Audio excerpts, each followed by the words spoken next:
if everybody could please take their seats, we're going to get the meeting started. Eileen, can you take roll call? Opening statement. I hereby declare this meeting of the Howell Township Planning Board to be open. Adequate notice having been given pursuant to the New Jersey Open Public Meeting Act in the following manner. First, on December 6, 2019, a copy of said notice was mailed to the Asbury Park Press and the Tri-Town News. Second, on December 6, 2019, a copy of said notice was hand-delivered to the clerk of the Township of Howell. Third, on December 6, 2019, said notice was posted in the office of the Planning Board and on the bulletin board in the Howell Township Municipal Building, 4567 Route 9, Howell Township, New Jersey. In accordance with the Fire Prevention Code and your safety, please be advised that this facility is designed with 2 emergency exits, which are on your right at the front and rear of the meeting room. Furthermore, smoking is not permitted in the municipal building. Please take note that this meeting is being videotaped for possible future broadcast on Howell Township TV 77. Okay, roll call, please. Mr. Bozovic was excused. Mr. Dorado? Here. Mr. Husser? Here. Chief Kudrick? Here. Mr. Nicastro? Here. Mr. Schneider? Here. Mr. Seaman? Here. Mr. Leggio? Here. Mr. Everett was excused. Deputy Mayor O'Donnell? Here. And Chairman Tannenhouse? Here. You have a quorum. Thank you. If everybody could please rise for the Pledge of Allegiance. I'd also like to take this time to take a couple of minutes of silence for a couple of things. We've got, let's all send our condolences to the Walsh family and to our troops, both here and abroad, and to our first responders. Chief? I pledge allegiance to the flag of the United States of America and to the republic for which it stands, one nation, under God, indivisible, with liberty and justice for all.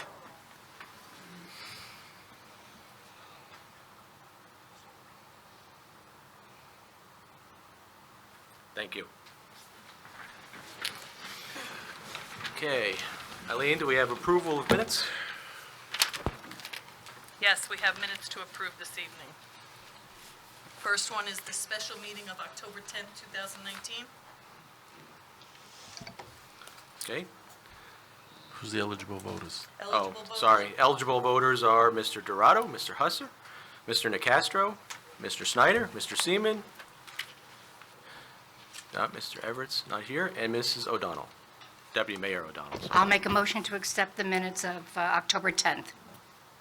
Second. Okay. That was Nick? Yep. Thank you. Mr. Dorado? Yes. Mr. Husser? Yes. Mr. Nicastro? Yes. Mr. Schneider? Yes. Mr. Seaman? Yes. Deputy Mayor O'Donnell? Yes. Motion carries. Thank you. Okay. Regular minutes of October 17th, 2019. Eligible voters, Mr. Dorado, Mr. Husser, Mr. Kudrick, Chief Kudrick, Mr. Snyder, myself, Mr. Seaman, and Deputy Mayor O'Donnell. Motion to approve. Second. Thank you. Mr. Dorado? Yes. Mr. Husser? Yes. Chief Kudrick? Yes. Mr. Schneider? Yes. Mr. Seaman? Yes. Deputy Mayor O'Donnell? Yes. And Chairman Tannenhouse? Yes. Motion carries. All right. Approval for the regular minutes, November 7th, 2019. Eligible voters, Mr. Dorado, Mr. Husser, Mr. Schneider, myself, Mr. Seaman, and Deputy Mayor O'Donnell. Motion to approve December 5th. Second. November Mr. 7th. Dorado? Yes. Mr. Husser? Yes. Mr. Nicastro? Yes. Mr. Schneider? Yes. Mr. Seaman? Yes. Deputy Mayor O'Donnell? Yes. And Chairman Tannenhouse? Yes. Motion carries. Approval of minutes for December 5th, 2019. Eligible voters are Mr. Dorado, Chief Kudrick, Mr. Snyder, and Deputy Mayor O'Donnell. So moved. Approval. Second. Mr. Nicastro is also eligible. Oh, sorry, That's okay. Mr. Nicastro. He's nervous. Mr. Dorado? You know, Chief You know what, I saw the N. Yes. Mr. Nacastro. Yes. Sorry. Mr. Schneider. Yes. Deputy Mayor O'Donnell. Yes. Motion carries. Kick me under the table. All right, we're on approval of the regular minutes of December 19th, 2019. Eligible voters, Mr. Nacastro, Mr. Snyder, Mr. Seaman. So moved. Second. Okay. Approval of the minutes for the reorg and regular, oh, I'm sorry. Mr. Nacastro. I'll get it, guys. Give me another 15 minutes. No big deal. Mr. Nacastro. Yes. Mr. Schneider. Yes. Mr. Seaman. Yes. Motion carries. Thank you. Okay. Approval of the minutes for the reorg and regular meeting, January 16th, 2020. Eligible voters, Mr. Bosevich. Oh, no, he's out. Mr. Husser, Chief Kudrick, Mr. Nacastro, Mr. Snyder, Mr. Seaman, Mr. Leggio, and Deputy Mayor O'Donnell. Motion to approve January 16th reorg minutes. Second. Mr. Husser. Yes. Chief Kudrick. Yes. Mr. Nacastro. Yes. Mr. Schneider. Yes. Mr. Seaman. Yes. Mr. Leggio. Yes. And Deputy Mayor O'Donnell. Yes. Motion carries. Minutes are approved. Thank you. Okay. Do we have any vouchers? No vouchers. Any correspondence? Correspondence, I have a letter from Mr. Cohen regarding DNR management, which is the last application on tonight's agenda. Okay. He asked that this matter be carried from tonight's meeting to the meeting of March 19th with no further public notice. He also granted the board an extension of time to act on the application through March 31st, 2020. Okay, so if that's okay, Mr. Chairman, I'll just make the announcement. The application of DNR Management LLC, case number SD-2987, be carried to the board's March 19th, 2020, regular meeting of the Planning Board beginning 7 o'clock here at Town Hall in the main meeting room. There'll be no further notice to property owners. And that's all I have. That's it. All right. Moving on to resolutions. See, resolution for Planning Board Attorney. Resolution appointing Ronald Cucchiaro. We have eligible voters, Mr. Husser, Chief Kudrick, Mr. Nacastro, Mr. Snyder, Mr. Seaman, Mr. Leggio, and Deputy Mayor O'Donnell. Do I have a motion? Motion to appoint. Well, it's just to approve the reso. It's approval for the resolution. Yeah. So you approve the resolution? Mr. No, You- motion to memorialize Memorialize, thank you. planning board attorney. Thank you. I'll second. Mr. Husser. Yes. Chief Kudrick. Yes. Mr. Nacastro. Yes. Mr. Schneider. Yes. Mr. Seaman. Yes. Mr. Leggio. Yes. Deputy Mayor O'Donnell. Yes. Motion carries. Resolutions memorialized. All right, we have a resolution appointing Ms. Newman as the Planning Board Engineer. Eligible voters are Mr. Husser, Chief Kudrick, Mr. Nacastro, Mr. Snyder, Mr. Seaman, Mr. Leggio, and Deputy Mayor O'Donnell. So moved. Second. Mr. Husser. Yes. Chief Kudrick. Yes. Mr. Nacastro. Yes. Mr. Schneider. Yes. Mr. Seaman. Yes. Mr. Leggio. Yes. Deputy Mayor O'Donnell. Yes. Motion carries. Resolutions memorialized. We have a resolution appointing Peter Vandekoy as the Planning Board Planner. Eligible voters are Mr. Husser, Chief Kudrick, Mr. Nacastro, Mr. Snyder, Mr. Seaman, Mr. Leggio, and Deputy Mayor O'Donnell. Do I have a motion? Second. Motion to memorialize the planning board planner as Peter Van Coy of CME. Thank you. Roll call? Mr. Husser. Yes. Chief Kudrick. Yes. Mr. Nacastro. Yes. Mr. Schneider. Yes. Mr. Seaman. Yes. Mr. Leggio. Yes. And Deputy Mayor O'Donnell. Yes. Motion carries. Resolutions memorialized. Okay. We have a motion, resolution appointing Sherry Spiro as the Planning Board Certified Tree Expert. Eligible voters are Mr. Husser, Chief Kudrick, Mr. Nacastro, Mr. Snyder, Mr. Seaman, Mr. Leggio, and Deputy Mayor O'Donnell. Do I have a motion? I'll make a motion to memorialize a resolution appointing Sherry Spiro as the planning board certified tree expert. Second. That was Nick. Yeah, Mr. Husser. Thank you. Mr. Husser. Yes. Chief Kudrick. Yes. Mr. Nacastro. Yes. Mr. Schneider. Yes. Mr. Seaman. Yes. Mr. Leggio. Yes. Deputy Mayor O'Donnell. Yes. Resolutions memorialized. Okay, we have a resolution granting submission waivers for case number SD-2988. Eligible voters are Mr. Dorado, Chief Kudrick, Mr. Nacastro, Mr. Snyder, and Deputy Mayor O'Donnell. Do I have a motion? Motion to memorialize case number SD 2988. Second? Do we have a second? Thank you. Roll call? Mr. Dorado? Yes. Chief Kudrick? Yes. Mr. Nacastro? Yes. Mr. Schneider? Yes. Deputy Mayor O'Donnell? Yes. Motion carries, resolutions memorialized. Okay. Thank you. Do we have any submission waivers? No submission waivers this evening. Okay. I guess we'll get into the first application for the night. All right, the first application for the night is case number SP-1052, Monmouth Commerce Center LLC. Counselor?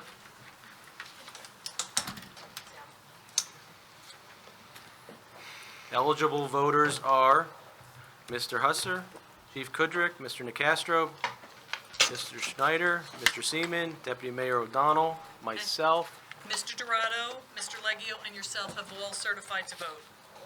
Dorado, and Leggio. Okay. Very good.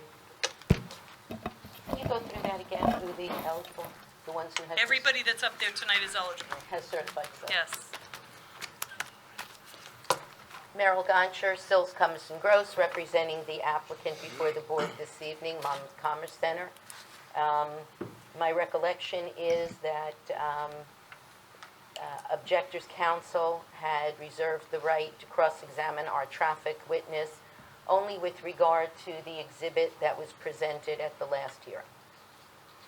Mr. Chairman, That's how it was to start. Mr. Chairman, that's my recollection as well, and just by way of housekeeping, if we can have all counsel just enter their appearance.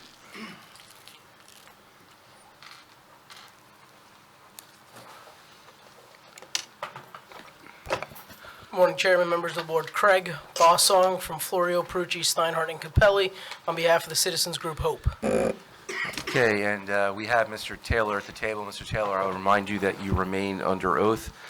And Mr. Bossong, I agree with Ms. Goncher with regard to where we left off. So if you want to continue cross-examination. No problem. I just have a few questions for Mr. Taylor. Mr. Taylor, on the exhibit A36, in relation to entrance A and entrance D, I understand that the line was shifted in order to allow more room for the trucks turning into the site. What is the approximate, if you know the exact distance between the face of the curb and the wheel path that you have dashed in there for the turning radius on driveways A and D? To the best of my recollection, it's between 6 inches and a foot. So would the trucks, in essence, have to drive right next to the curb to make that turn in there? The truck would drive along the entrance and exit lane. Yes, that's correct. So right adjacent, They would drive in the lane as they typically do, and as all vehicles do. and they'd have to hug that curb in your design to be pretty close in order to make that turn in. Well, no, That's they would be within the entrance and the exit lane to make the turn. Now, in relation to a truck coming out, the egress for A, in your estimation with the dotted lines, do they have to ride the curb on Randolph as they're coming out, or can they make that turn without being on the shoulder, not the curb, the shoulder? They will utilize the full extent of Randolph Road to exit the property. So they wouldn't have to go on the shoulder?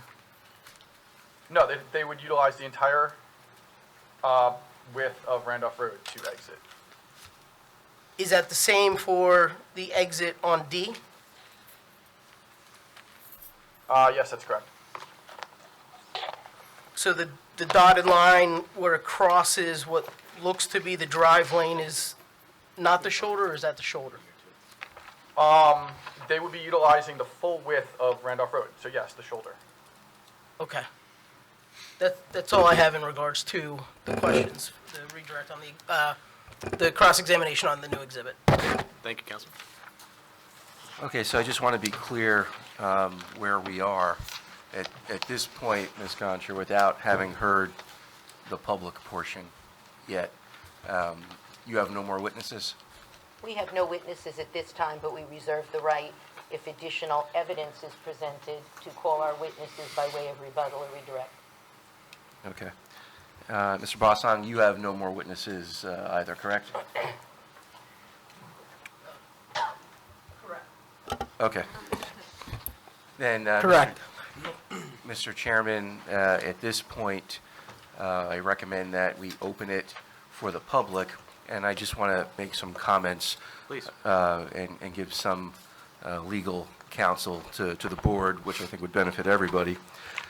So at this point, everyone's had an opportunity to cross-examine witnesses. So that portion of the hearing is over when you come up. When you come up to testify, however, you may be subject to cross-examination as a witness if anyone wants to. There are a couple things that are very, very important for this hearing. This board is governed by the municipal land use law. It doesn't really make its own rules. It's governed by rules that are statutory, have been adopted by the legislature. You can see that there's a court reporter here. We also take a verbatim recording of the meeting. It is required under the municipal land use law that there be a verbatim recording so that transcripts can be created in the event that there is litigation. It's not anything we prefer. It's not anything we require. It's in the law. So it's very important when people get up that you, as members of the public, continue to conduct yourselves in the way that you have that allows witnesses to clearly state what they're saying. Whether you agree or disagree, you'll have an opportunity to stand up and say whether you agree or disagree. But if the board makes a decision and it cannot create a transcript, no matter what the decision is, approve, deny, if we can't produce a transcript, the court is going to knock the board's decision out without even reviewing the merits of the decision. The other thing is that there's a lot that I think people will probably want to talk about. It has to be limited, however, your testimony to what this case is about. You're not experts, so sometimes there may be instances where members of the public may unintentionally go into areas that are not permissible for the board to consider. If you do, we'll let you know. It's not a way of criticizing anyone or being tough. It's just a matter of, again, we have a law that we have to follow, and there are no choices. We have to conduct the hearing in a certain manner. So again, if you hear we can't consider it, it's certainly not a statement that there is not any sympathy on the board for that position or that nobody cares. It's rather a recognition that the strict requirements of the law do not allow us to consider it. Now, there's two categories of public out here tonight. Mr. Bossong represents, I think it's probably somewhere around 40 residents. Those residents certainly have the right to testify, but I'm going to ask Mr. Bossong to come up and call those who will be testifying. It's my understanding that there's been some agreement among his clients as to who's going to testify about what. So I think that's a good thing, and I think it helps to continue the good form that this hearing has had and the logical manner in which it has proceeded. For those that are not represented by Mr. Bossong, when he's done with his clients, it'll be open for any of you to testify as well. So when anyone gets up to testify, we're required to swear you in. You'll need to just state and spell your name and give us your address, and then you can provide whatever testimony, whatever relevant testimony that you want to impart. The only limits that we have, again, are that it cannot be irrelevant or repetitive. So with that, Mr. Chairman, Mr. Bossong, if you want to come up and sort of walk us through which of your clients are going to testify, and we'll get it started. Okay. Thank you, Mr. Cucchiaro. I'd also like to let the public know that the room is pretty packed, and everybody's going to want to hear what you have to say. When you do come up to the podium, if you could please pull the mic as close to your mouth as possible. It's not the greatest mic for picking up your voice, and want to make sure we get you on the record. Thank you. Mr. Bossong? Thank you. Do you just want me to list the four now, or No, do just one by you can one? Just bring them up one by one. That's fine. Okay, so the first individual will be Ms. Dawn Van Brunt. I have to now officially open it, right? Excuse me? I have to Yes, officially open it officially. to the public, right? Yes. Okay. Officially open the meeting to the public. Okay, Ms. Van Brunt, you just need to come up to the microphone. And before you get started, if you just raise your right hand so I can swear you in. Do you swear or affirm the testimony you're about to give this board is the truth, the whole truth, and nothing but the truth? I do. Okay, and just state and spell your name for the record and give us your address. Dawn Van Brunt, DAWN-VAN-BRUNT, 21 East Shenandoah Road in Howell. Okay, go ahead. Did we want to do the video first, or? Well, actually, Mr., I didn't know you had a video. Okay, Mr. Bossong, if you want to just come up and explain what it is that Ms. Van Brunt is seeking to introduce. Yeah, Ms. Van Brunt took a video of existing traffic conditions along, right outside the site, as well as along, 547, that she would just like to show real quick to the board as to the existing conditions So- that she was able to. So just before we do that, so you personally took the video? I took the majority of the video, and Susan Springer took some further video that's on here. And She's who's- here. Okay, Mr. Bossong, can you just bring Ms. Springer up?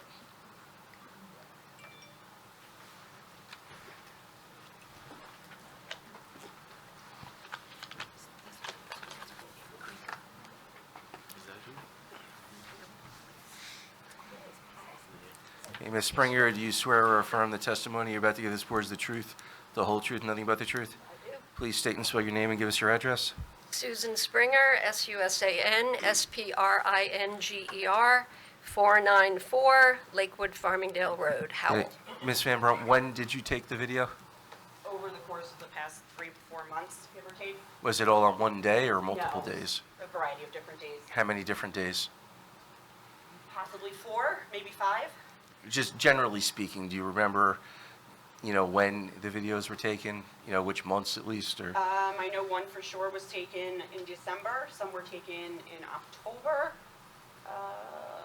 Most recently, one video that shows flooding was just taken last weekend during the storm. And so how many, there's 4 different days. How many different days did you take the videos? 3. Do you have all of mine on yours? I don't have all of yours. Do you have the evening? Yes. Okay. That was a Wednesday evening, about 5:30. Do you remember which Wednesday? I don't. Do you remember which month? I think it was December, because I was coming back from Christmas shopping. And all of these videos show traffic on which roads? A variety. 547 basically shows the majority of the traffic.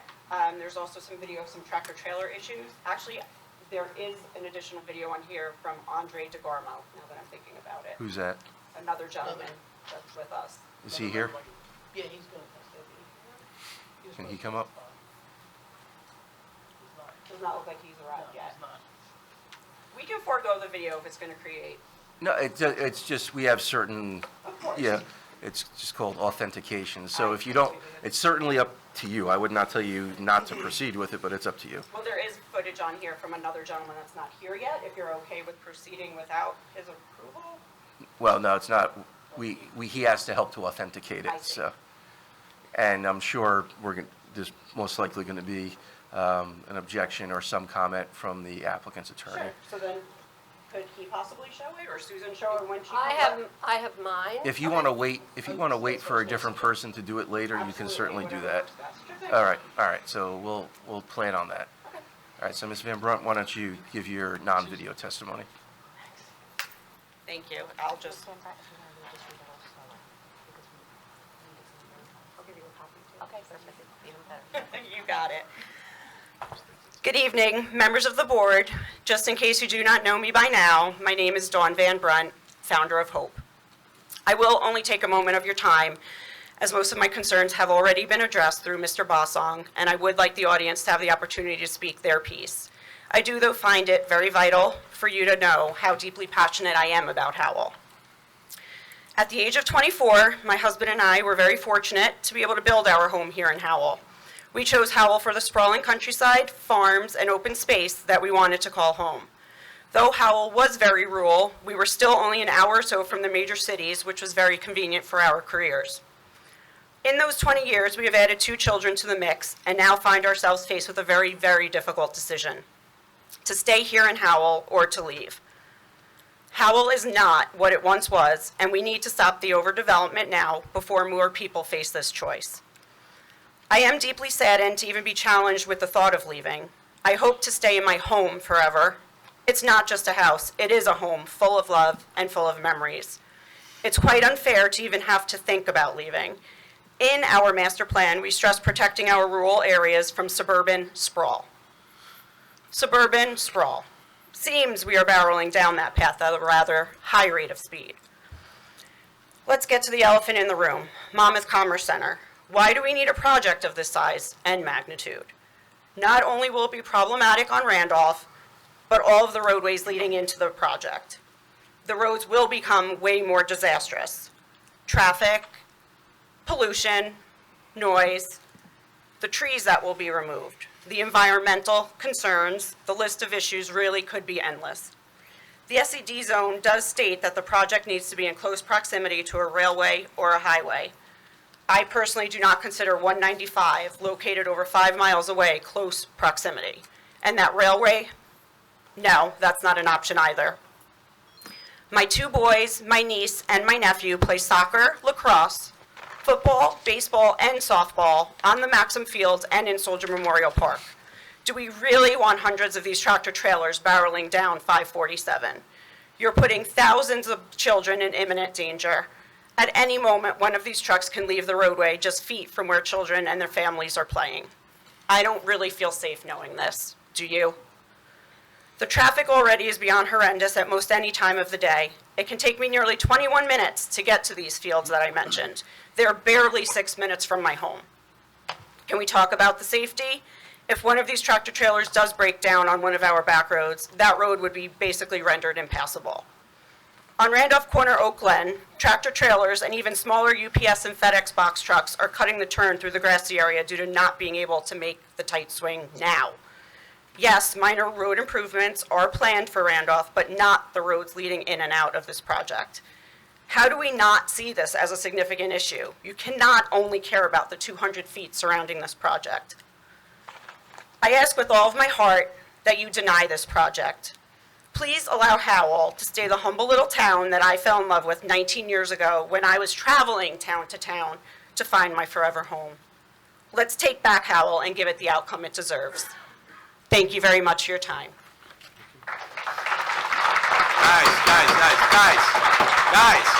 Guys. What's that? My mic's on. Guys, this is what we're talking about. We're not going to go through this every time somebody gets up here. We have a court reporter here that has to get verbatim what is said and what is done. Okay? We're not going to do this. We're going to have decorum in this room. Okay, Mr. Bosson, who do you Look, have next? we're going to have decorum in this room if we want this to continue. Kirsten Gallo.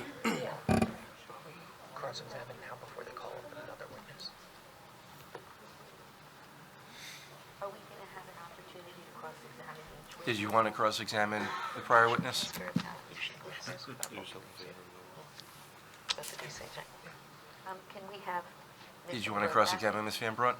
I just want to ask some questions, yes. You just need to get closer to the mic. I'd like to ask some questions. Ms. Van Brunt, can you come back?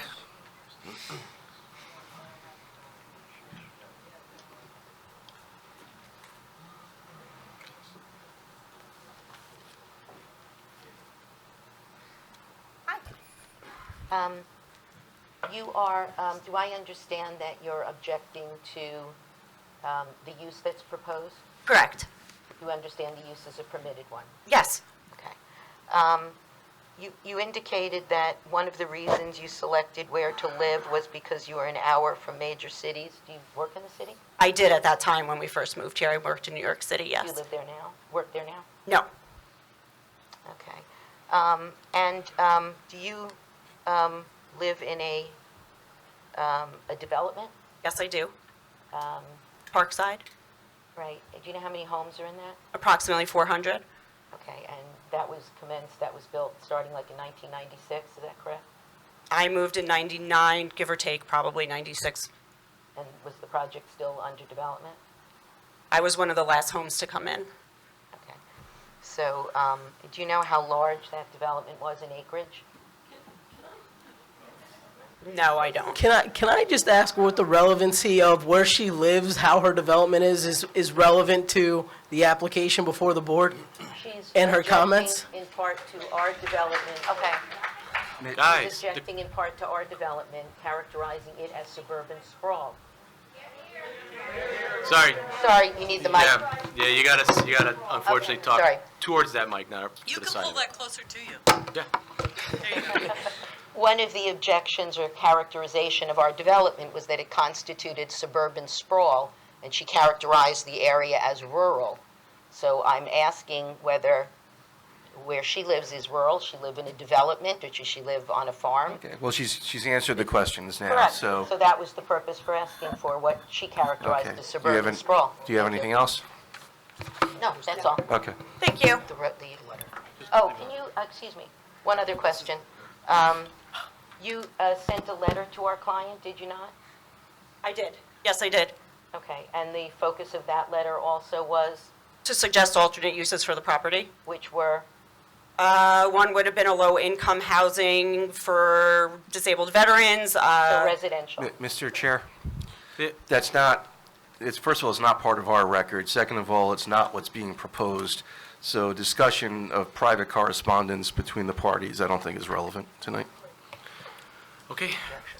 Well, Take the, it's based upon her objection to a permitted use, I'm asking what else she had suggested for. Well, it's herself. how is it relevant to what this board has to determine tonight? You want this board to determine other uses it thinks are appropriate? No, we want to make sure it's clear that what's being sought is no development on our site. Well, Or what's not being what's sought permitted is under your the zone. application. And, Okay. Mr. Chairman, I We'll still think rest it's on- irrelevant. No more questions for this witness. Okay. Okay. Can we just take a 2-minute break, please?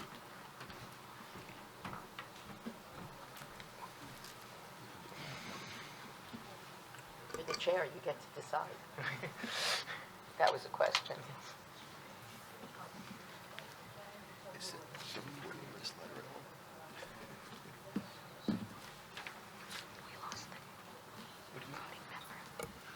No, I think that's the 2-minute break before this letter. Go back.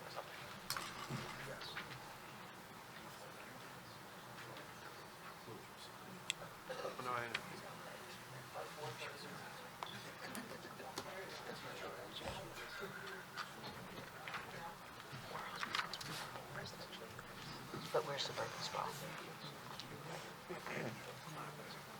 If anyone in the back of the room wants to sit, there's plenty of seats up here towards the front of the room.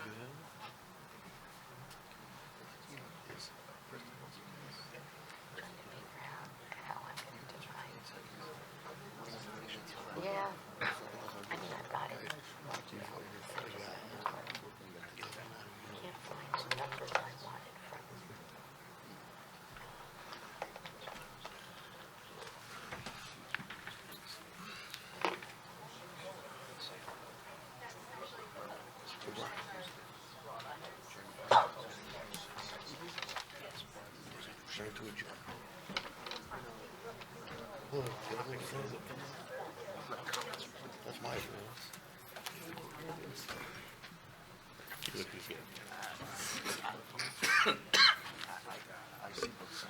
Okay, we ready?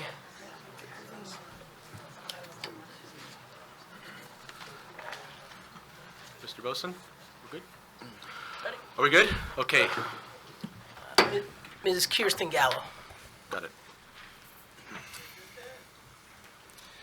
Okay, do you swear or affirm the testimony you're about to give this board is the truth, the whole truth, and nothing but the truth? I do. Please state and spell your name and give us your address. Kirsten Gallo, Kirstengallo, 23 East Shenandoah Road in Howell. Okay, go ahead. Thank you.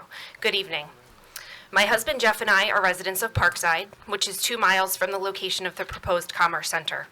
We grew up in an area of South Jersey that featured acres of open space and a strong commitment. I'm so sorry, you need to do a little slower. Okay. And a strong commitment to family values. When we shopped for a home, Howell seemed to be the perfect fit for us and an ideal place to purchase our first house and start a family.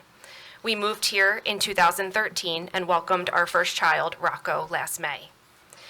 After learning of the recent Commerce Center in proximity to residential areas, I will honestly tell you I was shocked and horrified. We had just started our family, and my dreams of raising our son and hopefully future children in this picturesque suburban community were suddenly now at risk. I want to be able to walk and bike with my son and not worry about tractor trailers barreling down the roads. I want to be able to play outside and visit the local creeks and streams without concern for air quality and pollution coming from this project.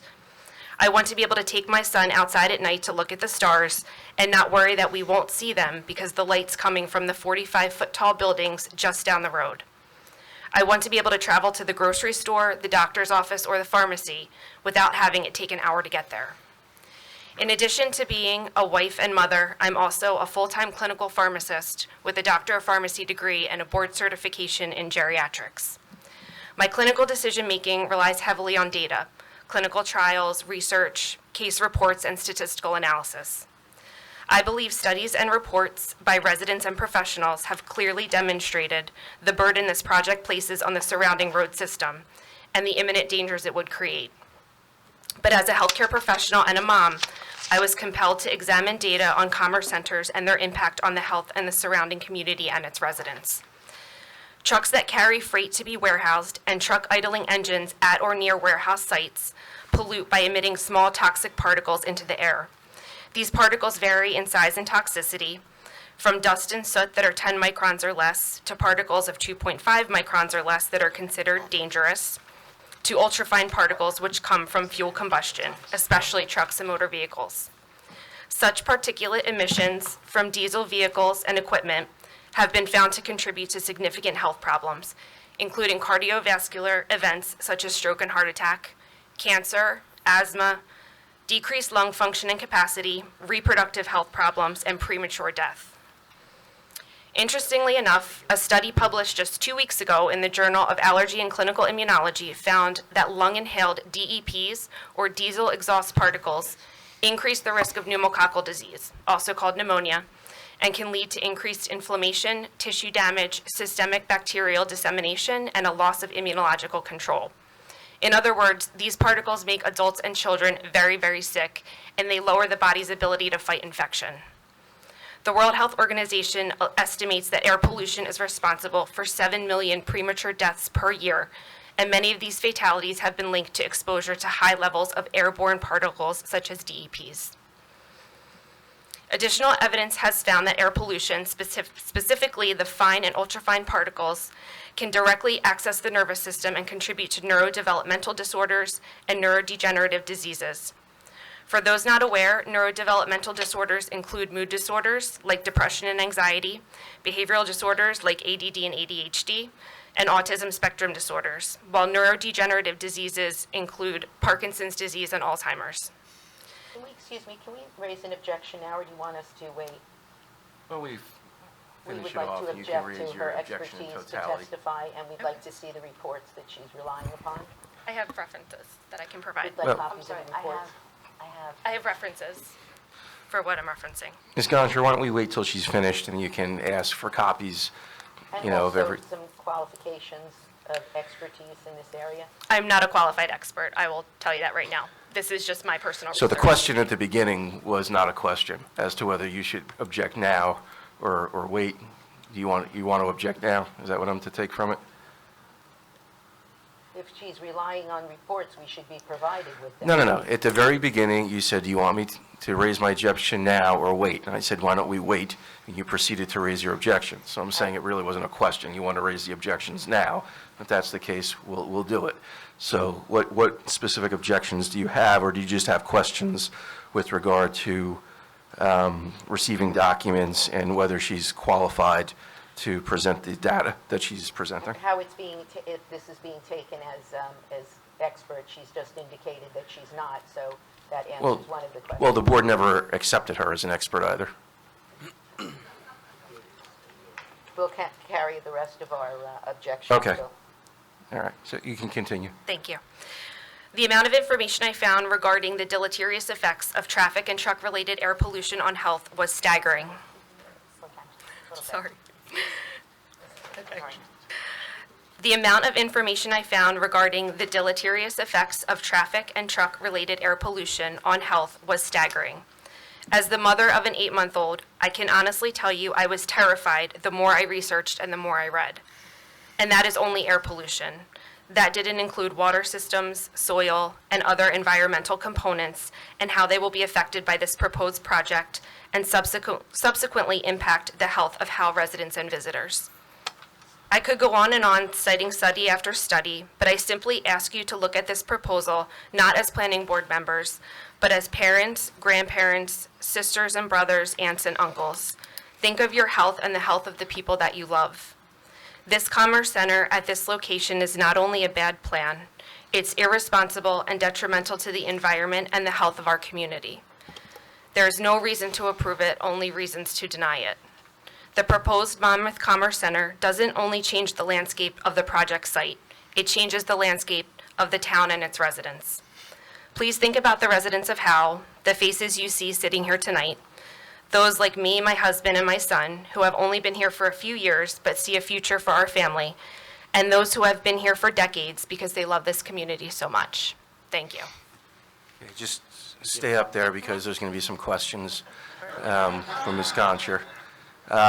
Wherever you want to start, Ms. Goncher, with regard to questions or objections or requests for documents, whatever you want. Copies of whatever studies you're relying upon. And also, just, are you aware that the use that we're requesting is... Again, Ms. Goncher, if you just get a little closer to the mic. I know it's tough. These are cites to them, but these are not copies of them. No, I do not have the copies. I have the citations for them. You're aware that the use that we're requesting has been determined to be an appropriate use for this site by the township? Are you aware? Yes. Okay, and that we are not asking for a use variance, but warehouse use, which includes truck traffic, is a permitted use? Right, You're I aware? understand. Mm-hmm. Okay. That's all we have. Thank you. And I just want to, make clear from the record, based upon the prior colloquy, that the board did not accept the witness as an expert in anything, nor did she present herself, as a witness. Again, I would, however, agree with Ms. Goncher with regard to some comments. The authors of these reports are not here for the board to cross-examine. That's a problem when you have people who either produce the whole report or parts of reports that are not here to answer questions of the board. So I would caution the board from relying in that regard on the studies that were referenced. And if I may say, reading these titles tells us nothing about whether these are peer-reviewed articles or whether they are simply popular journals or whether there are articles which contradict that information. So. Okay. Mr. Boson? Mrs. Barbara Lloyd.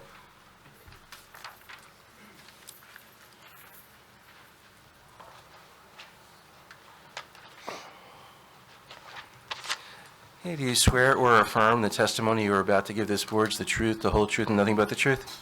Could you just get a little closer to the mic? I wasn't planning on... Well, we're not done yet. You say I do again. I do. And I do. State and spell your name and give us your address. Barbara Lloyd. Pull that closer to you, please. Barbara Lloyd. I live at 695 Oak Glen Road in Howell. And just spell your name for us, Miss Lloyd. B-A-R-B-A-R-A, Lloyd, L-L-O-Y-D. That mic's a little... Do we have the cordless mic that Miss Lloyd could use? We're going to get you a cordless mic so you don't have to, stand on your toes. Oh, that's all right. I'm tall enough for this. Oh, okay. No, pull it down. Okay. Okay. There you go. I think I hear you. I hear you with the height thing.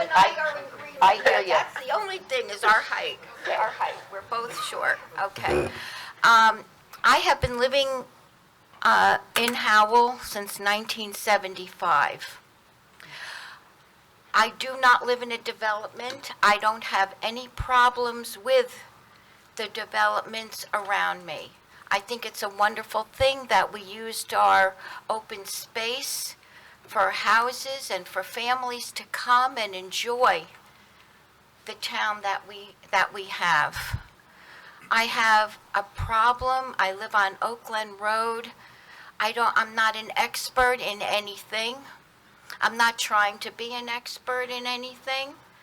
But when I back out of my driveway, I can honestly tell you I have to wait a lot longer to actually get onto the road than in previous years because of the development surrounding, whether it be Lakewood, because we're right on the border of Lakewood, Bricktown, Howell Township, and I can't blame people for wanting to live here. A lot of people are coming from Staten Island and other places, and they want a residential area for their children. It doesn't matter whether it's a development or not. I don't have that, I don't have a problem with it.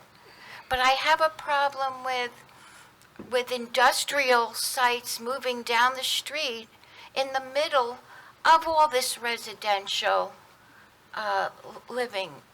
You have to decide. I really have a problem with our politicians, and I really don't want to talk too much about it because I don't think the people here are at fault for allowing what was a horse farm, and I visited that horse farm in the 70s. I was there. I rode the horses. And now it's this big 100 acres. I have a problem when we vote for people to represent us and we find out, the problem is we trust. And I have a problem with the fact that we are changing the environment. On 547, there is a historical home that is called the Mackenzie Museum. It's very close to the road, and I'm afraid that the complexion of the town is just going to change. You have to decide, do you want an industrial park to be your town, or do you want it to be families? I choose families. I choose children to grow up in an area that's safe, where they can go to school and play soccer and play baseball, and people ride their bikes. And that's what we are. We are a family town. We are a community. And it doesn't matter whether you live in a development. You're still in the country. And we don't want to change. And I am begging you to please consider the residents for once. And the people who are paying the taxes, the people building this, do not live in Howell. How many people from the applicant, how many people live This is in Lloyd. their building? You have to speak in Can the we mic. ask that No, question? they cross-examined, your attorney cross-examined. Okay. So this is for your comments. I can tell you they don't, because if they did, this would not be even a proposal. So I'm very sorry. I don't mean to be angry, but I am. I am. And I'm sorry, but I'm very angry. Because I love this town, and I care about it. And I hope that you will also. Thank you, Ms. Lloyd. Okay.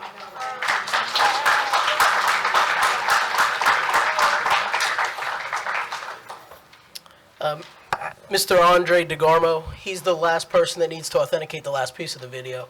Okay.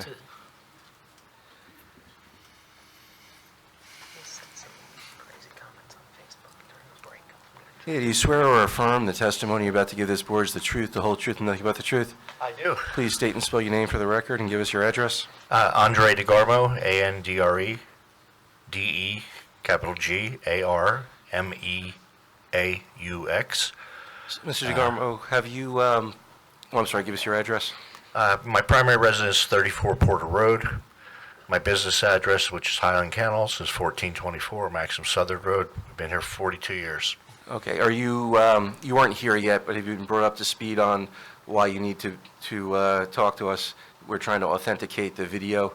I think I have a sense of it. Okay, so What we would you like just from need, me, sir? we just need to know, did you take any of the video? I did. Oh, do you know when you did it? The date and time?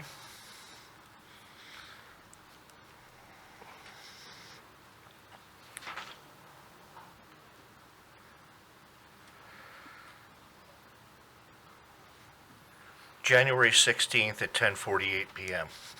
January 16th of 2020. Yes. Okay. All right, so, Ms. Goncher, the objectors apparently are seeking to introduce a video taken, as you've heard, over multiple days. We've heard from everyone who took the video. Mr. Boston, I think you said the video is approximately 10 minutes long? Yes, sir. Yes, sir. So we'll take any comments or objections that you have to introduction of the video at this time? I have no... No. I'm asking Ms. I'm asking Ms. Goncher. We know you don't. Well, obviously, we're objecting to the fact that other than this one, we have not been told the specific days and time of the day and day of the week when these videos were taken. So that's one objection. Since we don't know what we're being shown, we reserve the right to make further objection to it. Okay. Mr. Chair, I would counsel that the board can watch the video. There may be other objections. I think, though, that the board needs to give it its appropriate weight, other than we have some general times, and, obviously, the portions of the video which impact the subject property directly in terms of where ingress and egress would be the most important. But I think we can watch it subject to future objections and give it its appropriate weight. So let's just, let's mark it first. Mr. This will be Cucchiaro. 011. Mr. Cucchiaro. So since none of our professionals, anybody has looked at that video, do you make any recommendations? We just take a 10-minute recess and council take a No, quick this should preview all be of done in that? public. Okay. Yeah. So we'll mark it as 011. Do we have it? Our other objection All would right. be it wasn't provided to us in advance, and we have no idea what editing was done to it. So we'd like to There put was that... no editing done to it. Well, there's some editing There's some because editing. we've It's taken multiple days. we've taken multiple days and combined them. Okay. But, Yes, we'll thank you. we'll give it its appropriate weight. Laura's working on it as we speak. To tell you the truth, Mr. Chair, if you want to take a... All right, we're there? Okay. Okay. Is this, Mr. Bostong, is this traffic movie? What it's called? Yeah. Okay. Okay. Traffic moving. Oh, Alex, no cap.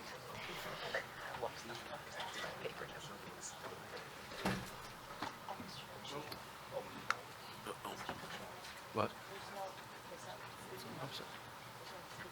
Mr. Chair, Yes. you just take a... Okay. I don't think so, because we're not putting it onto the server, we're just... This- You get, we got Okay, the go ahead. records right?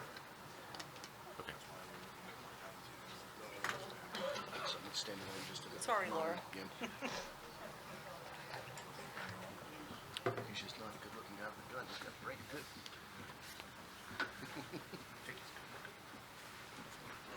He's got a gun, Paul. Of course he does.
It's at Are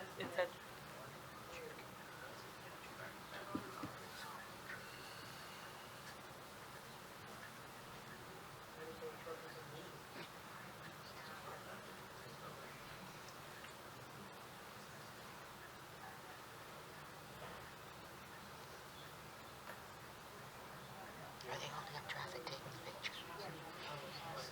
They haven't moved, and they're in the middle of the road.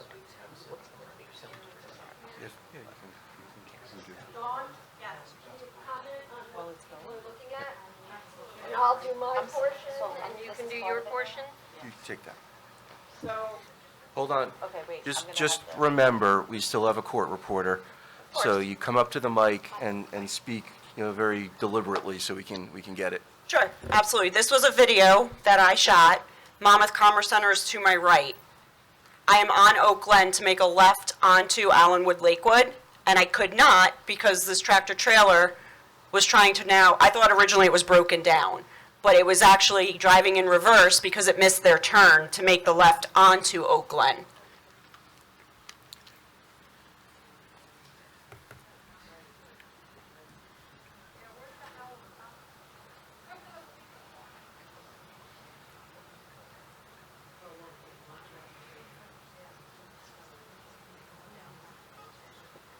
It's okay.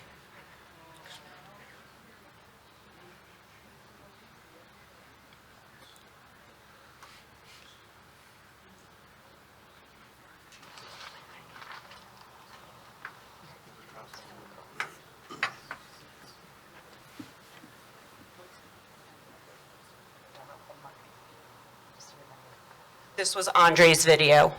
Yeah, this is the beginning of mine. Why don't we have, Andre, why don't you talk about it then? I was on my way home. It was a third Wednesday of the month. I was on my way home from the Shade Tree Commission meeting. Or was this? This was This. I'm sorry. This was the Thursday after the planning board. And I was greeted by this outside of Unfi. And tractor trailer or two with people sleeping off the side of the road, and then when I turned on the Lanes Pond, the tractor trailers had pretty much monopolized the road, both lanes.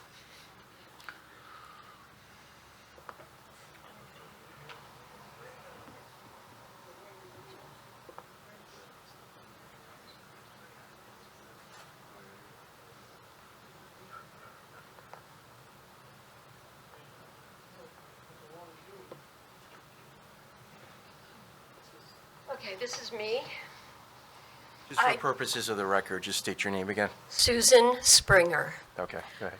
I just exited off 195, and now I'm heading south on 547, approaching the Herbertsville intersection. And you will see that the cars in the right lane need to cross over to get into the left lane.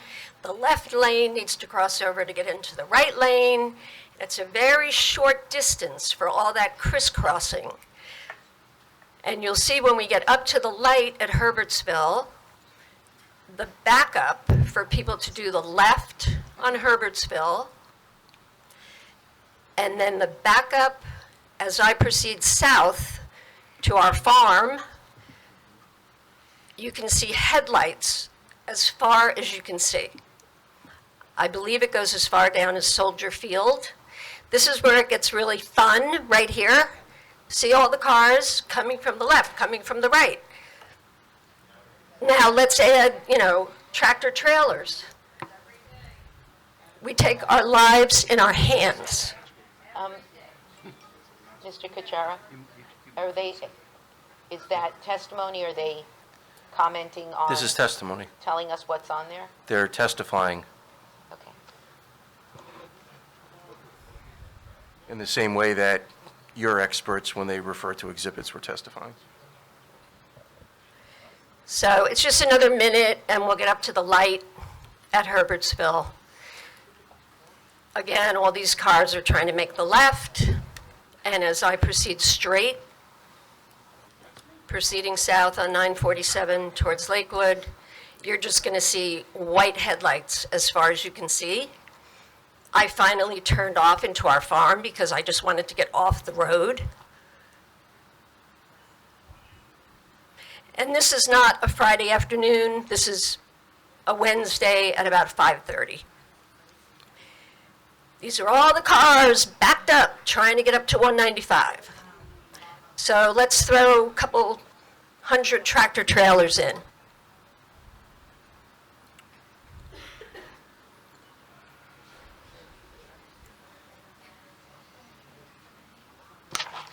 That was Wednesday at 9, so that was December. And this is just showing cars coming off of 195 earlier in the day on a weekday. And I think when we get up, you can see how they're backed up on the ramp. They're backed up onto 195.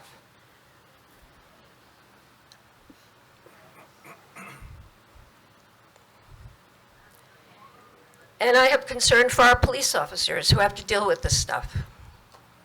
A Bricktown police officer just got hit today in his patrol car making a stop. So I hope the board will consider this and take it very seriously.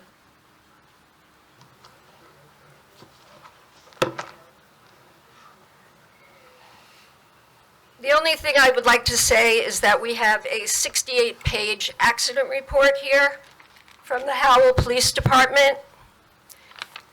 Since this property was zoned industrial 24 years ago, there have been 746 accidents on 547. 592 of them include property damage. 154 include personal injury. Mr. Bossong, are you seeking to introduce that? She's not one of Oh, mine. okay. She was just called up to authenticate the part of the video that she took. Okay. So she'll come back up after Andre speaks, because that Andre's my last individual. How much longer do we have on the video? 2 minutes. Okay. So why don't you wait for that until the video's over? Okay, Mr. Bossong says we've seen what we need to see. And it's not being offered as expert. Obviously, these individuals aren't experts. You heard from all the traffic engineers, all the numbers, all the calculations, but this is what they witness as real-life citizens driving this every day. Okay, so we will turn it off at that. Put what weight you want to it. Okay. Anything else you want to provide us with, sir? Yeah, you can provide whatever testimony you want aside from the video. Sorry, at first I conflated the dates. I do have still pictures from the day after the shade tree meeting of the same situation backing up on Oak Glen Road. It was presented with 3 tractor trailers back to back in the center of Oak Glen Road and 2 of them sleeping off to the left-hand side.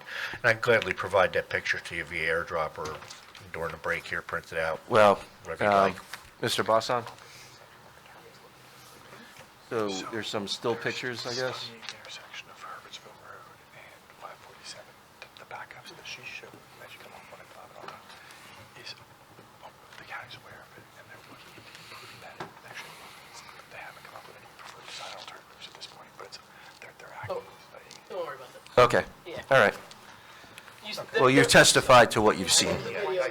I just want to make clear, I conflated the dates at Okay. first, that's all. We appreciate that. In other words, it's happened more than once. Right. Okay. Okay. Okay. I get to testify now? Is that, Yes. Well, continue testifying. You testified as to, helping to narrate the video, but now you can testify to whatever other aspect of the application you wish. Questions on my portion of the video I can answer, or? Well, why don't you finish testifying, and then we'll ask you questions with regard to, your entire testimony. Okay. Okay. Let me start by saying I think this is just the wrong project for the wrong place. It's substantial in size, is to put it mildly. I mean, we're talking about putting something in that's the size of Freehold Mall on a tertiary road. There's no curb, no sidewalk, no shoulder. no street lights to speak of from above. It's just, the infrastructure would need so much improving to support a project like this. And I don't hear any talk of who's going to pay for that or what other infrastructures can be upgraded except for, Randolph Road. By putting a traffic light on 547 and perhaps widening Randolph Road, it's going to be by far insufficient for what we've seen presented. I'm not going to belabor the point because I'm sure that all the people that came here before me have said something about it, something similar. So I would just be piling on, and I don't want to do that. Okay? I would hope that the board would take what they've seen in video, which I've witnessed myself on a day-to-day basis, that traffic backing up. It's just, we're incapable of supporting it at this point. It's not a good fit for this project. If this was direct access off of the Turnpike or direct access off of 195 or 138, sure. They could build a queue down the side of the line 2 miles long with trucks and nobody's going to care. But there's no shoulder on 547. 547 still has the dugout drainage ditches and no shoulder. So if there was a temporary lapse of reason, truck driver looks down to check a text or something, which I'm sure Chief Kudrick knows happens more often than we care to admit, they're going to be off into that rut, and the truck is going to be on its side jamming up traffic for 3 or 4 hours while we sort it out. I don't know about you, but I don't want to live in that. I moved away from that. We initially came down to Bricktown. Bricktown became a traffic nightmare, and we left Bricktown and came out to Howell. And been happily out here for 42 years doing business, and I hope to be happy here for the continued future. So thanks for your time. I'm going to step off. Well, you just stay in case there's any questions for you. Ms. Goncher? Now, just to clarify the date you took the video, The 16th. okay. It was I'm sorry, 10:48. I'm so sorry. The 16th, 10:48 p.m. They can't hear. She can't hear with the noise. You guys can't hear back there? No, my reporter can't hear. Yeah, With the She conference. got I it. think- She got it. yeah, no, I think we're talking to Ms. Contra. I'm getting yeses in the back of the room. You guys can't hear either? You can't hear Ms. Contra? No. Okay. I guess you have to, I've never been accused of being too quiet. Ms. but I'm Goncher, we're going to louder. give you the cordless Yeah, we'll give- so that Okay. it's that way easier. it works a little better. I was trying to tell Eileen. Okay, I was just Sorry. confused because you said it was after one meeting and then they corrected you and said it was after a planning board, so I just wanted to confirm. Right, I did explain that I had conflated 2 dates because I also have some still pictures from after Okay. the shade So that tree was, meeting. yeah. You weren't the person with the broken down rider truck, right? That wasn't part of your film? No. Okay. Mine started with the GPS system with the timestamp on it in front of Unfee. Okay. Do we know how far that is? Just one, the first one. His video Yeah, is on the opposite side of 547 from how there far to away? I'm sorry. Excuse me. Andre? Court reporter would like to ask a question. Speak directly She'd like, into the mic. miles. You can No, just directly into the mic. maybe a little bit less. Think you're turning away from the mic. Okay. I'm sorry, is that better? better, Yes. thank you. Was your video at the property site, our property? No, it's in front of Unfee on Oak Glen Road. Okay, but it's not in front of the proposed project, that's all. Well, no, because you don't have trucks coming in and out yet. Okay. I'd imagine once you do have trucks coming in and out, that's what we'll be I just looking at. asked the question of Sir, where it you've- is in you've answered her relation to our question. project. Yeah. That's all. Okay. Thank you. Ms. Goncher, there were 2 other witnesses that were narrating. Do you have any questions for them? I'm just looking at my notes, just one second. Okay. I have one more question, if I may. Well, you don't, it's not questions, it's just testimony. There's nothing, it's existing, is that the traffic for the other ones? Is that Let me know when I can. by our signal? You have another piece of testimony you want to offer? Very, very short. All right, go ahead. Let's get close to the mic. I was left with the impression that the hours for trucks coming in and out of this proposal were going to be from 7 a.m. till 9 p.m. or thereabouts during normal noise ordinance hours. I was shocked to learn that the hours that they're letting trucks into Unfi, and I granted, is midnight till 5 p.m. So they've got trucks coming in and out all hours of the day and night. And I hope that we're not going to have a similar situation should this be built, that we'll have trucks coming out from midnight till 5 p.m., seeing as there's precedence for that in town, that we're not going to be looking at the same situation here. Okay, thank you very much for your time. Thank you. Okay. All right. Mr. Boson, any?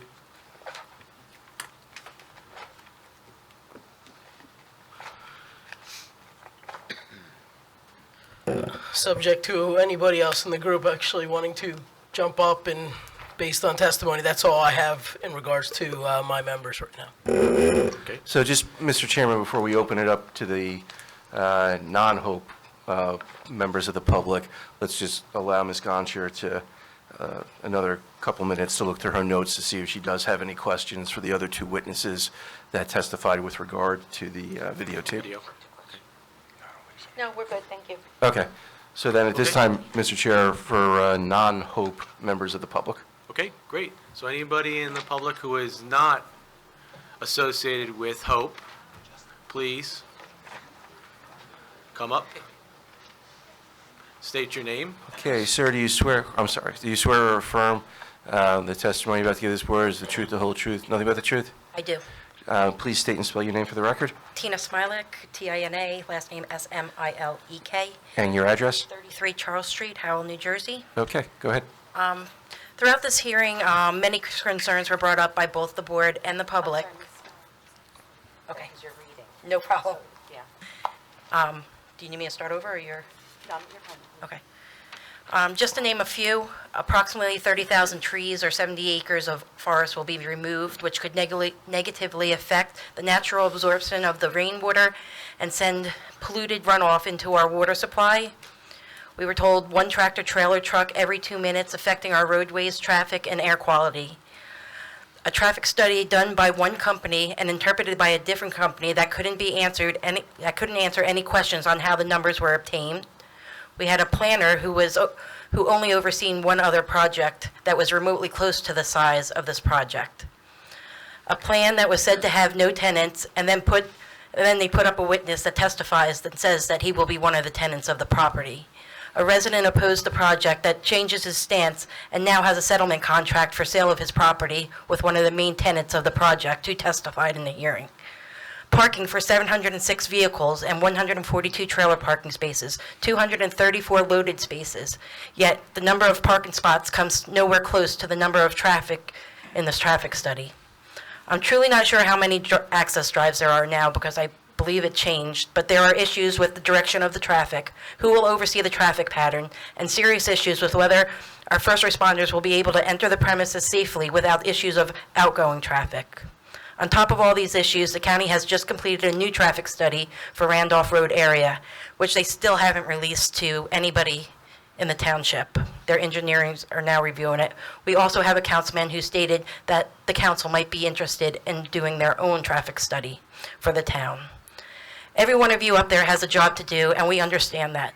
But we hope you understand that it's part of your job is to represent the 51,000 residents who live here and travel these roads. These are actually the experts who have personal experience of this area. It is the obligation of this board not only to look at the structural plans, but to base your decision in a manner which will promote the public health, safety, morals, and general welfare of our community. Approving this project neglects all of these important fundamentals. I ask that you please vote no. Thank you. Thank you. Do you have any questions of Ms. Smilek? No, thank you. Okay. Guys, please keep the clapping down.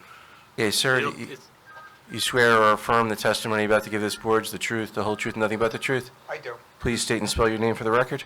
My name is Fred Gazier. I live at 24 Grist Mill Road with my wife. And can you spell your name?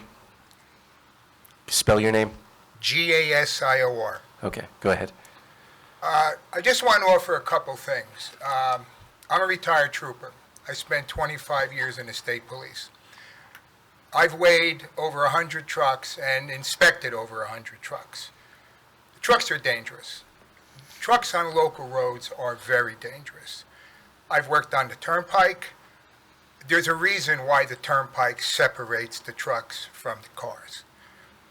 So I want to offer that, but additionally, I don't know how many people there are in here who have actually lived near a project such as this. I have. I grew up in Carteret. Town next to us, Woodbridge, built a transfer station similar to this, except it was approximately half the size. Right now, it's run by Amazon. They built it in the 70s.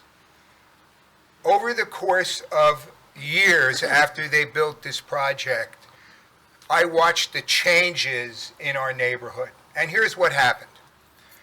The trucks destroyed the local roads. They had to be repaired. The turnpike exchange that was 2 or 3 miles from where this was built, and that's the reason why it was built there, had to be completely redone. I heard testimony about trucks having to back up and wait before they were admitted into this facility. Here's what happened where I lived.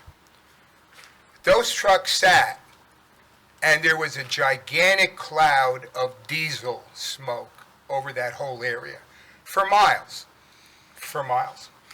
I just wanted to offer that as an opinion of someone who has seen what happened when you have this project. It was devastating to our area. It really ruined that section of our town. I'm going to finish with saying that if this is built, we're leaving. And I'm sure there are a lot of other people in this room that feel the same way. That's all I have to say. Thank you very much. Just before you go, do you have any cross-examination?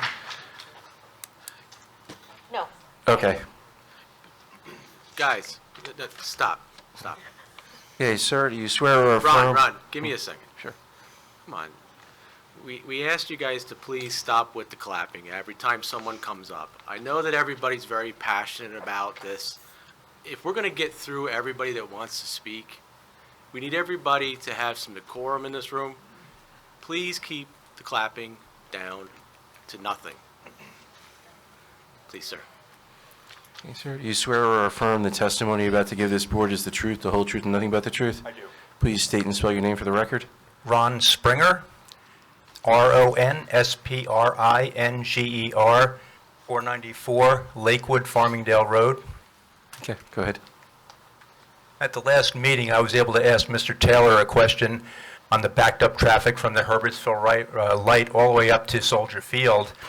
And I asked him in gridlock situations where the traffic exceeded the light toward Lakewood, and all you could see were traffic, how would a little kid coming up to that light where you have kids playing on both sides of that road on weekends and even during the week? And he said you would simply observe the traffic signal. Now, if you could picture a couple of tractor trailers approaching that light and a young kid standing there looking across the road, thinking that the traffic was all stopped because it's gridlock, the other cars on the other side of the highway heading south would be going 50 miles an hour. It is an extremely unsafe condition. And I don't think anybody realizes that all these traffic studies all entail the area immediately around the actual development itself.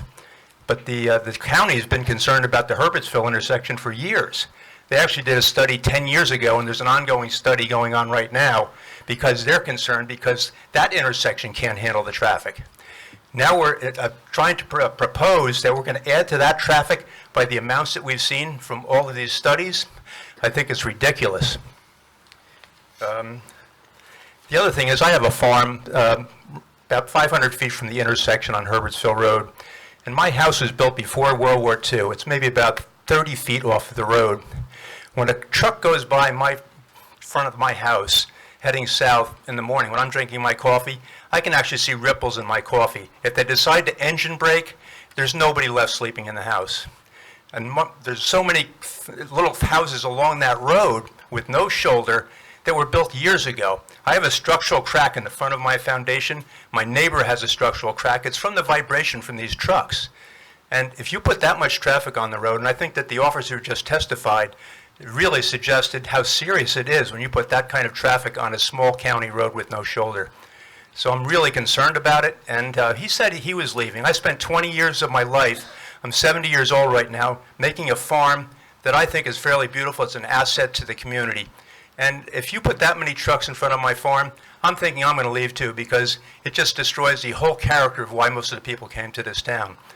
And I think that this land was zoned, I think that they testified that this land was zoned warehouse 24 years ago.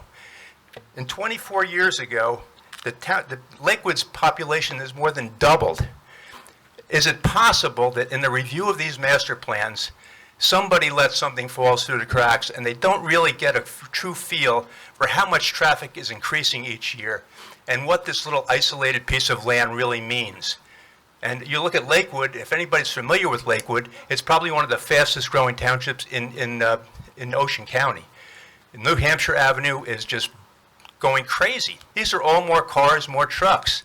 So if you look at the scale of this and you look at all the concerned people sitting behind me, and I'm sure all of you have families and you all have kids and you all have the same kinds of concerns we do, but if you're living in the vicinity of this development, I think you'd be really concerned. And I hope you guys can react and vote accordingly.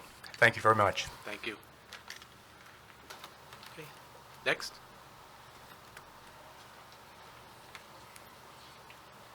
Okay, do you swear or affirm the testimony you're about to give this board is the truth, the whole truth, and nothing but the truth?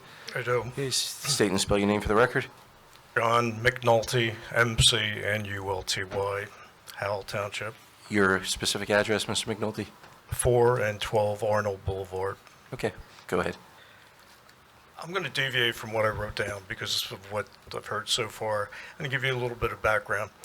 I own the property 100 feet from the facility, the applications for. My property is where that tractor trailer you just saw on the video was backing up. That's behind that backing up situation is the property that's closest to the facility. I don't have the background, I guess, for that. I'm a research engineer for AT&T Bell Laboratories, and I've worked on automobiles and drove trucks my whole life, so that's my background of being an expert on some of this. But I can tell you what's happening on my corner. I wasn't going to go directly to the situation of the traffic. I was going to talk about other things that being in close proximity to this facility affects me quite a bit.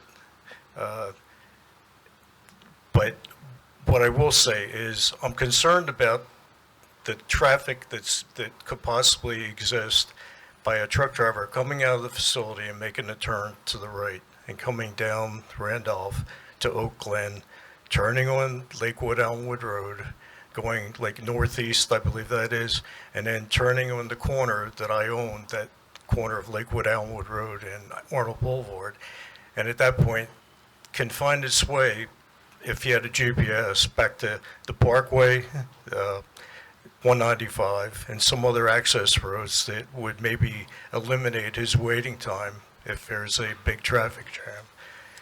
Right now, there are tractor trailers that come from Lakewood that go past my home.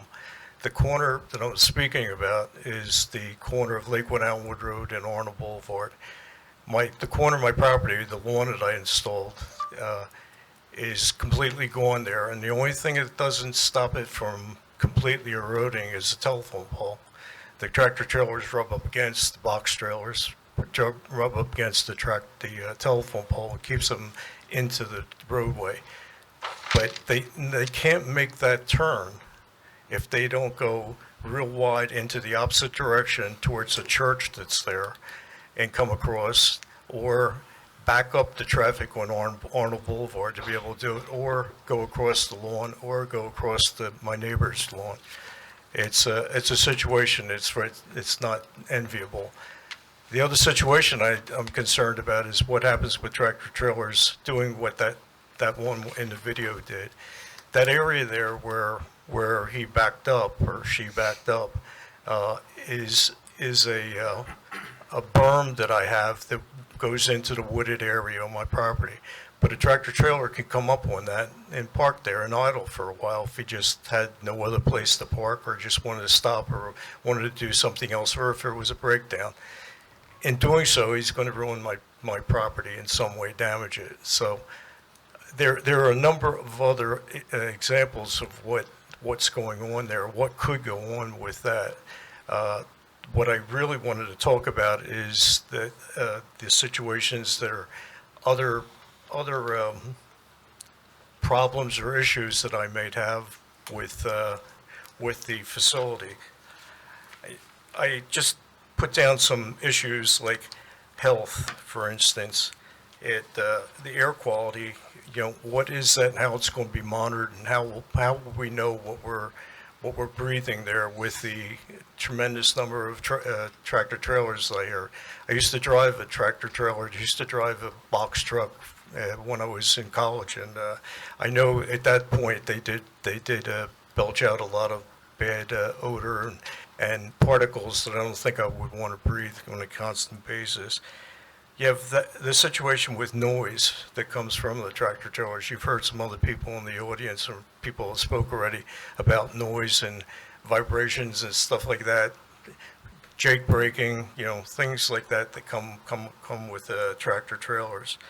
I have a real problem with things like runoff from the building, the property, that we tried to get some information about it originally, but I wasn't able to ask the questions I needed to know about the facility.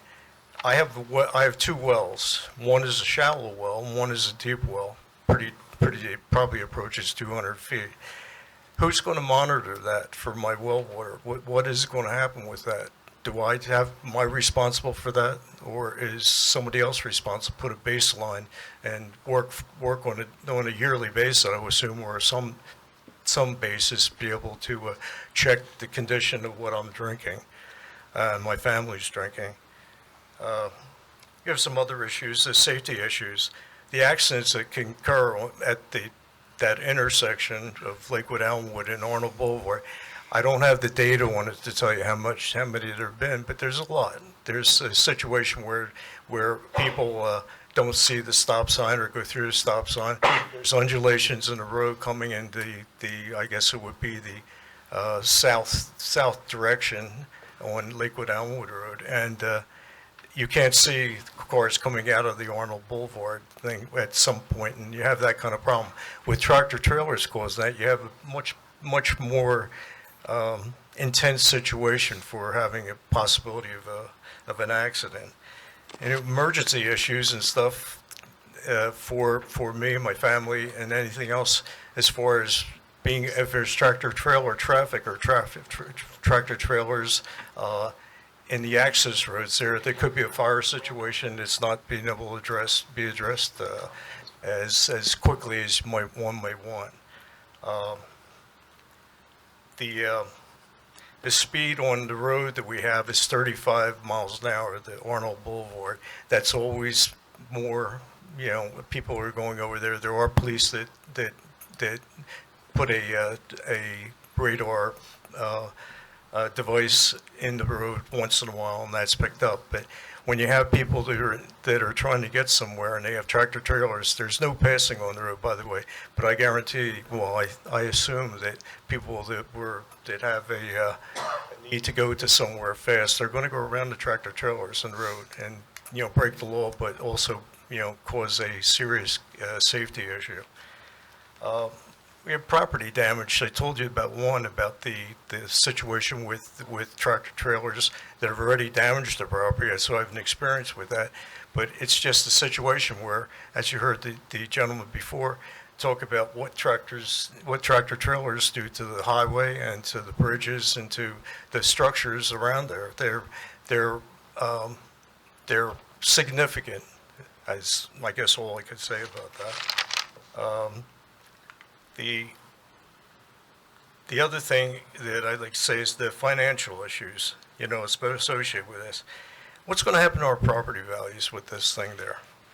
This proposal, if this goes through.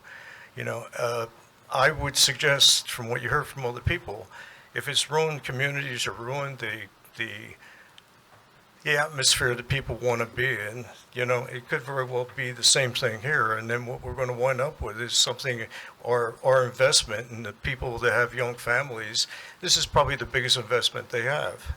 And, if you have a situation where your property value is going on, you have to get out and you have to take an offer on it because you can't stand being there.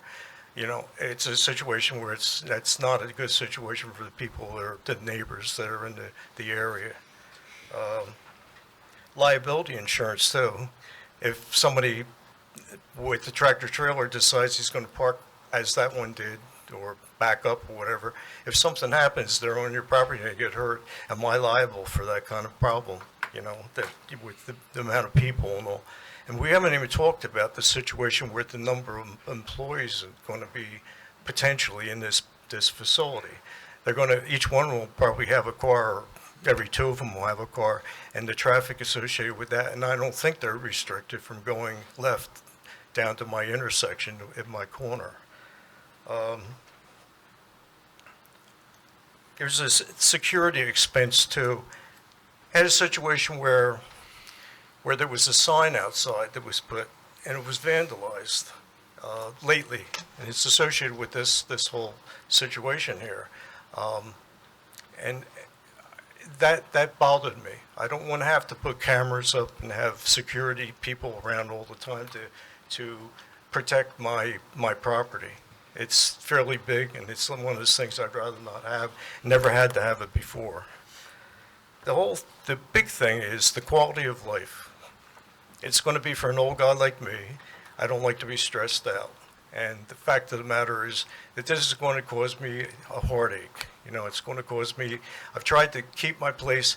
In fact, I'm going to switch gears here a little bit. That my place was a furniture warehouse after it was a farm and before I took it over. And I changed that. I took a warehouse out instead of putting a warehouse in. And I did it for a number of reasons. I lived down the road and I saw the place and it seemed to be abandoned. I needed the area it gave me for my restoration purposes and my cars. But I also did it, and I had people come across and tell me, that it was something they thought was great, for the area. It just improved the look of the whole area. The other part of that is that by doing that, I felt that I was helping the environment and helping some of the people who had put up with the trailer traffic and the box truck traffic getting into the location.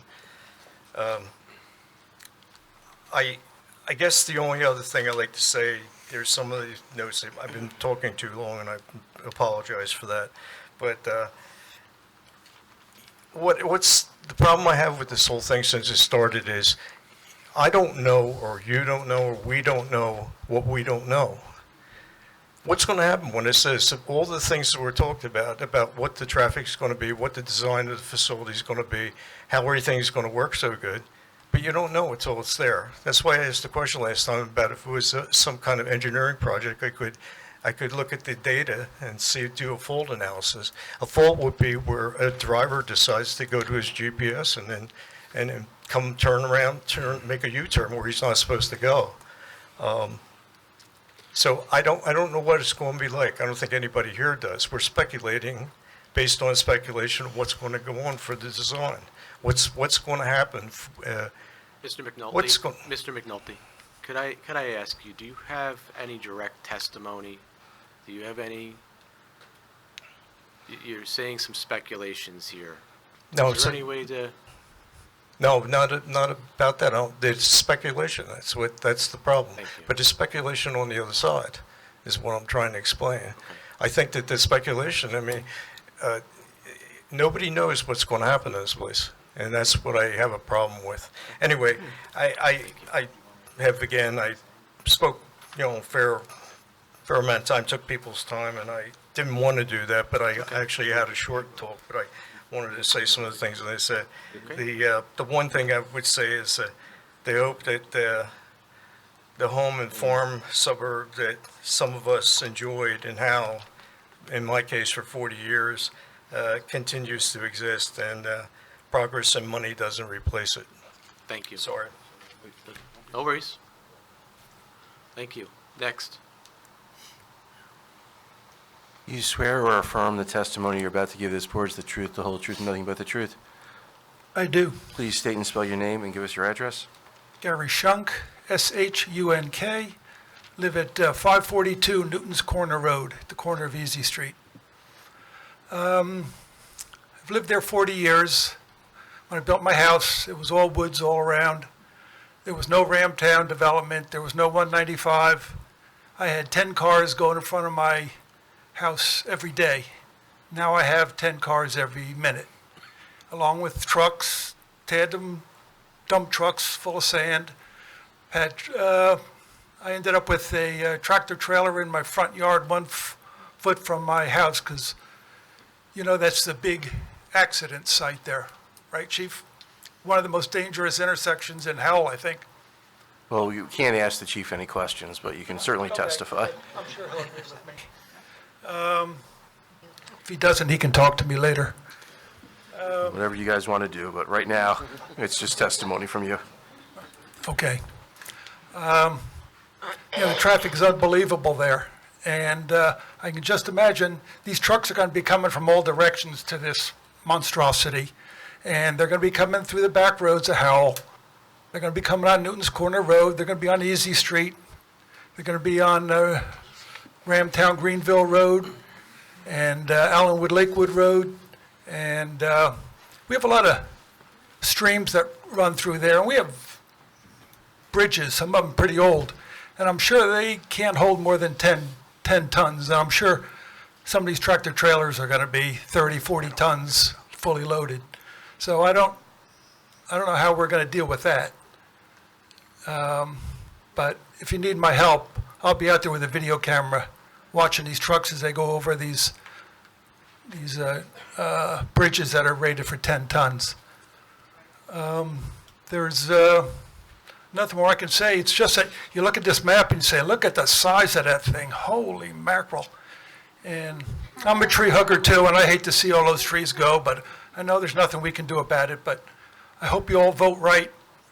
If you do, you'll have to chastise me for clapping. And if you vote the other way, I'll just walk out, and that'll be it. Thanks. Thank you. Next, please. Okay, do you swear or affirm the testimony you are about to give this board is the truth, the whole truth, and nothing but the truth? Yes, I do. Please state and spell your name for the record and give us your address. My name is Catherine Moore, Katherinemoore.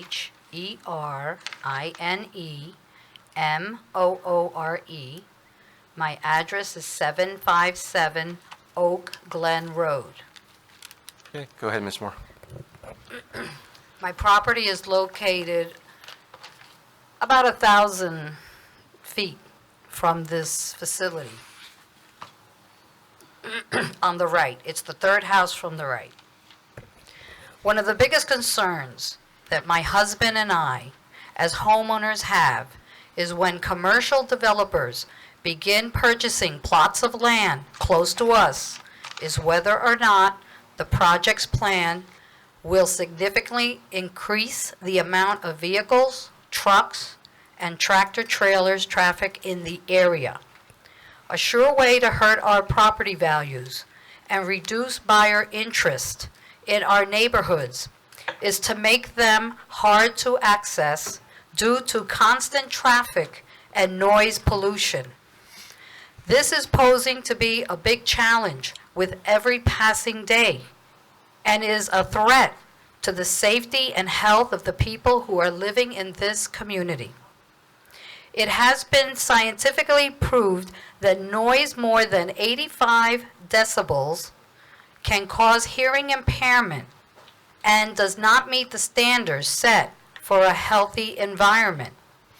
Moreover, the increase of traffic will cause accidents and congestion.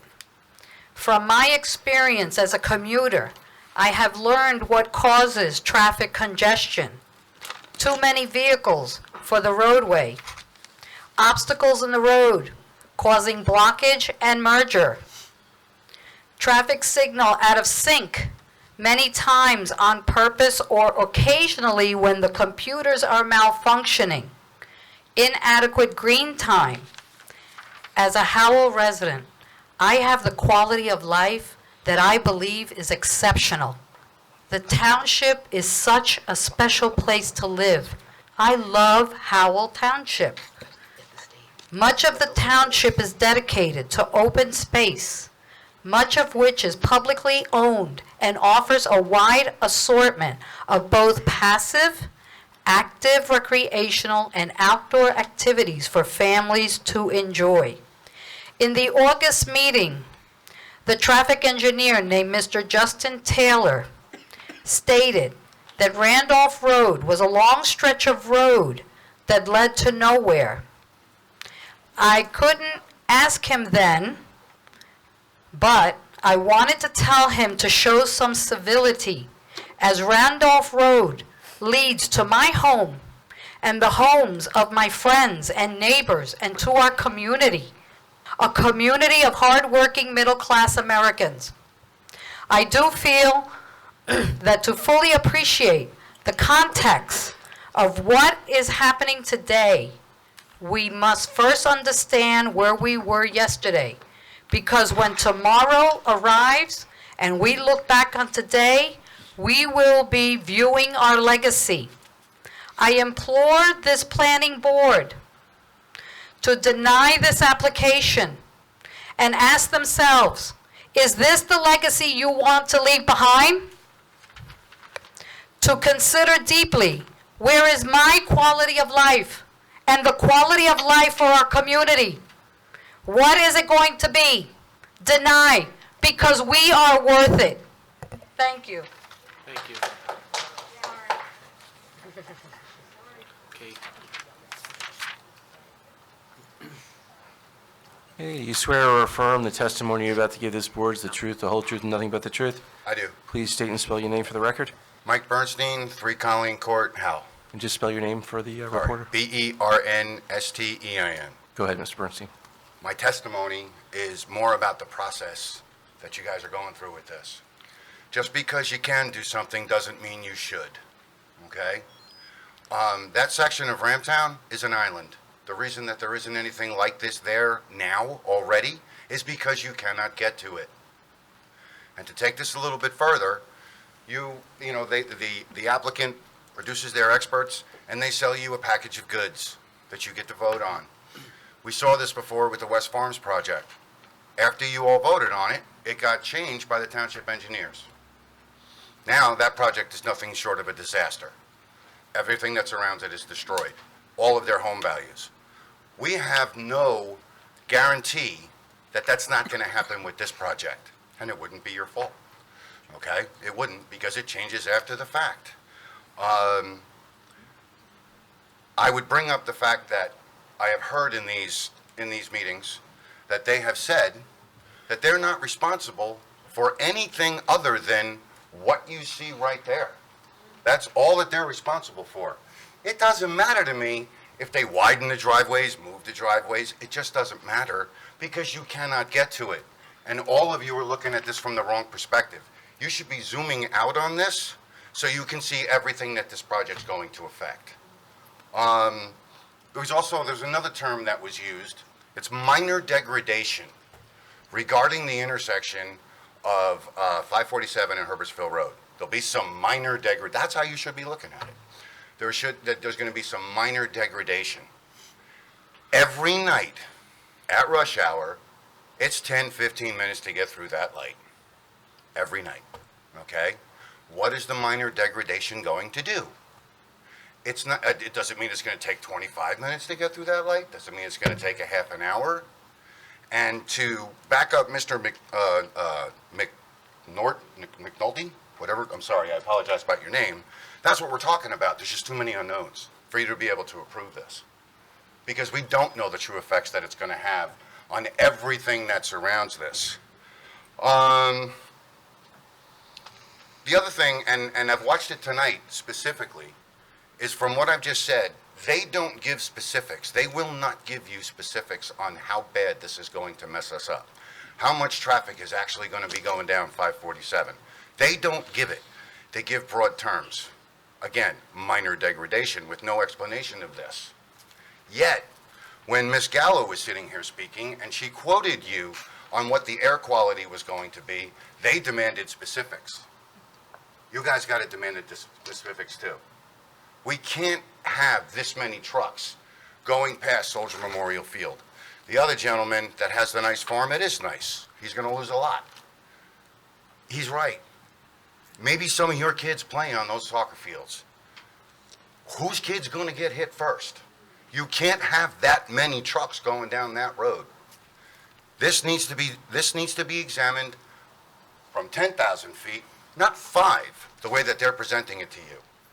I am asking you, as a gentleman, as a resident that pays ridiculous taxes to live in this town, to protect my home value, don't take it away from me. Don't take it away from any of them, okay, and say no. Thank you. Thank you for your time. Okay, thank you. For those continuing the, oh, go ahead. I'm sorry. Do you want to cross-examine, Ms. Goncher? Ms. Goncha? Okay. Okay. We're going to take one more, and then we're going to take a break. It's almost 9 o'clock.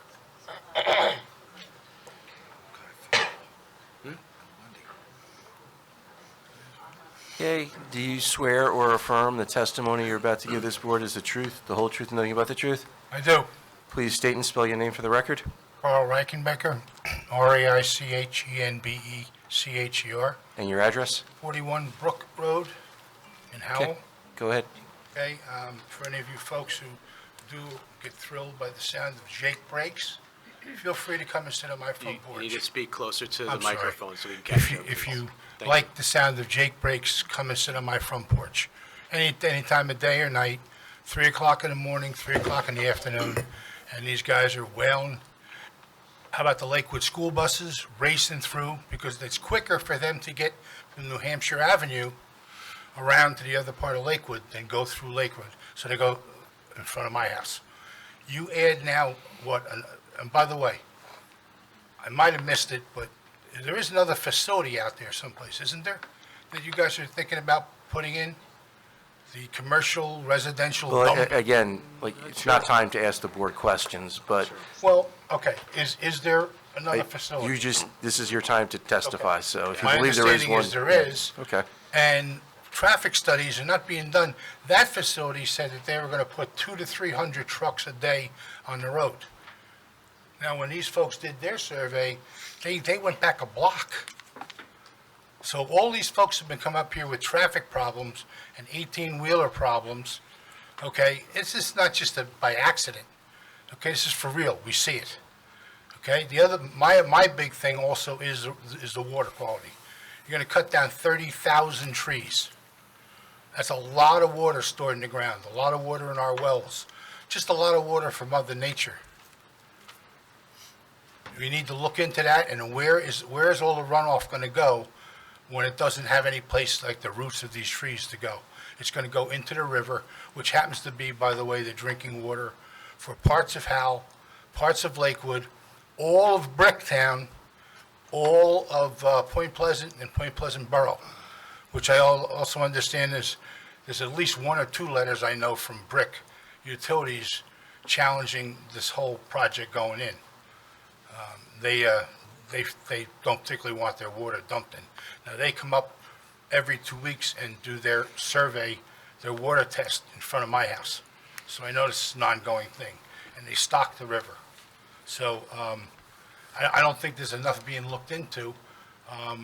And when are we going to know more about the dump?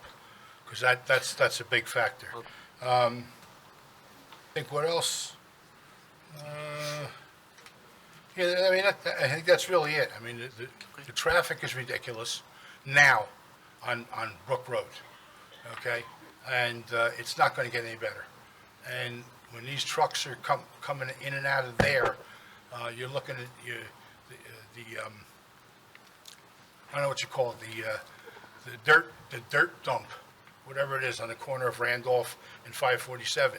You get the big, heavy-duty dump trucks coming out of there, and they're backing stuff up.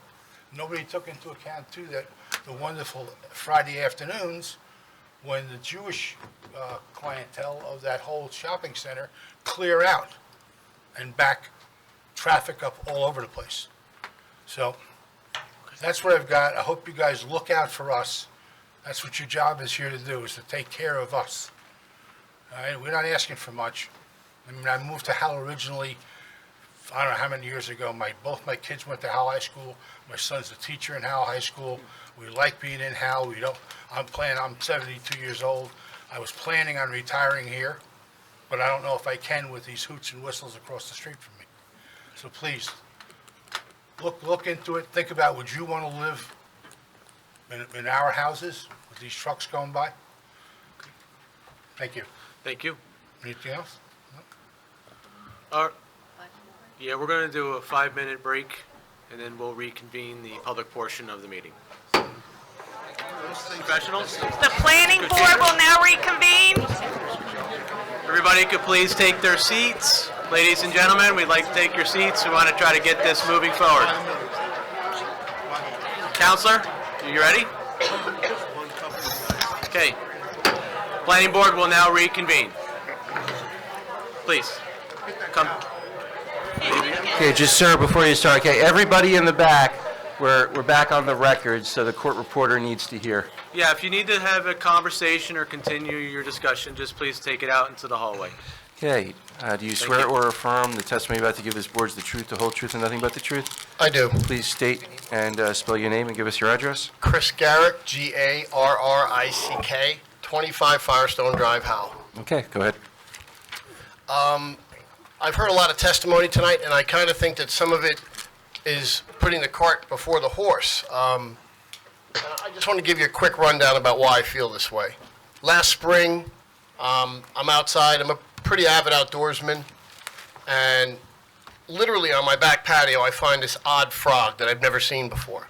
I've been a hunter, been a fisher, never saw it before. So I check it out. I take pictures of it. It's beautiful. I got them on my phone if you want to take a look. It's the frog by my house, though. And I realized that I'd never seen a tree frog in New Jersey before. So I send this thing out to a bunch of guys I know. There's a couple herpetologists I have friends, and they're basically, the answer is, that's a tree frog, and it's one of two types. It's either a copse or it's not. There's one that's an endangered species and one that's not. So I'm like, well, how can I find out? He's like, well, the only really true way of knowing that is genetics. So this is going to sound a little nuts, but this thing pooped on my deck. I actually got a sample of it, and I was giving it to my son, who's doing pre-med at Rutgers. Lo and behold, the lab there only does invertebrates, so I couldn't get a DNA on it. I tried, but thinking about that, I was, pretty impressed that there were these tree frogs. And then as I looked at my house and my neighborhood, I started identifying frogs. And my neighbors will know you. I drove people crazy with the frogs. Trust me. But I was able to hear a frog and go find it and see the tree frog whenever I wanted to. I got to be really good at tree frogs. So I decided, I see all the hoopla about this. So I took a walk. I forget the names of the roads. The one on the right, and all the way down and all the way along the bottom of the property during the spring when these guys are active. There's a certain time, there's certain calls. Let me back up and say, I am not an expert. I'm a vice principal and I'm an outdoorsman. That's what I do. But I observed these frogs at my house. I learned what they sound like. I found them. I can still find them. Matter of fact, when I walked that property, I tried to record the calls because I know they're in there. I heard them. Problem is, you need directional mics, you need a lot of stuff, and, I didn't have that. But what I want to say is this. They're on that property. Whether or not there was any testing done to determine which type it is, that concerns me. I don't know how people make a decision on something when there could be an endangered species in there. And I think that's something that nobody's talked about here at all. And yeah, I'm an outdoorsman. I'm a guy who cares about hunting and fishing, but this is important to me. And I think that that needs to be considered, because I don't think their guy testified ever. And I wasn't at all the hearings, but I will say this.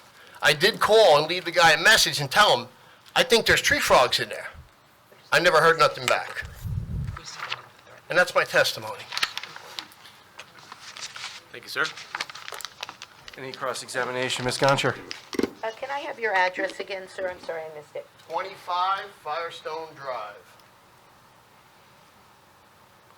And where is that in connection with the subject property? It is nowhere near the subject property. It's northern Howell.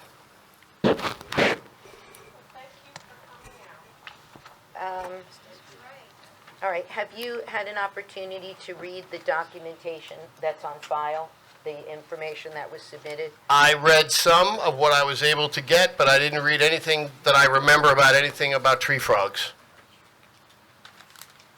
Thank you.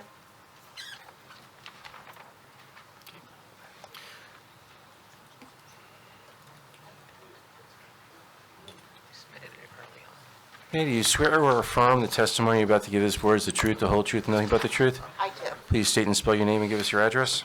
Nancy Reichenbecker, Reicenbecher, 41 Brook Road. So we have a traffic study for this project, and the SWC has a traffic study for another project that is being considered that I don't believe the board has as yet. But do we have a traffic study that addresses the traffic from a combination of the two projects? If not, this should be something that is addressed prior to a final approval. The project will remove 30,000 trees. Prior to the new bridge being built on Brook Road, there was flooding on Brook Road and heavy rainfall. I know there is a proposed detention basin, but are we sure that this will do the same job as 30,000 trees in mitigating flooding in the area? We already have a project in town where the detention basin is not working and the neighborhood is flooded regularly. The applicant is proposing improvements to Randolph Road and a small section of Oak Glen Road. With the amount of trucks that are proposed at this facility, what is the wear and tear on not only Randolph Road, but the roads in the vicinity? Will taxes increase due to additional repairs and upkeep that will be required on these roads? With the approval of this facility, we will be adding a significant amount of truck traffic on back roads that are two-lane roads. The safety of our residents and school buses traveling these roads will be at risk. In listening to the application, they did mention that the benefit of this project is job creation. What kind of jobs will be created? Will they be jobs that pay a living wage and allow those employees to buy homes and raise families in Howell? Thank you. Thank you. Any questions? No, thank you. Does anybody from the other side want to come? You guys are good? Okay.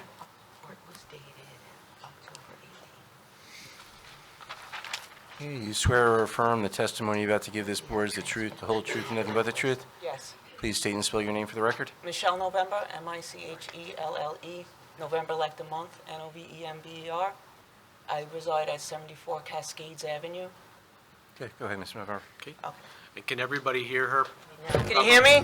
No. There you go. There you go. All right. I'd like to first say that I'm a retired police officer from New York. I moved from Staten Island, and I moved here because I wanted to have less congested area to live in.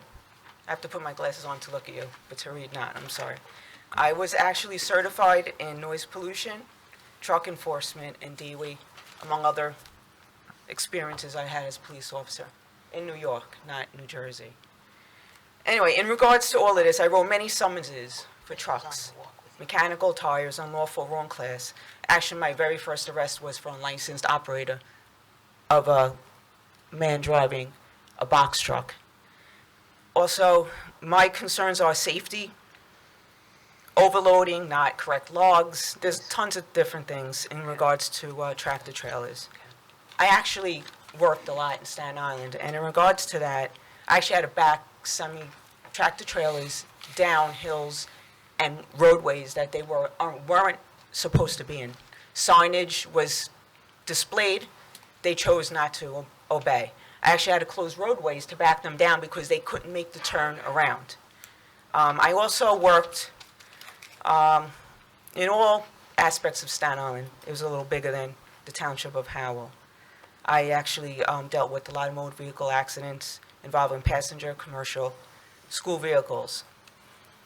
I also had to close streets due to proximity of accidents to expedite law enforcement, EMS, ambulances and such to get to the sites to help with the school children that needed to go to the hospitals because they were involved in accidents between trucks and also passenger vehicles.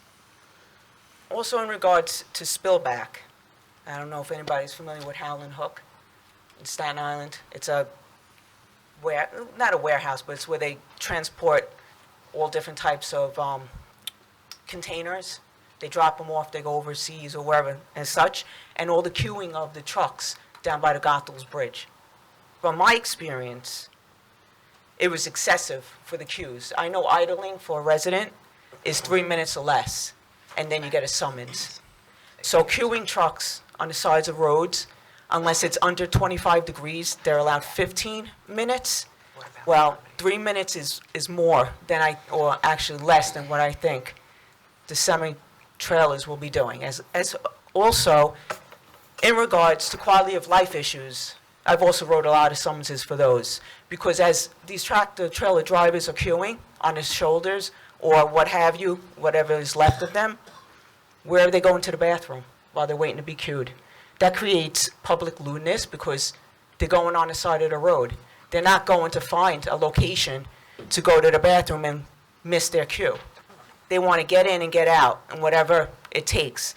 Sleeping on the sides of the road, I've been called. I worked all hours of the night. I did 6 to 2, 6 at night, 2 in the morning, and so on if I had an arrest. In regards to that, they're sleeping in their rigs. Can't tell you how many times I've been called to see what they're doing. Because who knows what they're doing? Drugs? They do them. Whether or not there's enough police officers in the police department with this coming on, I don't know. I'm sure the chief needs as much help as he can. He did a great job the last week in regards to taking a lot of drugs off the street in Ramtown. Kudos to you. That's where we need the money. We don't need them to be dealing with motor vehicle accidents that are unnecessary. Inclement weather, where you're going to put these trucks that are in queue when you need the plows to come through. Or the volunteer EMS, firemen, they have to come to your house. How are they going to get there if they can't get past these trucks queued on the side of the road in this inclement weather? We have to take into this every aspect of it. We also need to take into consideration all the public parks maybe where they're going to queue, sleep overnight. I live up the road from the Purple Park. Not saying it's not going to happen or it is going to happen, I don't know, but it's a perfect spot if you want to sleep it off until you got to get in for your queue. I just think that it's just not a safe environment. I'm only speaking from my experience as a law enforcement officer in New York. I'm retired now. I don't want to have to go back on the job to have to make these phone calls.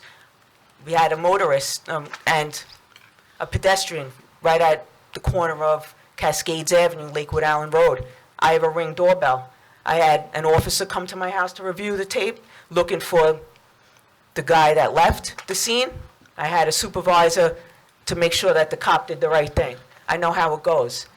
You know, I don't even know what happened to that motorist if he lived. I mean, the pedestrian, if he lived. We need to All right. focus it on this stuff. We have a lot of consideration that we have to give to the residents, to the children, and as an aspect of myself as a prior law enforcement officer. I've seen it. I've lived it. I've dealt with it. In New York, not in New Jersey. I don't know how the rules are here. I just obey them. So I want to thank everybody on board for your time and consideration. I also want to thank the applicant for their time and consideration to give us conceptual ideas. I'm giving you facts. I want to also thank everybody here for coming forward today and supporting the community. I like it. I came from Staten Island. I know, a lot of people don't. Ms. November? All right, well, thank you. You have to, Again. you have to address the board. Thank you, sir. Thank you. Thanks again, Chief. Let me know if you want to come back and work for me. Let's see what happens. And once NYPD goes and tops me and gets 96,000 decks of heroin off a couple days later, so. Okay. But Credit kudos to you. Thank you. Would you like to cross-examine? No, thank you. All right. Next. Hey, do you swear or affirm the testimony you're about to give this board is the truth, the whole truth, and nothing but the truth? I do. Please state and spell your name and give us your address. My name is Patricia Mayer. My address is 2152 Spruce Drive in Seagirt, Howell Township. What is your relationship to this particular application? So I am a real estate agent, and I actually brought Michelle in November, a beautiful home. I've sold several homes in this neighborhood. Hold on. Ms. Oh. Sconcher, do you have an objection to the standing of this witness? Yes, she's not a resident, and I'm Yeah. not sure what the connection is with So- her standing to raise objections to the application. Mr. Chair, the municipal land use law doesn't define this witness as an interested party. She has no right under the law to testify. If you wanted to hear her, I suppose you could, but I can tell you, if it's about, economics, it's not something the board can consider anyway, but the municipal Actually land. about coming from the heart, not economics. Hold on. The municipal land use law does not identify her as a interested party, so it's up to you. No, I would agree. I will concede to the advice of counsel. Well, I'm just telling you it's up to you, but she's not an interested party. So I didn't say don't hear her. It's up to the board, but she doesn't qualify as an interested party. I don't think so. Thank you. Thank you, ma'am.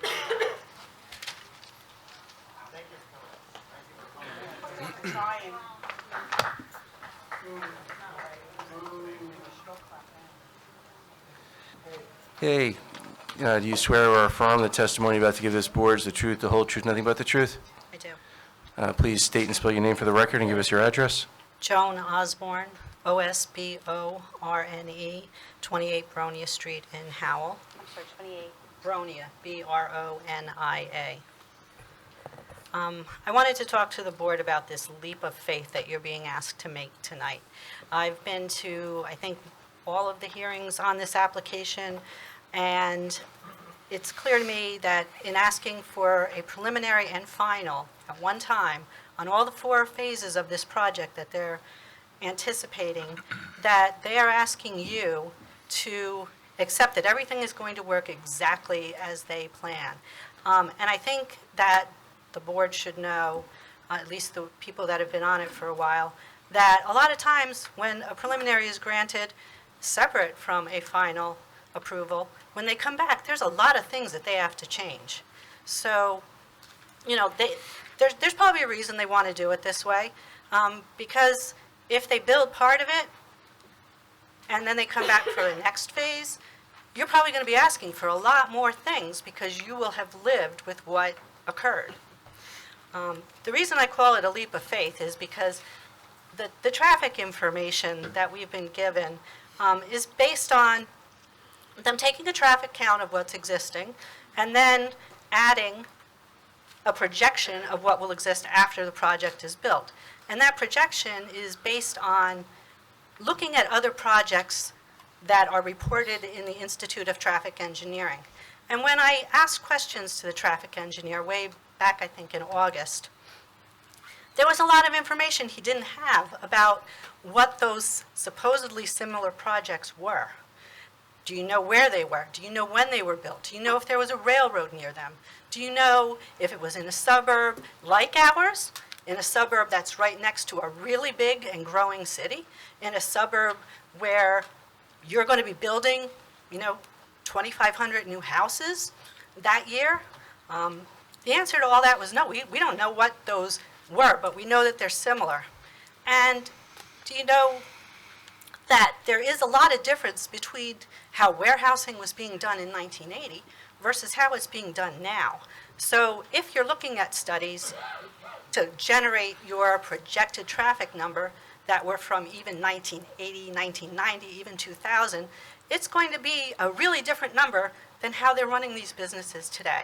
So they're asking you to take a leap of faith that their projection on what's going to happen when this is done is accurate, and you really just don't know. I mean, I think a traffic engineer has a lot of good information for how the site's going to work, but what's off-site, I just don't think that there's a real basis for you to know. And in sitting through these hearings, I've heard you can't really worry about what's happening off-site. All you can worry about is whether you can get onto the site safely. I think there is a statute or an ordinance in Howell that says that you actually can and have to consider what might need to be done off-site. Howell Ordinance 188-45 talks about off-track improvements. And it says that before the filing of final subdivision plats or recording of minor subdivision deeds, or as a condition of final site plan approval, or as a condition to the issuance of a zoning permit, the governing body shall require that the developer furnish performance and maintenance guarantees.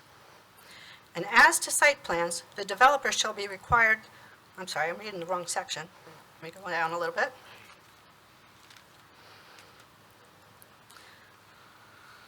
This section, it's 188-45, ensures a pro rata share allocation of the cost of those reasonable and necessary off-track improvements necessitated or required by construction or improvements within such subdivision or development as authorized by Section 30 of the Municipal Land Use Law.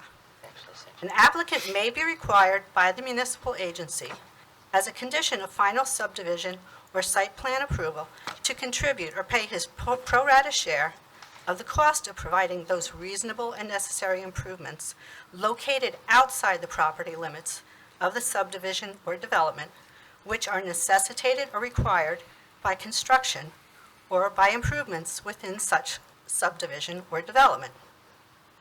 Such improvements include, but are not limited to, and that's important, they're not limited to just these, the water, sewage, drainage facilities, including land and easements, and all items necessary to administer and maintain those public functions. It goes on to say it shall not include general public improvements or facilities which benefit all or a substantial portion of the township.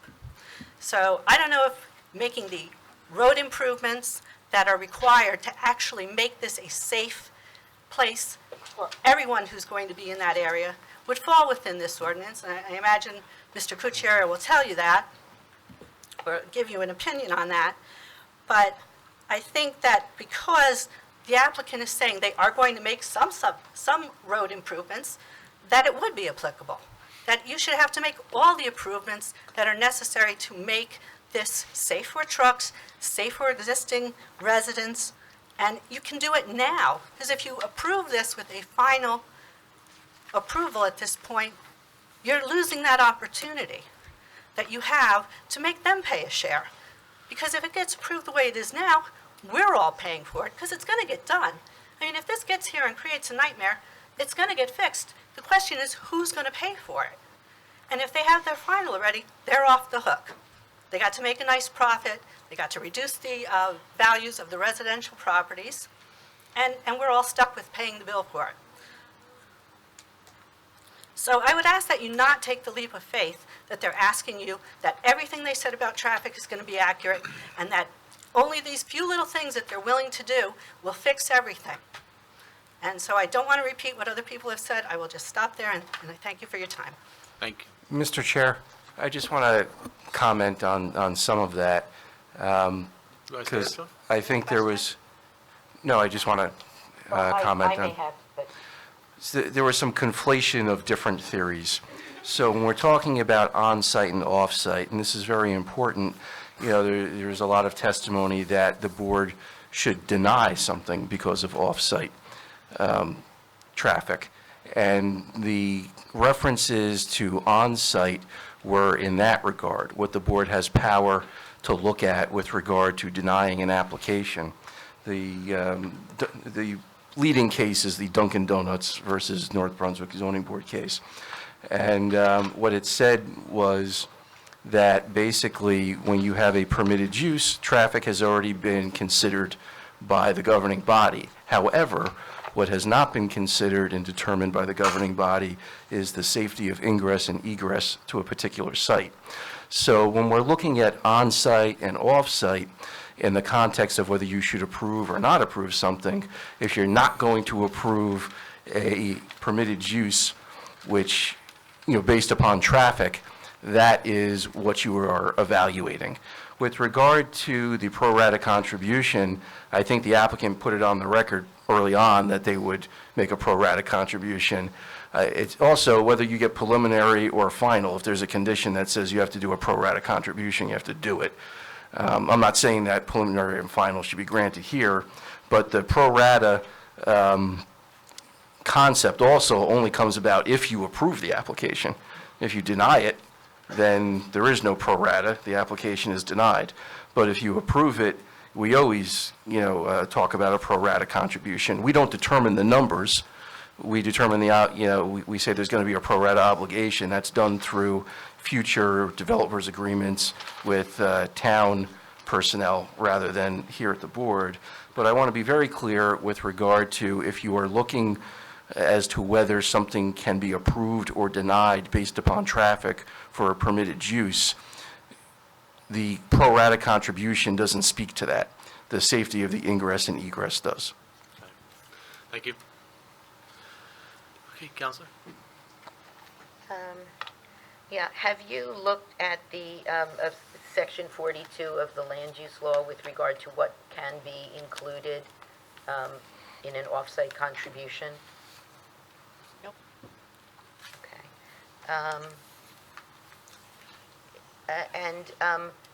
You indicated you were here for most or all of the hearings. Did you happen to hear whether the objector's traffic consultant relied on the ITE? I did, and he did. Okay. Did you also, in hearing hearing the testimony on other evenings, hear the testimony of our traffic consultant as to what was included in the traffic report that they presented, that he testified to? I remember hearing most of his testimony. I know there was one night that I missed about a half an hour of it. Okay. So are you aware of the inclusion of the traffic information, the traffic numbers calculated by other approved projects other than our project? I know that those were included, but I was asking for specific information about those projects. Okay. That was what, there was no information. No, I think what I thought I heard you say was that you asked about projects that were included in the ITE study. Right, the ITE relies Can you speak upon, closer to the mic, Ms. Osborne, ITE please? relies upon reported projects to generate numbers for similar projects. You input a code for the type of project, and on this one, it was warehouse Right, category. that wasn't, what I was asking was whether, I think you had made a comment about what we included and on distinguishing between our projects and others, and I was asking if you had heard the testimony that in addition to including what was anticipated to be generated from our proposed project, the other projects that were included in the study.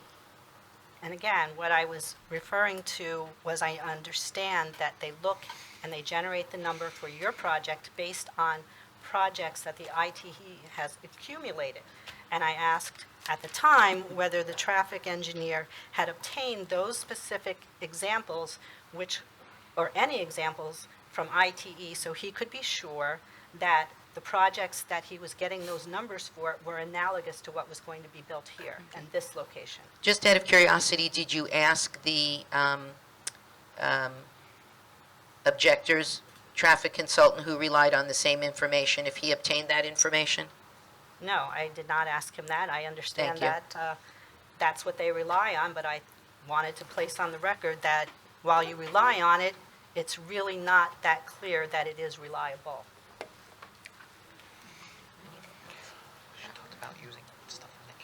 You have any more questions, Ms. Goncher? Are you aware of how frequently the ITE information is updated? No, and I think I asked your engineer that, or your traffic engineer that, and he had no idea either, other than that he sometimes sends it in. I'm sorry, I can't. Other He had than- no idea other than. He sometimes sends in projects that he's done. I don't think that's the same, that one thing has to do with the other. I asked you if you were aware how frequently those are updated, new additions come out. That's all I asked you. And I provided my answer that Okay, I thank wasn't, you. and neither was your engineer. That wasn't the question you said you would ask them, though, but thank you. That's all. Okay, thank you. Thank you. Oh, I'm sorry. I actually have one more point that I wanted to make on environmental issues. The environmental impact report that's been offered to the board is one that concluded that there was a safe level of noise right now, although marginal, and pollution levels were also marginal, but they didn't go forward and give you an analysis of what you could expect in the as-built situation, how much additional pollution, how much additional noise.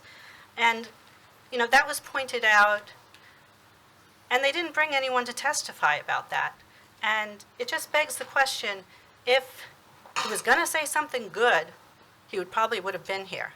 And he's not here. So I think you can draw from that what you will. Thank you, Ms. Osborne. Oh, can I ask one more question? Sure. But you acknowledged that there was an EIS, an environmental impact, and there was an endangered species. There were other environmental reports that are submitted and part of the record. I acknowledge that, but it would have been helpful to have testimony and to be able to ask questions about those reports.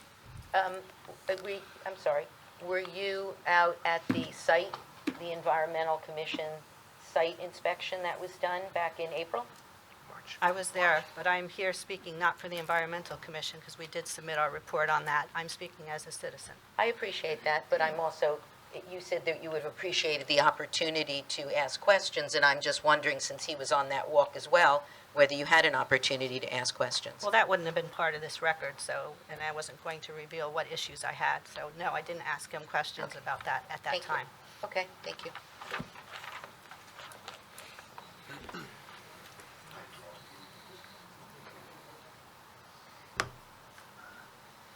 Yeah, go. Please come on up. Okay, do you swear or affirm the testimony you're about to give this board is the truth, the whole truth, and nothing but the truth? Yes. Please state and spell your name and give us your address. Pamela Newmayer, 141 Arnold Boulevard, Howell, New Jersey. And just spell your last name. Oh, I'm sorry. N-O-U-M-A-I-R.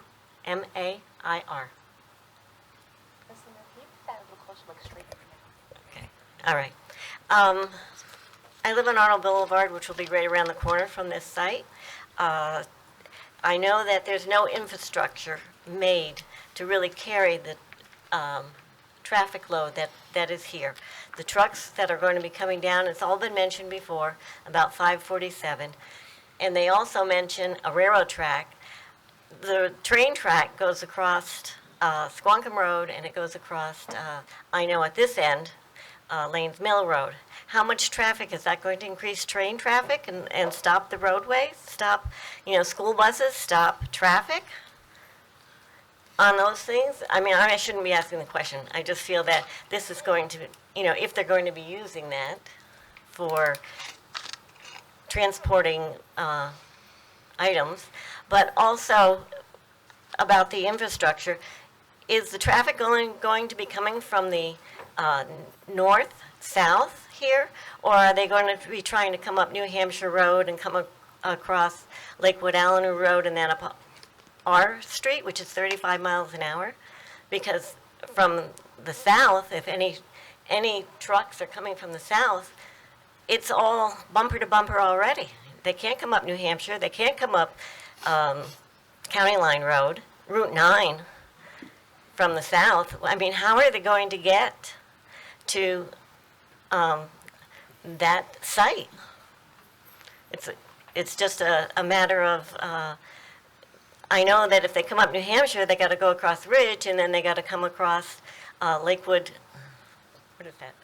Ramtown Greenville Road up to my street, which is Arnold Boulevard, or they could only go through Brook Road, but it's still going to be all blocked. So it's not coming just from one direction. It's going to be coming from all different directions. Is it going to go through the developments? You know, these are things that are a concern. There's been many other concerns. I know they mentioned the frogs, and I've sent many pictures to the Environmental Committee about the endangered species in the area. I did have one time, but I didn't take a picture of it because I didn't know it was going to be useful, a tree frog in my backyard. So I know they're in the area. So, all right, that's it. Thank you.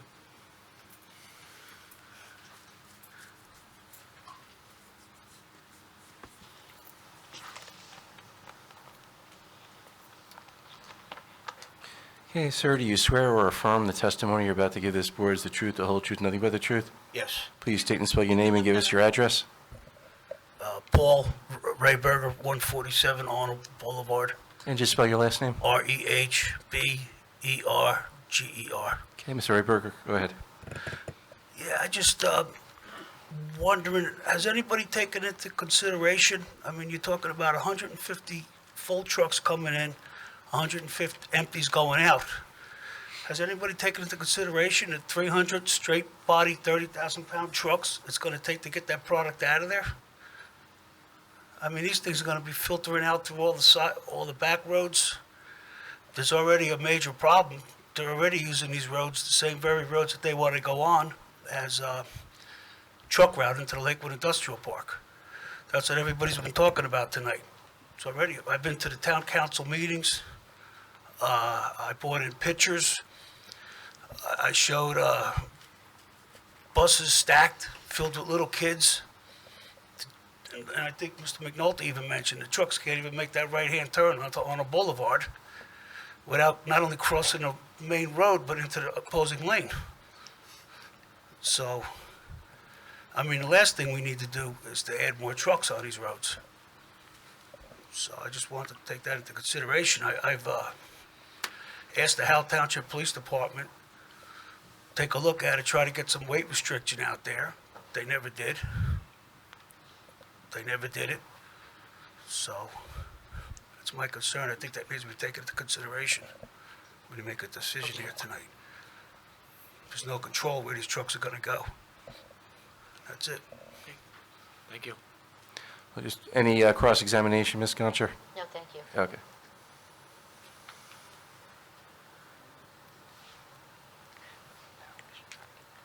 Okay, do you swear or affirm the testimony you're about to give this board is the truth, the whole truth, nothing but the truth? I do. Please state and spell your name and give us your address.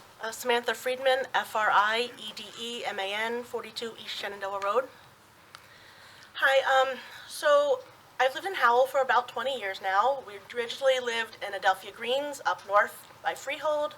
And when our family grew, we decided to look for a house that had a community where the kids could grow up, be in the Howell schools, and we chose Ramtown. We love Ramtown. Our kids have grown up there. They're both in Howell High School right now. My husband is a business owner in Howell, ProCare Rehabilitation. Actually was voted Howell Business of the Year this past year. 4505 Route 9 North, 2 buildings down. In 2019, 26% of his patients came from the Ramtown area. Now, I can't give names because patient confidentiality.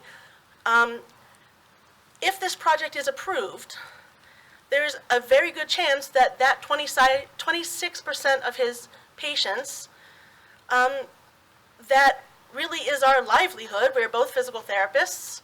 We both work very hard. And he would be here today, but our son has the flu, so he went right from work to care for our son. Very good chance that that business is not going to be able to handle that decline in patients. Why should people have to wait for 40 minutes to go to therapy where you can go to brick, or you can go to wall instead of driving the 15 minutes that it takes now. I'm just asking, for my family and our livelihood. I want to stay in Howell. I'd love to continue to stay in Howell, even when both my children will graduate. Please think about what you're doing to, if it is approved, to other people that own businesses in Howell and rely on people from Ramtown to stay solvent. Thank you. Okay, thank you. Cross-examine, Counselor? No questions. Thank you.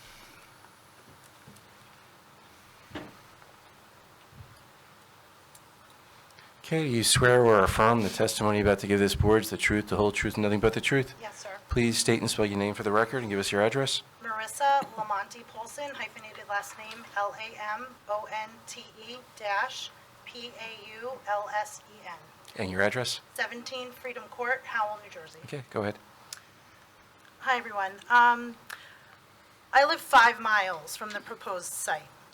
I'm not a direct neighbor like some of the others have spoken. However, I feel like we're all Howell and we're all affected somehow. So I wanted to speak tonight just based upon that. Being that I live with my husband and my 3 school-age children, I'm off of Aldridge Road East between Aldridge and the Manasquan Reservoir. My concern is auxiliary traffic going out onto Aldridge Road.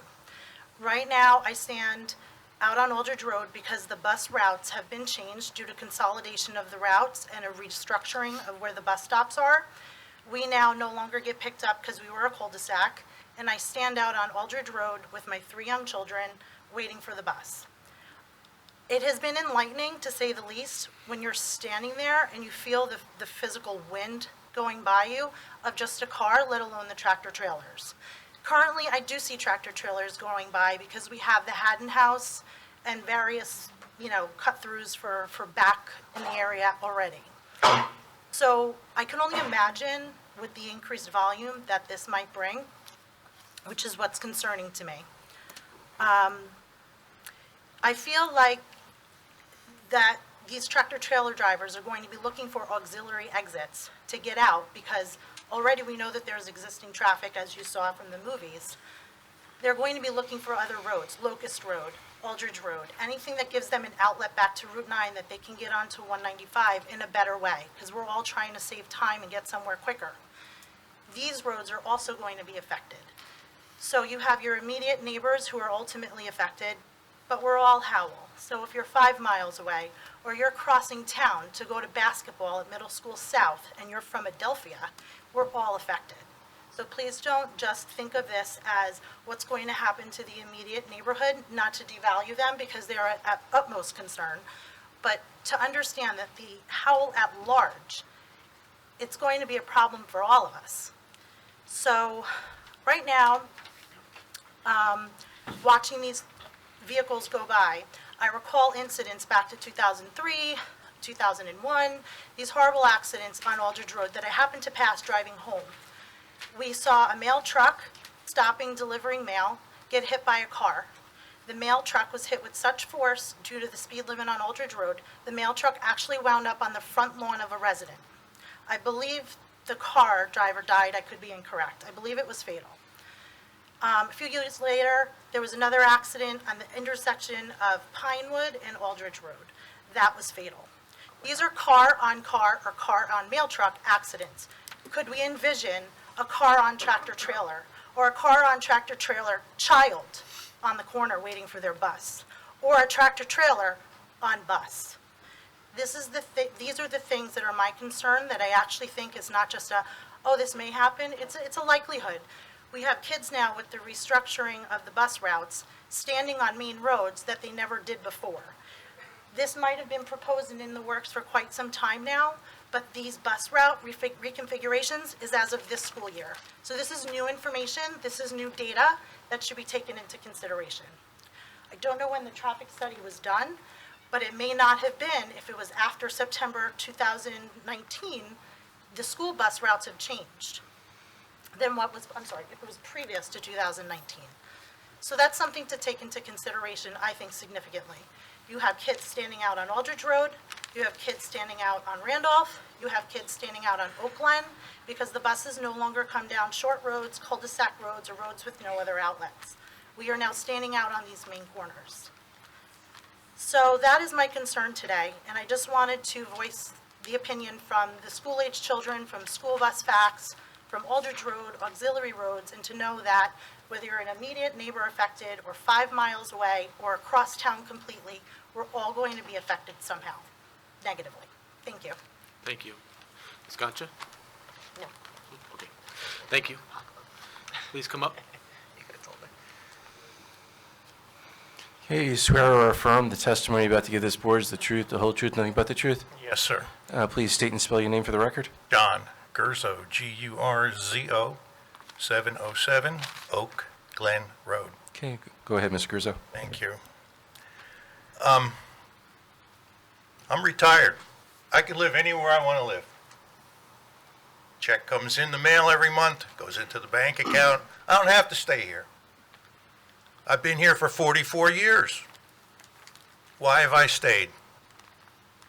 I like it. I enjoy the quality of life here. That's why I stayed. That's probably why most of these folks stay here.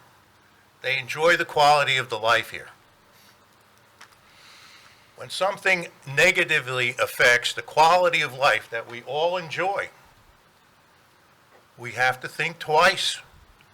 There's just no way that anybody sitting here or over here can tell me that this will not impact the quality of my life or the lives of these folks out here. There's just no way. Try to always address the board, please. Yes, sir. Thank you. I haven't heard anything about it yet, so I can't help but say it. When quality of life is negatively affected, the amount of tax appeals goes up. And I guarantee you, certainly mine will, but I can make probably a pretty good guess by saying, regardless of what you think ratables may come in because of this project, a lot of it's going to be negated by the tax appeals that inevitably will follow. Thank you. Thank you. Okay, next.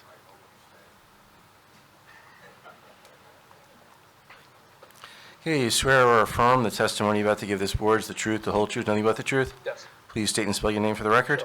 David Albertson. I live at 28 Nate Lane in Ramtown, in Howell. And just spell your last name for the court Albertson, reporter. Albertson. Okay, go ahead. So I've been a resident of Howell now for 10 years. I was fortunate enough to meet my wife as a small business owner, as an entertainer, doing weddings, sweet 16s, and bar mitzvahs. In doing so, I decided to marry my best friend. In doing so, she has given me 3 beautiful, healthy children that I'm raising right here in Howell by choice, because I love this community. I love the police department. I love the fire department. I love the schools. We support them as I support this community. I would be doing an injustice to my family and to my neighbors if I didn't come up here and speak on my kids' and my wife's behalf. I'm not usually here at some of the board meetings because I volunteer my time to the community by giving back to the kids and the families by volunteering, by coaching or teaching or educating them. I ask the board this evening, as I do my job, please consider to do yours to give us the quality of life of the people of Howell deserves. Thank you. Thank you. Please come.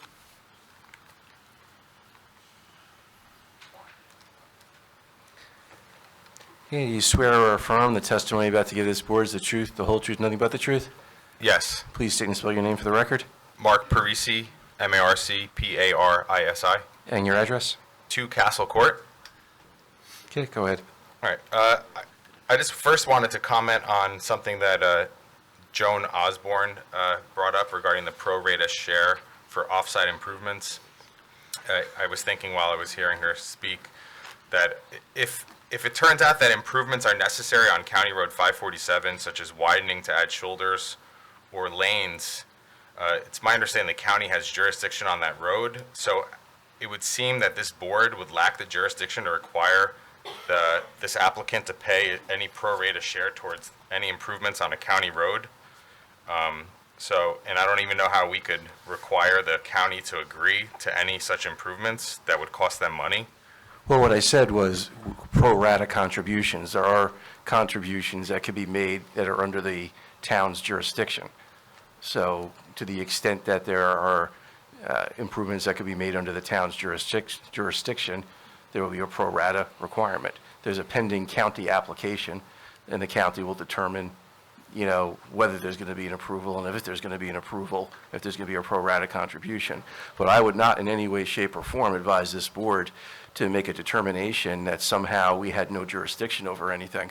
I would, as a protective measure, always feel that there's something that we have jurisdiction over, and if we lose the opportunity because we determined that we weren't going to put it in, I don't think that's a responsible way for the board to operate. So I would put it in, and at some point in time, if there is an approval, again, this assumes there is an approval.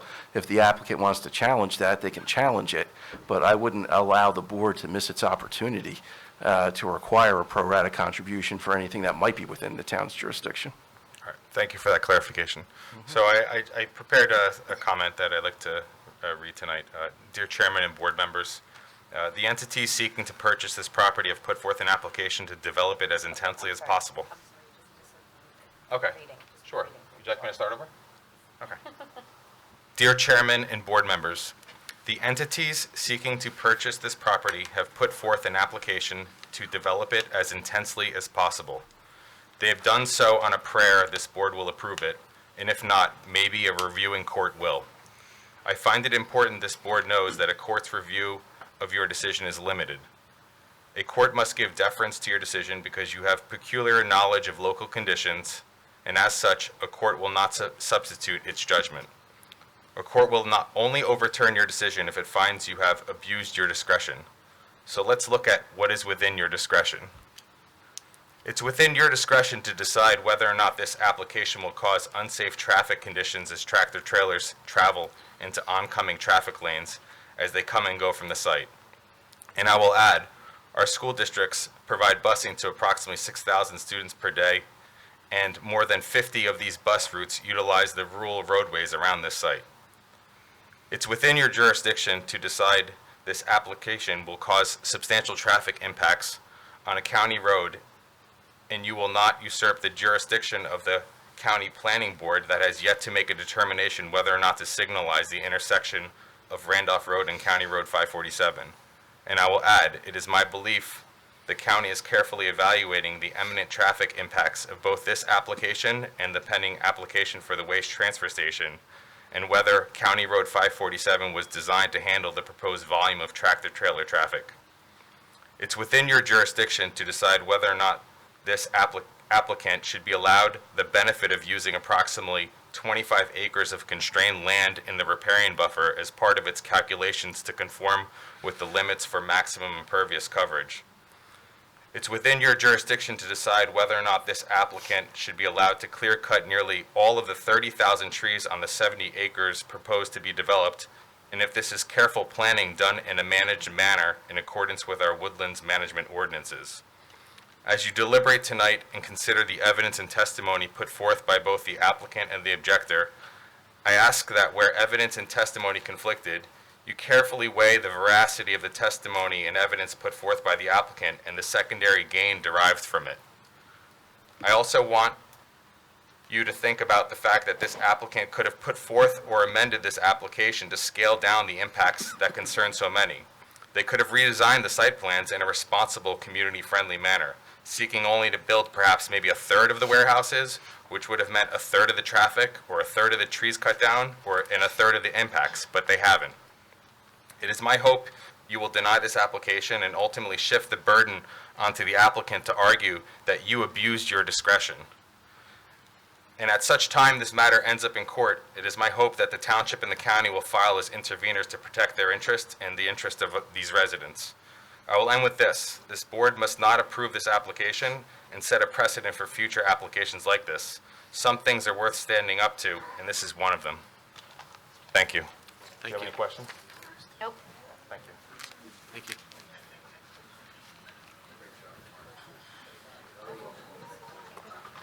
Come on.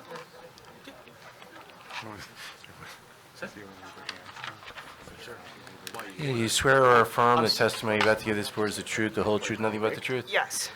Please state and spell your name for the record. My name is Karen Schmidt, SCHMITT, and I live at 74 Cascades Avenue in Howell.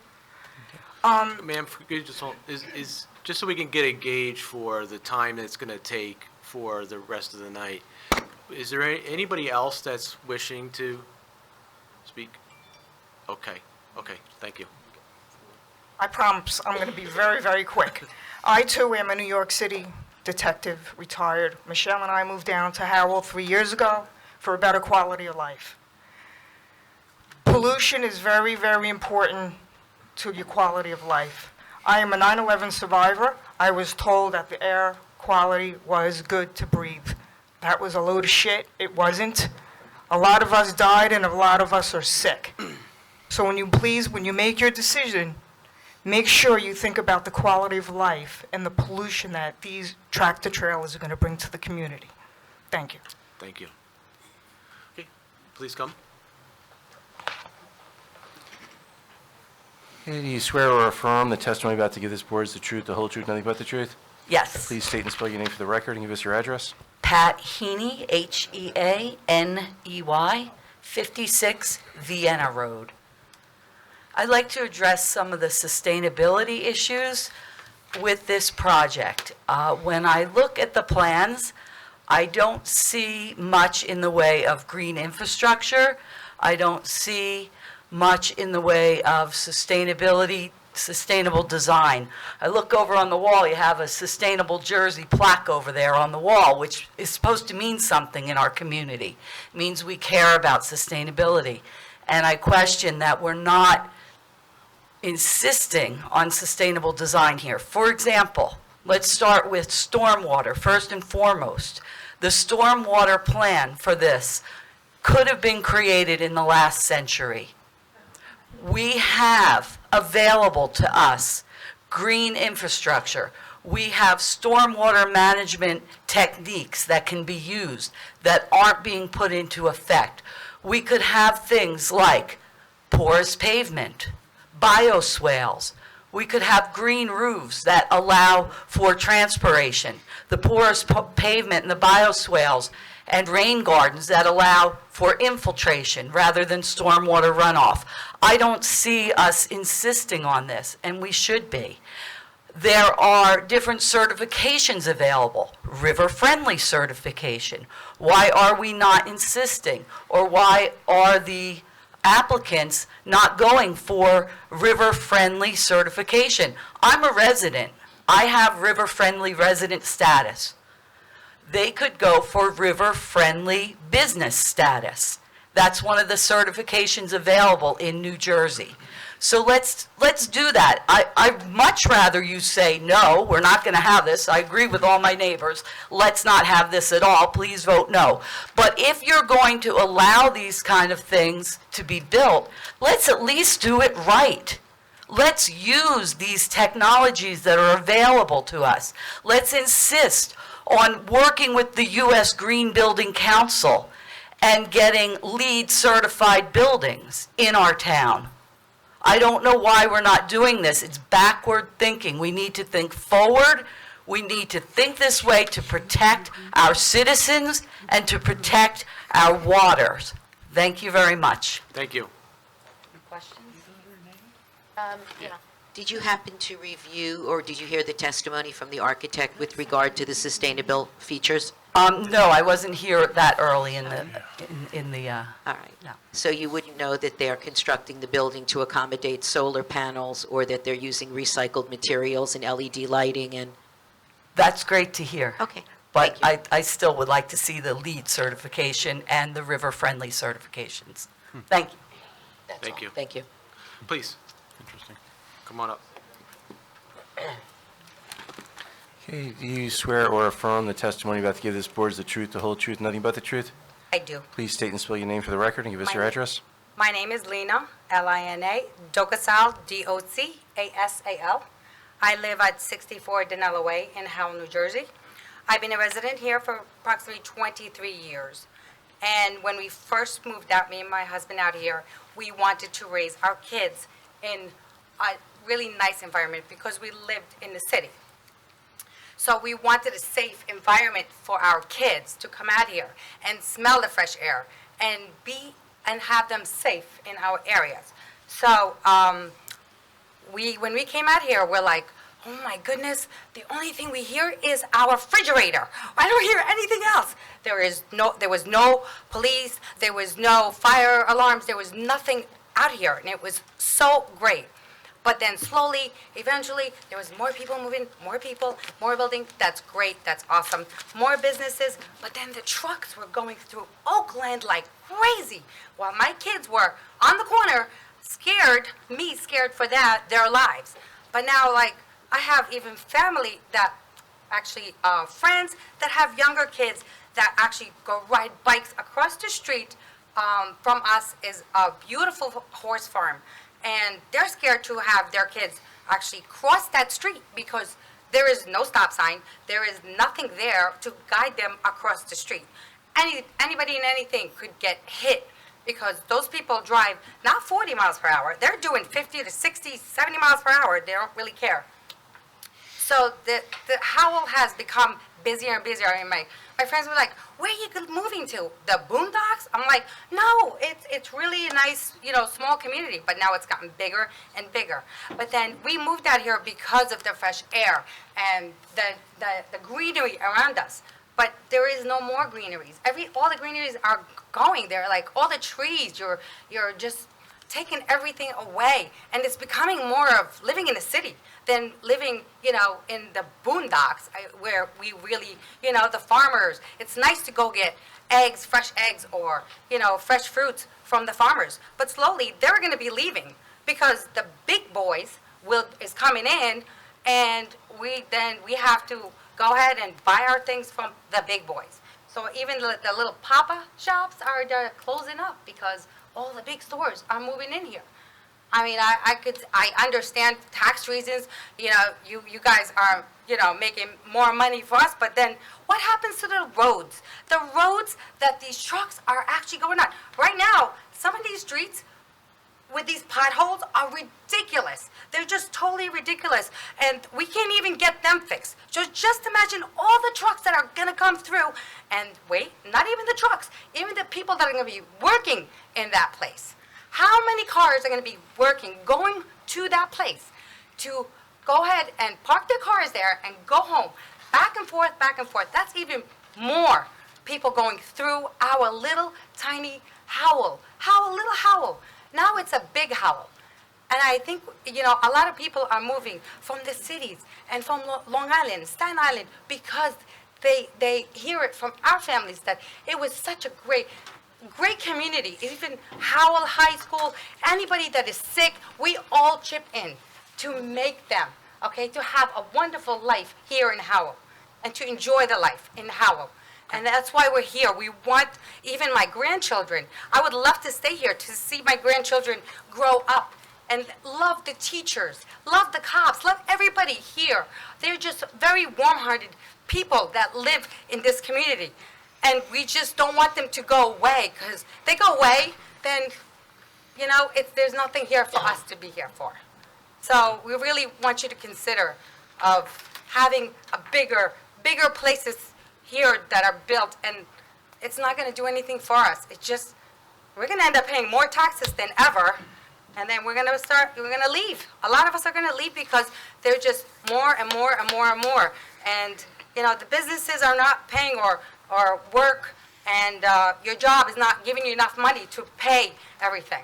Could you please stick to the testimony for the application? Well, we're just saying, everything here, it's all around us, okay? Who pays for the roads to get to, our taxes?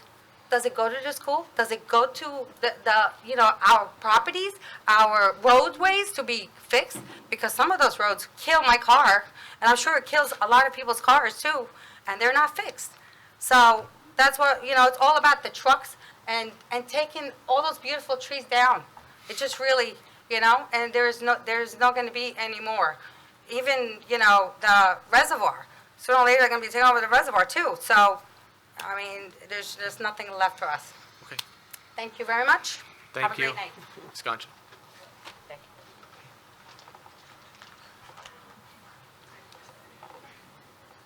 You swear or affirm the testimony about to give this board is the truth, the whole truth, nothing but the truth? Do.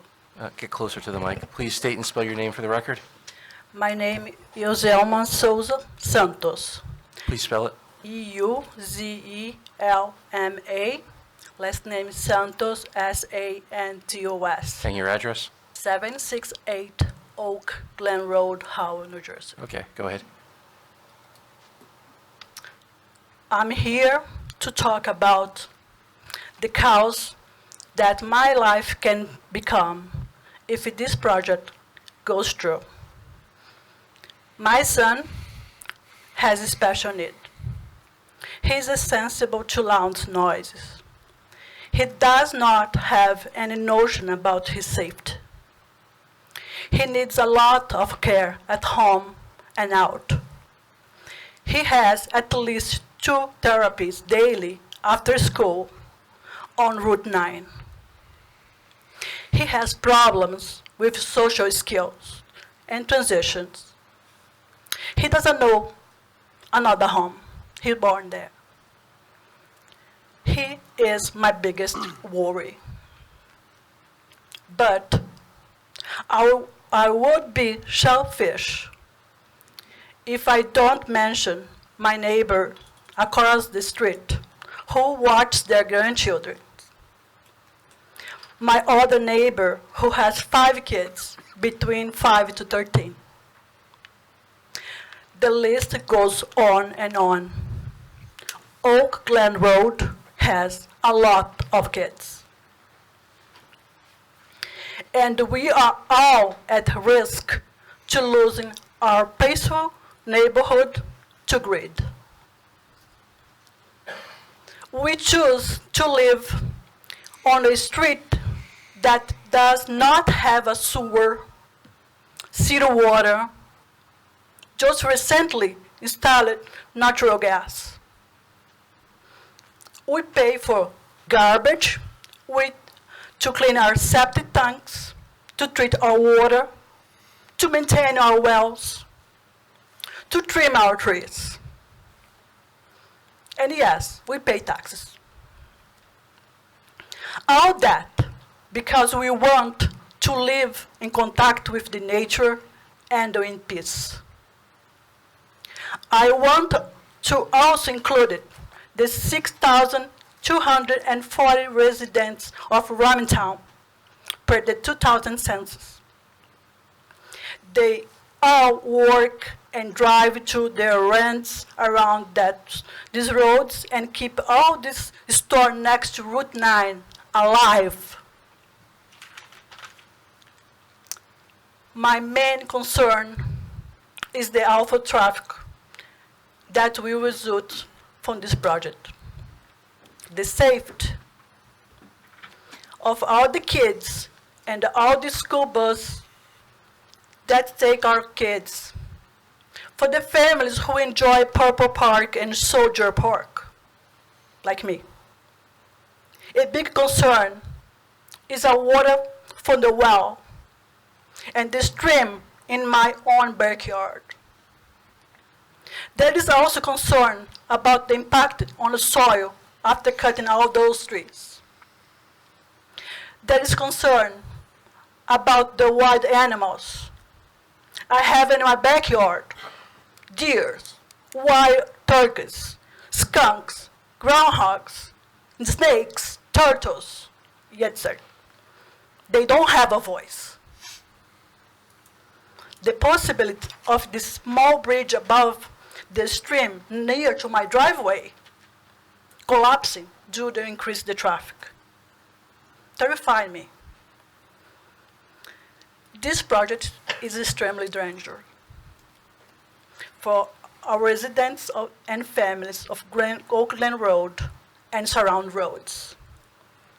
There is a plant of land close to the railways to accommodate this. This is Route You gotta talk. 47 South. Hold on. You have to speak into the mic. Well, sorry. before that, you want to enter this into evidence? I just want to... Well, if you're going to reference it, we need to... Reference. All right, so tell us what this is. This is a bus accident on November... No. What, is this a picture? That's a picture. Who took it? That's in all the journal, newspapers, Facebook, how... Where did you get it from?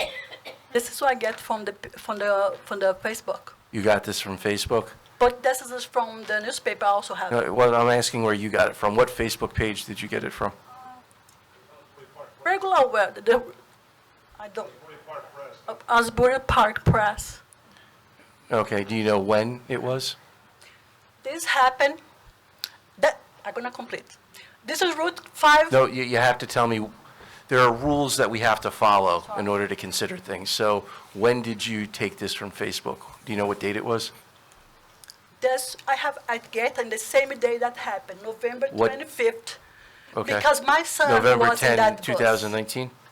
2019. Okay. Ms. Goncher, any... I don't know what she's showing.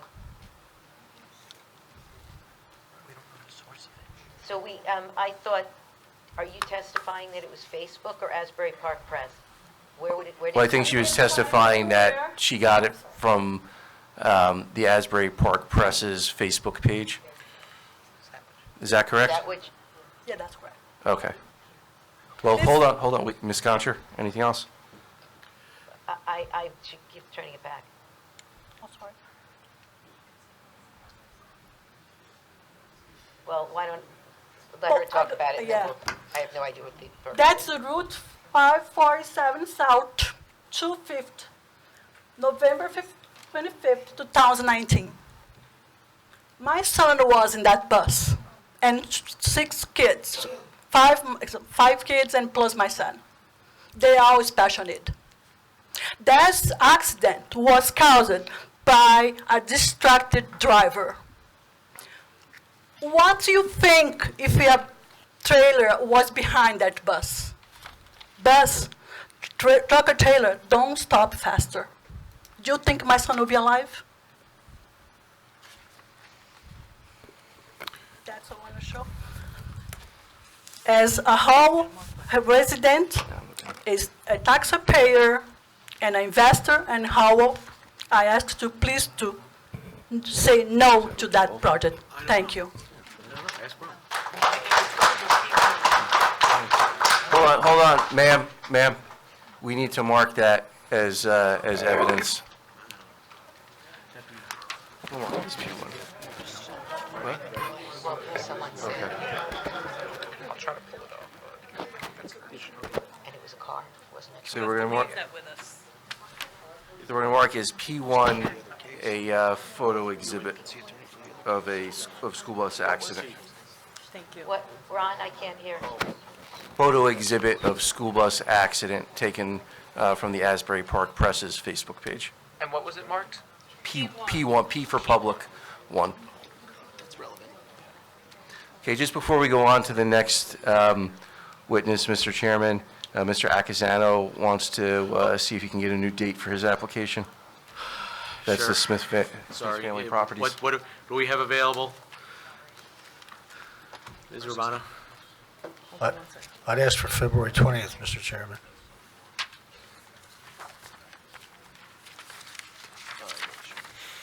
February 20th is fine. Yes, Mr. Chairman, Frank Acasano on behalf of the Smith Family Properties application, SP 1041A. I ask that the board carry it to February 20th without further notice. Okay, Mr. Chairman. Okay, thank you.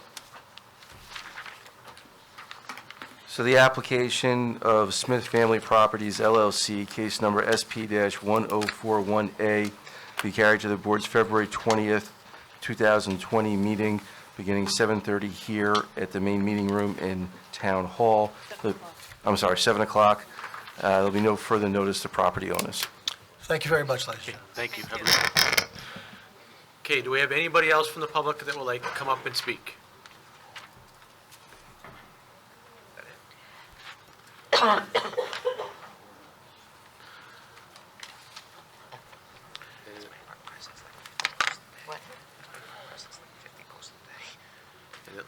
Yeah, do you swear or affirm the testimony you're about to give this board is the truth, the whole truth, nothing but the truth? I do. Hey, please spell and state your name and give us your address. Janet Coakley, 3039 Lakewood, Allenwood Road. And Can you just spell it, please? Janet, Janet, Coakley, Coakley.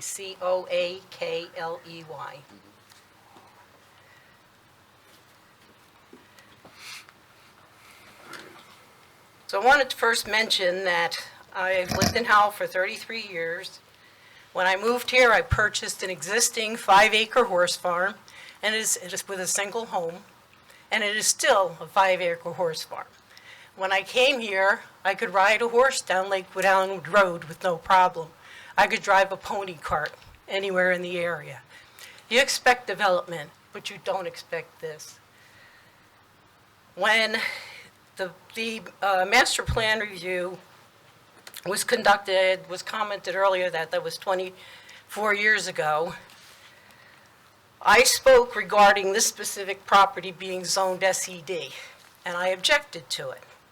My objections at that time were that the property had limited access to highways, that it wasn't proper for large development. I was assured at that time that while, yes, warehousing is a permitted use, that we could expect to see perhaps a self-storage unit or a doctor's office, that it would not be significant development.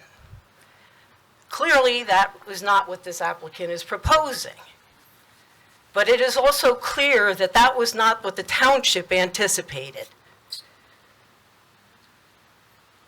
The owner of that property is entitled to the use of the property. They are not entitled to the abuse of the property. On my 5 acres, again, I have a house, a barn, and much of my property is wetlands. It's protected. I protect it. I make sure that my property is maintained in a way that there is no pollution to the stream. This project is totally disregarding any respect for the environment. When I came here, I had no issues with flooding. I wish I was closer that I could show you where I live compared to this, but if you're looking at that Y in the map to the right, and then it's marked ARE2, my property is right where that 2 is, that little triangle there. So the property there has a stream directly behind it. I never had issues with flooding. I can show you now where I have water that came up to my little fenced yard that I keep for my dogs. So close to the house, I evacuated my horses, and I was prepared to evacuate my house. If this project dumps additional water into the Metedeconk River, what's going to happen is that while I'm not directly on the Metedeconk will back up, it will prevent Dix Brook from flowing and draining and further back up water into my property. I'm sorry, I don't know how long I can stand here. I'm having some surgical complications, so I'm shaky. No, go ahead, sit. Please sit. We have extra seats. You can speak from the... Meryl, you sit. Right here. Sit.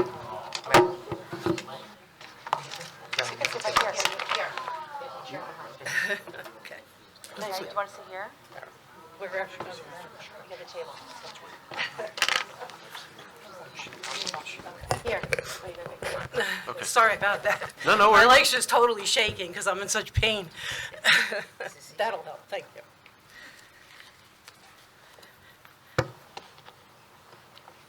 If you could just stop for a second, it seems that we're getting close to our 10:30 timeframe. Does anybody have objections to staying another half hour? No, I'd be happy to make a motion to extend the meeting 30 more minutes. Okay. Second. Thank you. I'm sorry, who seconded? Thank you so much, Please I continue. appreciate it. Just- I feel much we have- better. We have to vote, though. If there's a motion and a second, all in favor? Aye. Okay. Okay, so directly across the street from my property is a small warehouse that was before one of the boards, and I spoke at that board meeting. And my concern with that tiny little warehouse was that there was going to create my house is situated down off the main road, and that the cars or traffic coming out of there, their headlights would go directly into my bedroom. I know this sounds irrelevant, but just give me a moment to explain. So I testified before the board with concerns about that property. I was given all kinds of assurances that trucks wouldn't be allowed to exit through that exit that faced my property, that it was going to be 5 small mom and pop shops, that there would be no outdoor storage there, that there would be no businesses other than those businesses that occupied the building. There was no additional land clearing, all these assurances. None of that is true. There are trucks exiting there 24 hours a day, headlights flashing through my windows, constant noise. It's not true. Magnify that. This is 5 little buildings across the street. Magnify that by this. And you have an enormous potential issue for noise, light pollution, traffic. It's just an incredibly mind-boggling situation.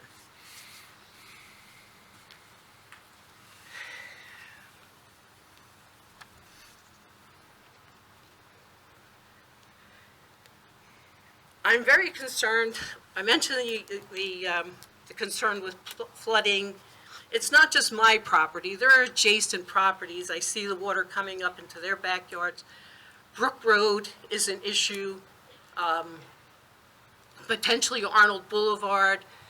Oakland Road, that bridge there has metal plates on it because it's already been damaged by the storm.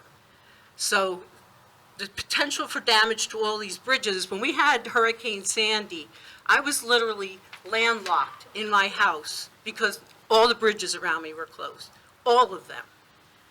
And I couldn't get up out of my property for days. They eventually did some quick repairs on one bridge. I was able to exit. If they damage these bridges and we have a major storm, I'm stuck. I can't go anywhere unless I cut across my neighbor's yard, which I don't think he's going to be happy about. Having said that, if you choose to approve this application, I am also concerned that there is no recourse. Once it's there, it's there. So if you are going to even consider approving this application, it should be approved in a way that if phase 1 is constructed and it turns out that their traffic estimates are wrong, and there's already traffic backed up for miles, that there's recourse to stop the other phases of production or development of this project. There's got to be a way to do it. There's got to be a way to protect us from underestimation of the flooding, underestimation of the traffic, underestimation of the negative impact on the neighbors. Essentially what they're doing is that they're creating Randolph Road as a private road. I travel that road at least twice a day, sometimes 4 to 6 times a day. I have therapy dogs. I'm in and out of my yard. I'm in and out of my house constantly. I'm retired. I do therapy visits during my daytime. So that is my main road of travel. The traffic there is already horrendous at times with the different buildings that are there. I cannot imagine what the impact of all these trucks is going to be on that piece of property. I was coming down 547 the other day to make a left onto Randolph Road. And there was a little tiny car carrier. I've never seen one so small, actually. It's about 4 cars, but it was an actual car carrier, 2-level car carrier. Probably carried about 4 cars. He could not make the left-hand turn onto Randolph Road. I can't imagine these tractor trailers trying to routinely do that, even with improvements. So the end result of all this is that I would like you to, if you choose to pass this, to put in the resolution, enforceable resolution, that any information that they have provided, any testimony that they have provided, they must live up to in order for them to continue to build additional phases of the project. I don't see another answer if you're going to approve it. The correct answer is no. Thank you. Thank you. Okay. Anybody else from the public that would like to say something?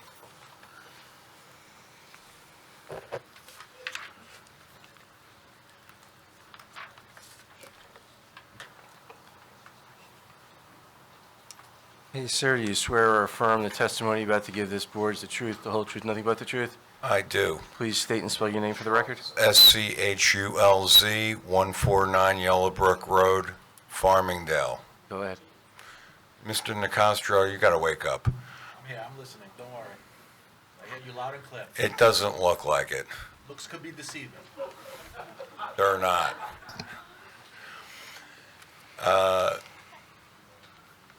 Firstly, I don't know how this board is going to pontificate in the next 20 minutes to make a decision before 11 o'clock tonight. Well, that's not what the board said. They just said that they're granting another half hour. When that half hour is up, we'll make another determination. That's very good. What time do you want to stay here till? All right, can you please provide I don't testimony to the understand. application, Mr. Schultz? Thank you for reminding me. I don't know where Randolph Road is. I see that you have a lot of people that are objecting to this application. And from what I do know about it, is it looks like you're going to need a 4-lane highway going from Randolph Road to Route 195 and or Route 9. You got traffic issues. That's what these people are up in arms about. Thank you. Thank you. No, thank you. Oh, sorry. Nice. Thanks. Anybody else that would like to speak? Okay, seeing that there's nobody else from the public, we'll close the public portion of this meeting. Okay, Mr. Chair, just before we move on to the next segment, there was a lot of additional testimony, including a videotape of traffic. Just before we move on, and he would certainly be subject to questioning if necessary. I think the board may want to hear from Mr. Winkowski as to, what his views are now that he's heard everything. Sure, Mr. Winkowski. Sure. Thank you, Mr. Chairman, board members. I've been here for every meeting, listening to all the testimony from the applicant, the applicant's professionals, the objector, the objector's professionals, and the public. My concern, my biggest concern for the application right now is the access points on Randolph Road. To me, there's still a question on the intersection of Randolph Road and Lakewood Farmingdale Road. We've raised questions during the applicant's testimony, or the applicant's professional's testimony, about the impact that intersection has on the proposed access points, namely the queuing that's shown to be excessive. To me, it's unclear as far as if a traffic signal is going in and what impact that will have on alleviating those concerns. So to me, the ability to tell you or opinion or opine on whether these access points are safe or will be impacted by off-site concerns that might back up and allow them not to operate as the applicant says they will. I don't have that information yet because of this issue with the traffic signal. I would point out too that the applicants testified that their model assumes that there's this condition at Randolph and at Lakewood Farmingdale Road that requires a traffic signal to be there, and without it, not knowing that what's going to happen, I just don't think the traffic study is accurate at this point. So, those are my concerns. Generally speaking, I'm not satisfied yet that they've convinced me that the access plan right now in Randolph Road is sufficient. Okay. Ms. Gonsher, do you have cross? Yeah, can you go back and explain what you just said? That's not, I mean, do you have a more Okay. specific question? Is this a concern if the traffic signal doesn't go in? Because the traffic report, as you previously acknowledged on the record, contemplated that the traffic signal would be installed. And your criticism at that time, I believe, or questions, were what if the signal wasn't going in? Correct. Okay. So we designed, our traffic consultant prepared a traffic report which contemplates that there will be a signal at the intersection you mentioned, correct? That's the traffic study that was submitted to contemplate the signal at the intersection, yes. Okay. And you've heard the testimony that the county has indicated that they would not approve the project without the traffic signal and asked for a concept design, correct? I've heard that testimony from you. I haven't seen anything from the county that requires a traffic signal. You've heard the testimony from our traffic consultant as well, did you not? That the county is requiring a traffic signal? Yes. I don't recall that direct testimony. We'll find that in the record for Okay. you. Okay. If the traffic signal is constructed, you had previously testified, I believe, or your report indicated that you were satisfied with the access points. Your question, as I recall, was what would the impact of those, would they be if the signal did not go in? Can you repeat that? You had indicated, I believe, your satisfaction with the levels of service of the access points to the project as depicted in the plan, which assumed the traffic signal. Your question had been, what if the traffic signal was not constructed? What would the impact be on the access points? You asked for levels of service if the signal was not going in. And I was not provided that information. The testimony in the record and the report that was submitted indicates levels of service C in both, or better in both circumstances. That as assumes part that- of the supplemental traffic that was submitted. That assumes a traffic signal. No, that was in the event that there was no traffic signal.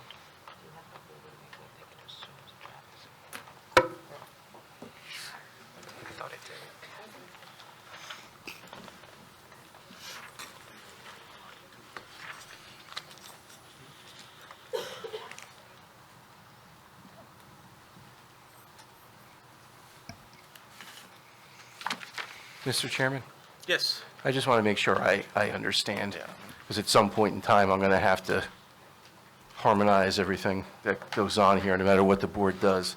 Mr. Winkowski, Yes. just, I guess I heard you say two things. You could tell me if I'm wrong. One had to do with whether there is not going to be a traffic signal, and one if there is going to be a traffic signal. Can you just restate, assuming that there is going to be a traffic signal, I think, you can tell me if I'm wrong, I think you said you didn't have enough information, even assuming there is a traffic signal, to determine safety of ingress and egress? That's correct. I mean, just Okay. to say there's a traffic signal Just wanted is to make one sure. thing. To see what the plans are for that signal, the capacity it's going to improve the intersection, assuming it will improve the capacity at this intersection too, and the queue lengths that are associated with that traffic signal, and how that impacts, Randolph Road and the site access points, I want to be able to review. Okay. Okay. I'm sorry, are you still questioning? No, I have a better understanding of what was said now. I know the numbers by heart. Okay. I'm sorry, Mr. Cucharo, were you questioning? No, I think I understand now All right. what was said. Thank you. So you were not aware of the testimony and the information included in the traffic report that indicated that in the no-build condition, the delay at that intersection would be approximately 660 seconds, that in the build year without our project being developed, but counting in the 2% background growth as well as the traffic from the transfer station based upon their earlier reports, as well as other projects that have been approved, including the church that we were asked to include, as well as the industrial site across from us, but without our project, that intersection would be 990, and that without the signal, with our project, that intersection delay would be 1,340, but with the signal, the delay would be 197. Was that the number? The point is, the exchange Ron and I just had was that you just say a signal, but we haven't seen traffic signal plans. We don't know that without reviewing these plans and that the timing directive that would go along with that traffic signal, if those representations were met as stated in the traffic study. Is it within your jurisdiction to review or approve that signal? Not to approve it, no, that's subject to the county. Okay. But certainly in my jurisdiction to understand how that signal is going to impact the frontage of this property along Randolph Road. So are you questioning the accuracy of this is the first we're hearing this after all these months, so my question is, are you now questioning the numbers in the report and asking for additional information? I want to see the improvements that substantiate the findings of the report. Well, just by way of, having nothing to do with that, just by way of sequence, I remember, maybe I remember incorrectly, when the county was first engaged by your client and the application was filed, I thought there was a question, are we going to get a copy of what's submitted to the county? And we didn't. We haven't submitted the concept plan yet. That's why you haven't gotten it. Okay.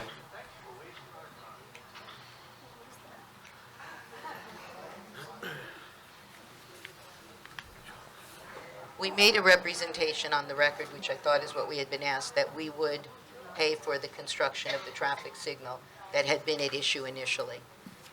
It is normal practice, as I'm sure the board knows, that local approvals are granted subject to county approval. So this is the first time that that issue has been raised with us. Ladies and That gentlemen. with the traffic signal, that the numbers that were placed in the report, which calculated what the delays would be with the improvement at the intersection, with the signal, that somehow that there was inadequate information. We've not been asked for it up until this point.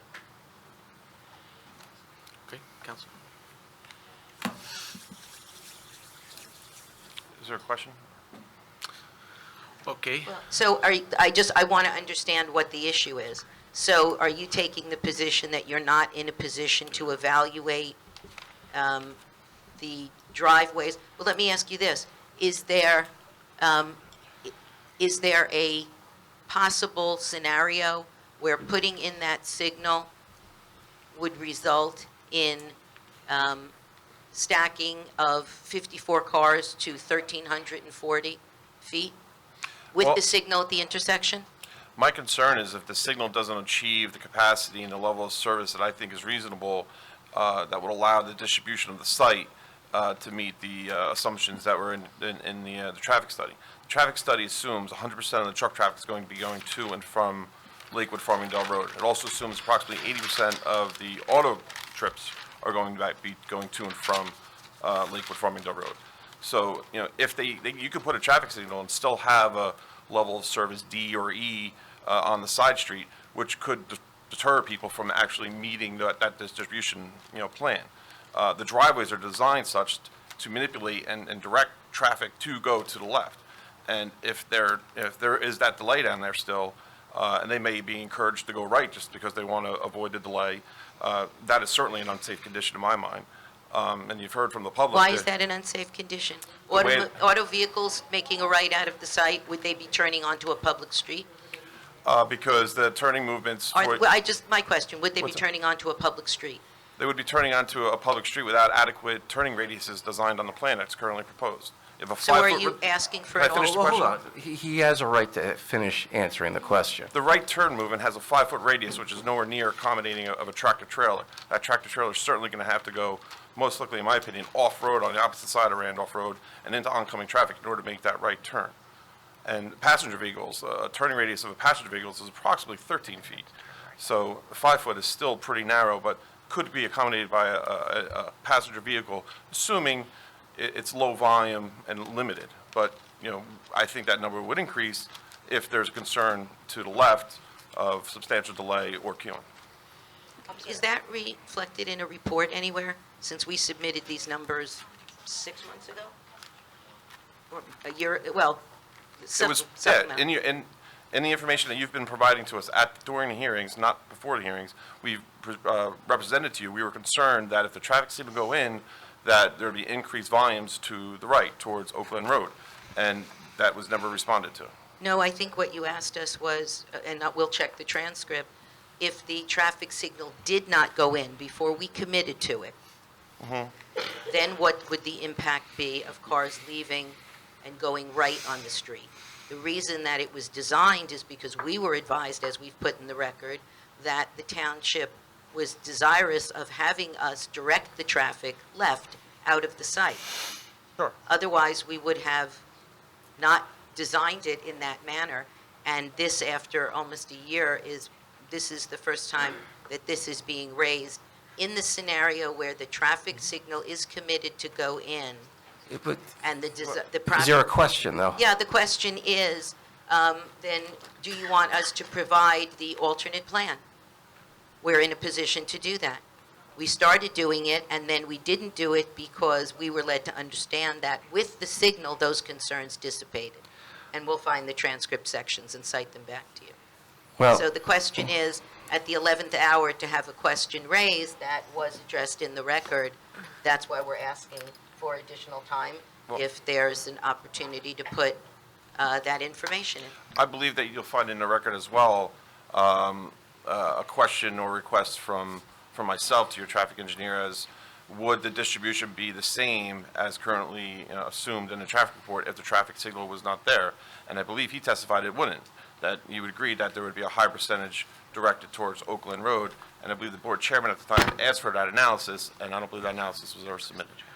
And I believe that that dialogue was because we were not committing to build the traffic signal at that time.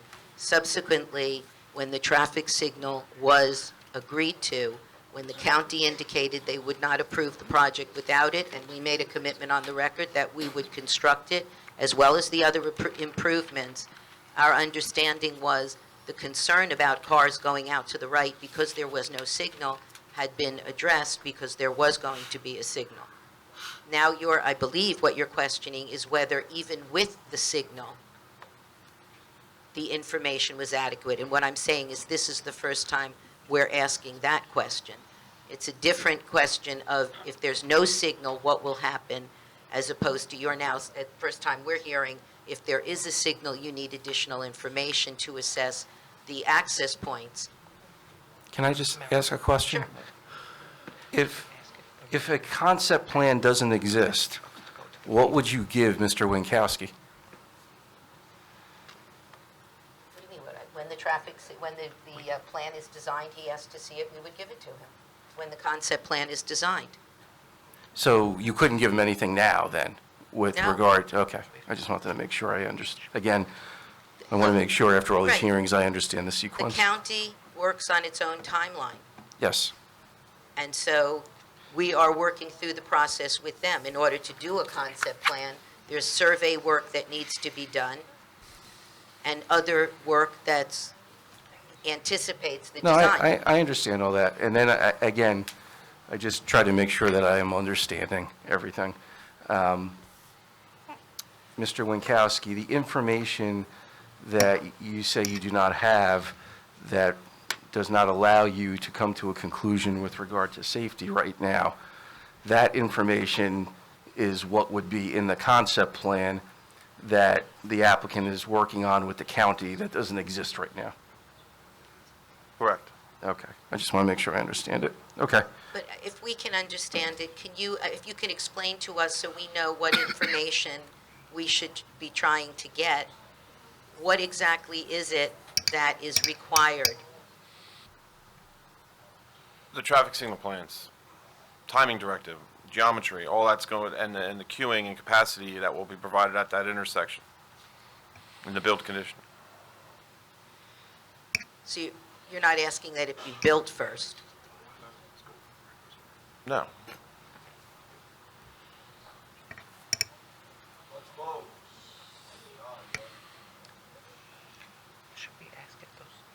You have any more questions?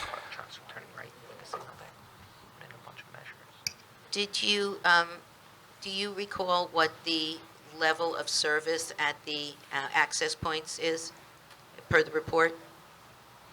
At what point? At any point? No build, build mitigation, build phase 4? Well, there wouldn't What's be it- access points in the no-build condition. Okay, correct, I'm sorry. So what the driveways would be. So we want to look at the PM for, yes, I have it right in front of me, actually. I believe there are, with the traffic signal, with an assumed traffic signal design that they used to model that intersection, I believe it was about a C or better. Okay, we're getting close to our 11 o'clock agreed time frame. Well, We just would ask that the extended it matter to be carried. Mr. Chairman, we extended it to 11. We didn't say we were leaving at 11. Ms. Goncher, just to understand where we are in the process, are you finished, or how much more cross-examination would you like? Well, I think I had asked you previously, is that all that we'll be receiving? There will be no updated reports from your consultants? Since for most of them, we haven't seen any updated reports, even though there have been changes and modifications to the application over time. And that if we had gotten an update on the traffic, we would have, this is frankly, as I said, I reread the transcripts, and this is the first time that I think I've heard this, so I'd like to ask what. I'm trying to ask you a question. There's no answer to my question. Okay, So the answer- that's your choice. The answer to the question is that we're requesting that the application, we have not done our summation yet. My summation is about a half an hour. So we would like the opportunity to come back, and we'll extend the time, but we need to look at this because, frankly, I believe that this is something that we're hearing tonight. Okay. Okay.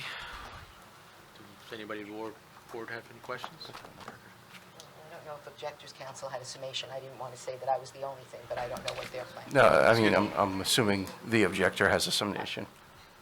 Excuse me, Mrs. Conjure?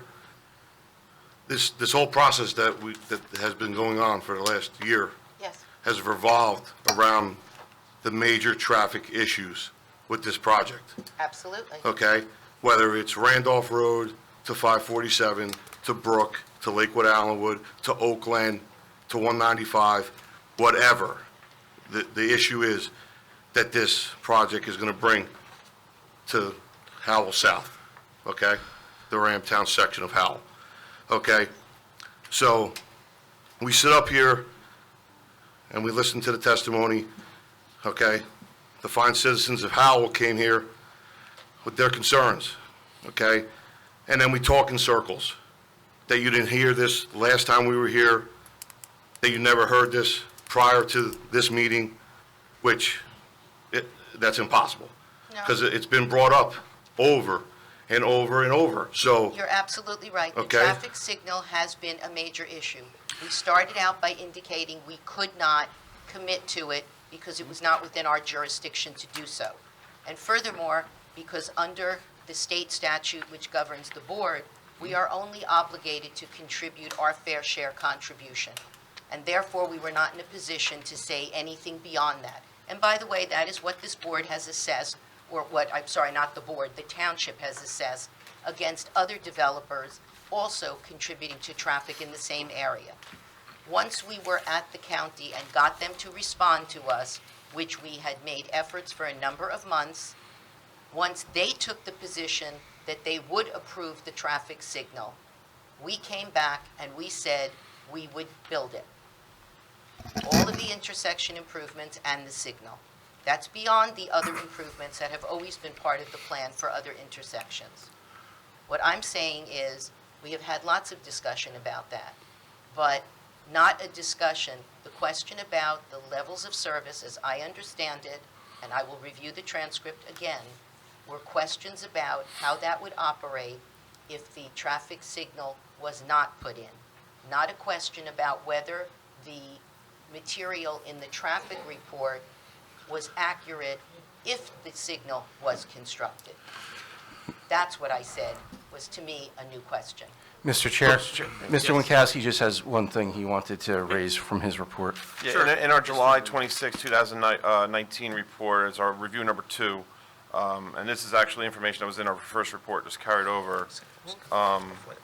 Item 6B3, we address the fact that the applicant contemplated improvements eventually to the intersection of Randolph and Lakewood Farmington Road, and asked for the improvement plans to be submitted. And we have committed, we will submit it. So, but I think, hold on, members of the public, again, we have, it's not our option, we have certain rules. So, Mr. Chairman, I think this is where we are in the process. So, we've finished the direct testimony, we finished the public, based upon listening to the totality of the information. Mr. Winkowski gave his opinion, he's been cross-examined. There's a debate as to whether the issue of these details is something that was new, that was raised tonight, or something that has been prevalent throughout the process. Mr. Winkowski cited his report. The board has its own recollection of what went on. Ms. Gonter has made a request, so the board can do one of two things. The board can carry the meeting, or the board can determine that this is something that's been out there, and it has been evaluated and testified to and cross-examined to the extent required by the law. And if you so choose, you can move into the closing arguments. That's the two choices you have right now. Great choices, thank you. Appreciate that. Does the board have any other questions? No questions, but I like to put on the record that that's the direction I think that we should go in. I think that we've heard for over a year this application with all the testimony, and I think what our professional is only saying is that he wasn't comfortable giving this board a yay or a nay, how he felt, you know, whether the ingress or egress was safe. But this board has been listening to testimony for over a year, and I think that we weigh the testimony of the professionals. So I don't know what will change, because today the application is still the same that it was over a year ago.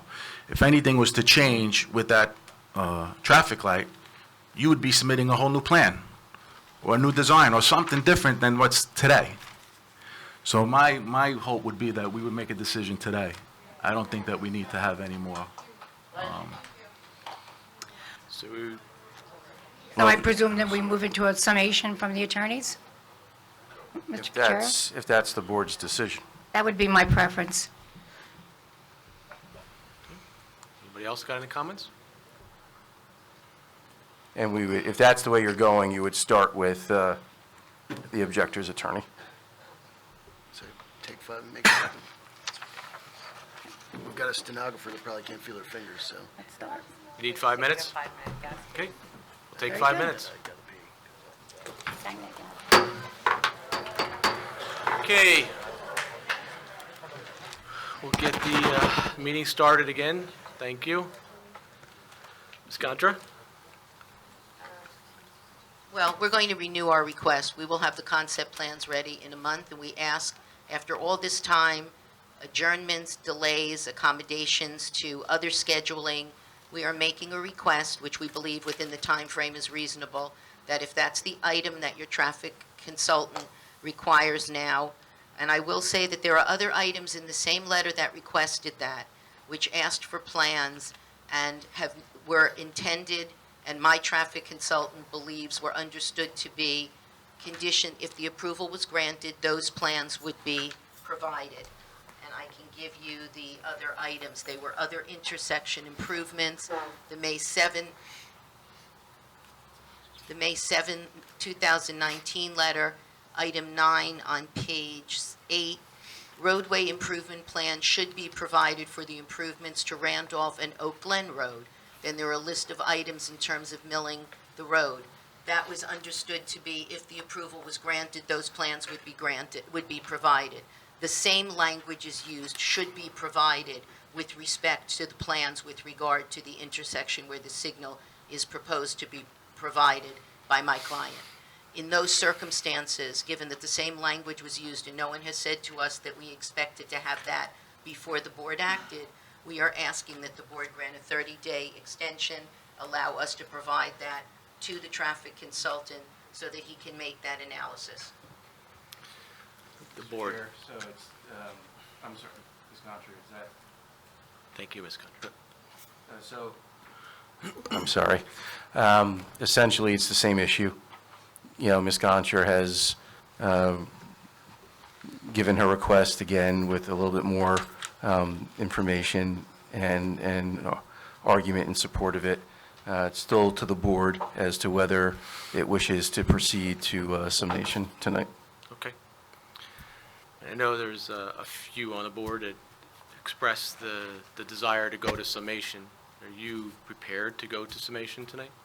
We didn't anticipate it, but I could certainly do a submission if need be, but I think that that would be, not to grant that extension at this time, at least in my opinion, would be arbitrary. There were adjournments, there were scheduling changes to accommodate the traffic consultant for the objector. We didn't have the meeting in November because they needed additional time. I think we should be granted the courtesy of another 30-day extension in order that this issue that obviously was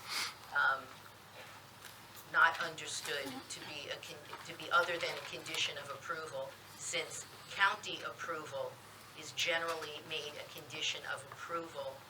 The conditions of the county approval are generally also conditions of the municipal approval. And other than an explicit statement that that analysis could not be completed without something that in the ordinary course is a condition of an approval, which is a condition of this approval, we did not understand that there were questions as to those access points. Okay. Mr. Chair, this is a board decision. You've heard the argument. Yep. So the board just needs to decide what it's going to do. Is there a recommendation we should do a quick straw poll? See if we want to hear I wouldn't do a straw poll, just, you know, hey, we don't need to do it informally. Okay. If you want to ask for a motion, one way or the other, you could Make a do that. motion to do a quick straw poll to see if we want to. No, we're not doing a motion to do a straw poll. It's a motion to either continue to summation or to grant a 30-day extension. What Ron said. I put it on the record where I feel, you know.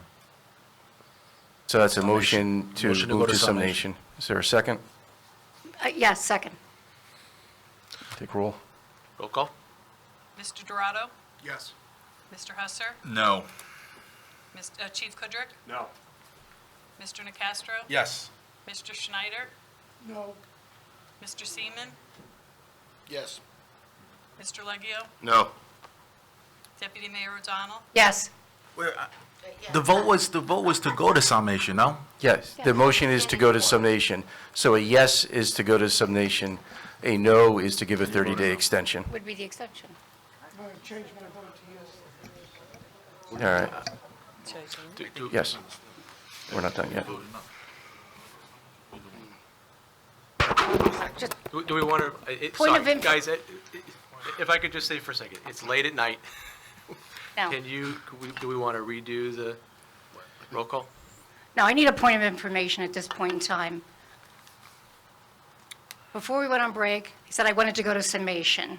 My understanding is the motion on the floor was to go to summation. Yes. Am I incorrect? No, so a yes vote means go to summation, a no vote means give them 30 days. Okay. So, we had one change in vote. Do you want me to recall it? Yeah, recall it, please. Mr. Dorado? Yes. Mr. Husser? No. Chief Kudrick? No. Mr. Nacastro? Yes. Mr. Schneider? Yes. Mr. Seaman? Yes. Mr. Leggio? Yes. Okay, Deputy Mayor O'Donnell? Yes. And Chairman Tannenhouse? Yes. okay, go to summation. The yeses have it. We start with the objector's attorney.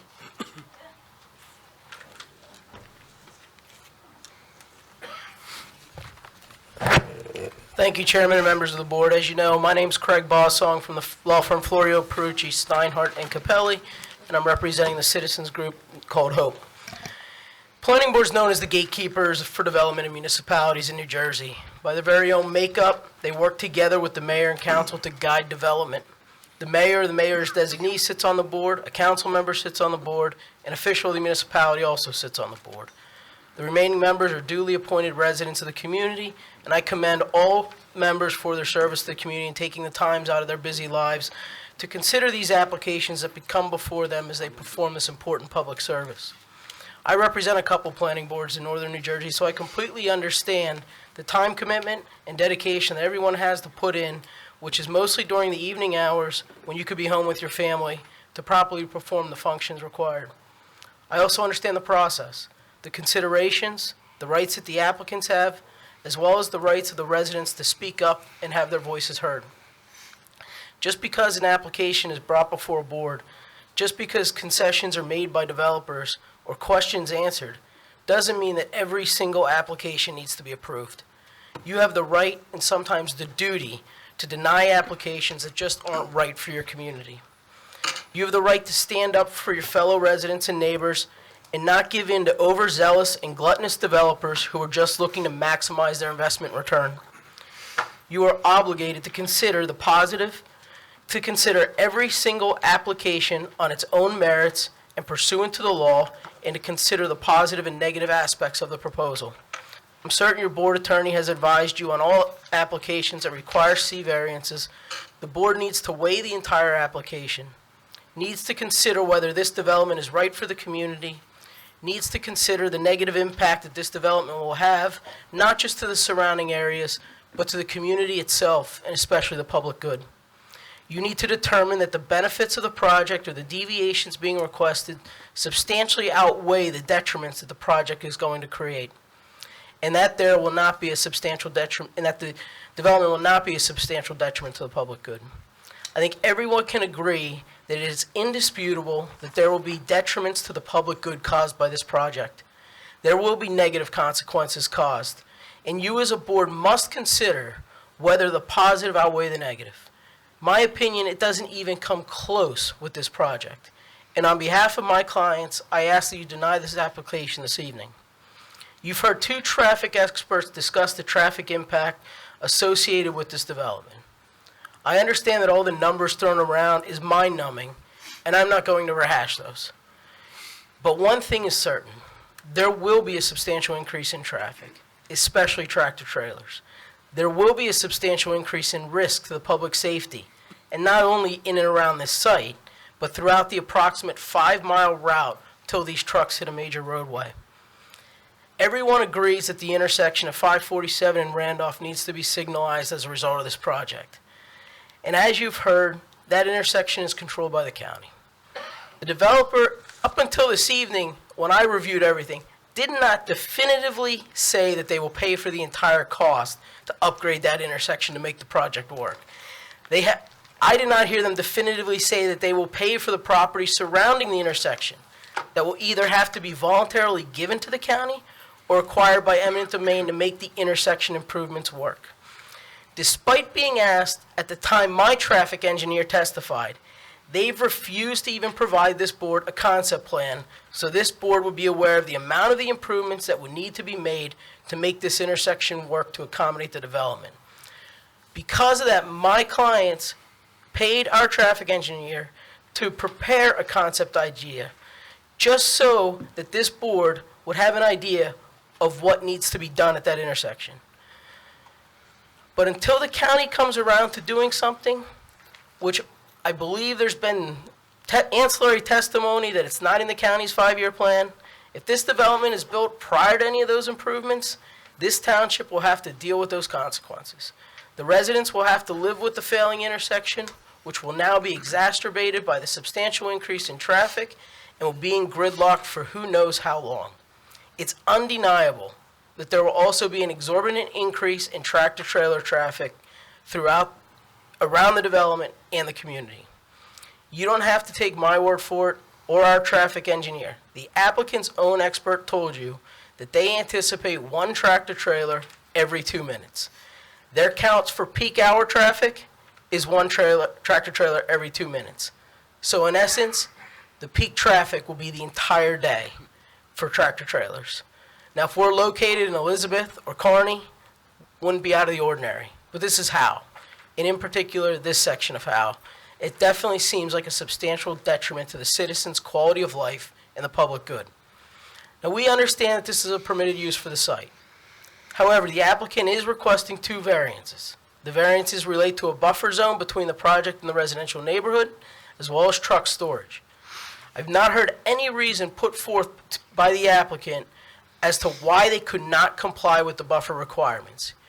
You've heard, maybe we could, maybe we don't need to, but you've never heard the reason why they can't. They completely ignored that question when asked. The second variance relates to how long tractor trailers can be left on the site and whether it could be considered trailer storage. You heard arguments between council, your board counsel, applicant's counsel, and myself. The ordinances were discussed, and based on the arguments and evidence, the board agreed that what is being proposed is considered trailer storage for a part of the site. As a result, a variance was determined to be necessary as storage is required to be in the rear yard and screened. This variance request is purely self-created due to the design of the project. The applicant could have easily redesigned the project to comply with your ordinances, but just as the other variance, they completely refuse. Furthermore, as the testimony showed and this board's aware, there is no requirement in your zoning ordinance for any additional truck parking or storage spaces. There are requirements for loading spaces, and pursuant to your code, the requirement for the project is approximately 40 loading spaces.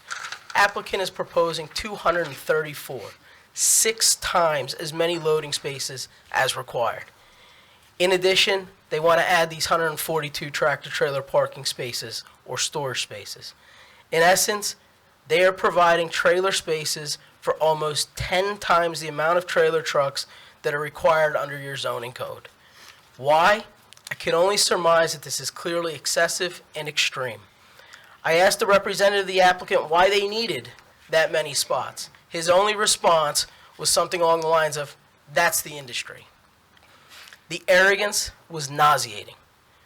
This extreme excess is what is creating this issue. It can reasonably be anticipated trailers will be in these spots for days at a time, not just 24 hours, as the applicant has tried to convince you.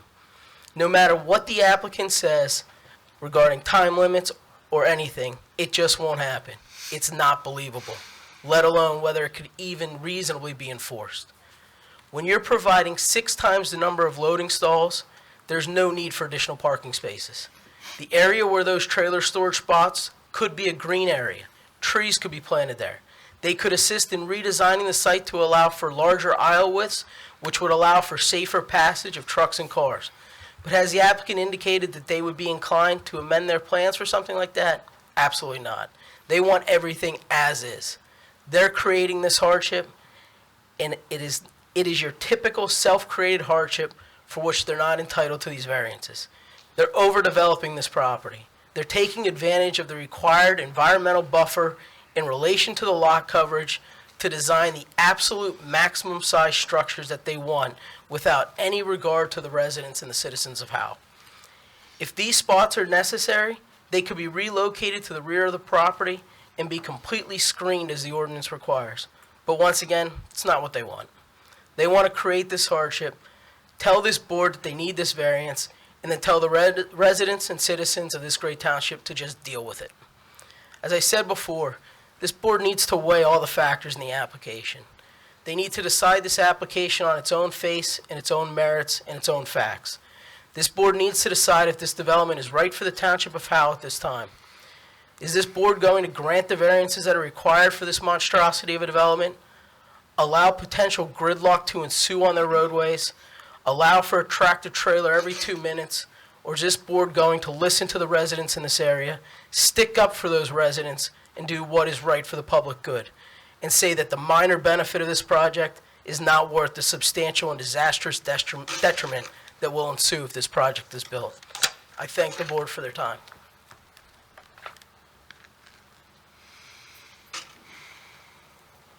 Counselor? Thank you. You may want to pull that mic closer, please.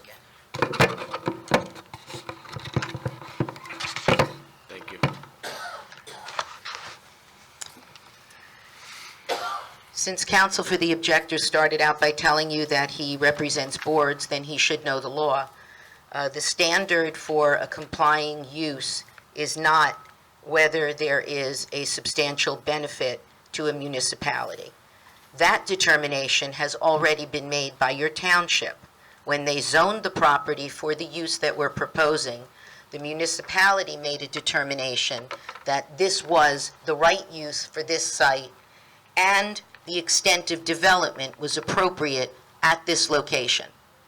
We do not request any variance for any bulk standard in your ordinance. That means that in the SED zone where this use is permitted, the setbacks are being met. The height is being met. The coverage is being met. And the coverage is being met the way the law requires us to measure it. I appreciate the creativity of Objectors' Counsel and the accusation that we're taking advantage of the buffer for calculating the impervious. Our numbers come out pretty good even without it, but the law says that's part of our property. The law says that we can use the entirety of our property for calculating impervious. So that's what we are entitled to do, under your ordinance, not our design, your ordinance. So let's start. The property is in the SED zone, and the ordinance language focuses us on economic development. That's the purpose that's set forth in your ordinance. And frankly, as indicated previously by one of the residents who acknowledged, this zoning has been in place for 24 years. We didn't ask that the property be rezoned, and we're not here for a use variance. So, in reliance on what the zoning says, this applicant came in with an application. That's no different than the homes these residents live in. They purchased a 4-bedroom home with 2-car garage. I assume they would not appreciate someone coming to them one day and saying, you now have a 3-bedroom home and you can't use your second garage because we don't want the traffic that that car will generate. That's what happens when a permitted use is treated as if it's not a permitted use. It's a property right, what that zoning is. And so we have not done anything in terms of abusing or overbuilding. We've done what your ordinance, what this township told us we could do when we looked at this property. So we are a permitted use and we meet the bulk standards.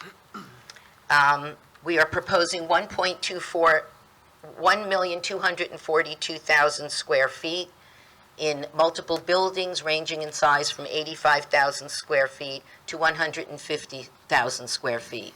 Now, if we were the terrible people that Objectors' Counsel would have you believe, we could have submitted 5 or 6 different applications, each one of them for a substantially lesser square footage on multiple lots. Each lot would be permitted to have 2 access driveways under your ordinance on Randolph, and we also, by law, could have had access on Brook.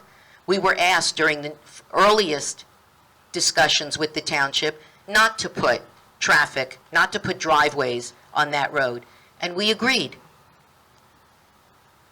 So our driveways are in compliance with your ordinance in terms of spacing, how far apart they are complies, how many there are comply, and the testimony is that the site distances at those driveways also complies with applicable AASHTO standards. So far, there's nothing we're asking for that we're not permitted. Now, had we come in with an 85,000 and 150,000, perhaps in retrospect, we could have just stacked them one after another. No one application would have justified the improvements or required them. And we certainly wouldn't have been going to the county to get approval for a traffic signal at our expense. But we didn't do that. We came in and we told you up front what the totality of the application was to be, what we were proposing it to be, again, in compliance with your ordinance. Let's talk about the variances. Again, municipalities are supposed to turn square corners with their citizens. The owner of this property is a citizen and it's entitled to that. We came in early on and we said, there's a portion of the buffer frontage where there are healthy trees. We can tear them down and put in a buffer like we're putting along the rest of the property. We met with your tree expert. They walked the site. They agreed that it was worthwhile to maintain those trees. That is the only reason we're seeking that one buffer variance. For a short stretch of frontage, we'll withdraw it. We'll tear the trees down and put in the buffer. If we hadn't been guided in that direction early on, that was an appropriate thing to do to preserve mature trees, rather than taking them out and putting in the smaller trees that are required on planting, that would have been our application. We thought we were doing something that was desirable. If it isn't desirable, we withdraw the application. Now, when we filed the application and when we got our initial reviews, we were not told that there was a variance required for trailer parking. That came up much later. And we explained why we believed the trailer parking was appropriate. I think there was acknowledgement on the record that it was a normal incidence of this permitted use. I think what the board's planner had said, it can both be normally incidental and also outdoor storage, which under a separate section of the applicable provisions under the SED zone, required that outdoor storage be in a rear yard and buffered. Well, it's our position it is buffered because there's a buffer surrounding the entire project. It is not in the rear yard, but it is at the back of the building. The building is oriented differently, but it is in the rear of the building where you would find the rear yard. Nevertheless, and I do believe that this is the first time that that's been interpreted. We don't agree that trailer parking without any time frame attached to it is automatically outdoor storage.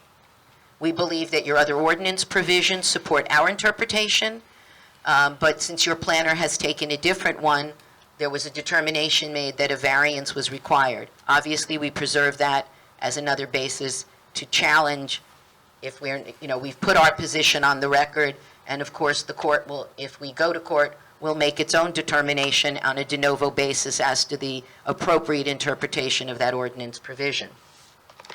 We believe because of the other provision, which I think was in the littering provision, should be controlling in the interpretation. Under statutory construction, if you have another provision of the ordinance which could guide your interpretation, before going to outside sources, you should look to your own ordinance for guidance in the interpretation. We believe, therefore, that this is not outdoor storage any more than parking a car is outdoor storage, particularly for 24 or 48 hours. We agreed to limit the trailer parking to 24 hours. Nevertheless, we have subsequently submitted a letter to the board indicating that if they were not inclined to grant that variance, we would eliminate the stripe which separates the two 55-foot trailer parking spaces. That would turn those into tractor trailer parking spaces of 110 feet in length, more than adequate to accommodate the longest truck, and those should therefore be treated just like any car parked on site. It's parking, it's a vehicle, and it would not require, in our view, a variance, and therefore we can eliminate that variance as well. Sorry, that's what happens when I pull this closer. Even if we pursued those variances, we've put on the testimony of our planner, which indicates why we should be granted those variances. And I'm not going to reiterate all the testimony because I've indicated that we are advising the board, we did so in writing more than 10 days prior to this hearing, that we would convert the trailer parking spaces to tractor trailer parking spaces, and therefore, in our view, there are no limitations on that which gave rise to the assertion that a variance was necessary, and therefore, we don't believe that that variance is necessary. If the board is so inclined to grant it, then the proofs have been put in the record by our planner, who is the right witness to consider that. I want to deal with another issue that's been raised repeatedly. Again, this is the SED zone. It's a special zone that focuses on economic development. That's the purpose of the zone. So you have a development which will generate business, taxes, jobs, and frankly, the current taxes are about $27,000. With the development as proposed, you're looking at somewhere between $1 and $1.5 million a year. Now, maybe Howell is a wealthy enough community that it doesn't have budget problems. That would make it one in New Jersey. They asked, the reason I'm raising this is because the public keeps asking, who's going to pay for the roads? Who's going to deal with impacts on the roads? Well, the way it works in New Jersey is your tax money pays for that. And you already are complaining there are existing problems on the road and obviously inadequate revenue to fix the existing problems. Well, this type of development, again, permitted at its size and at its location, doesn't generate the kinds of costs that other types of development. You have an affordable housing obligation. You will have to build affordable housing. I do developments of all kind. Obviously, school-age children are always a concern in New Jersey because of how our taxing works. Industrial development does not generate school-age children. My point is simply that while the Board of Ed gets paid out of those taxes, there is more money available to pay for the kinds of things the residents have raised concern about in terms of maintaining your infrastructure.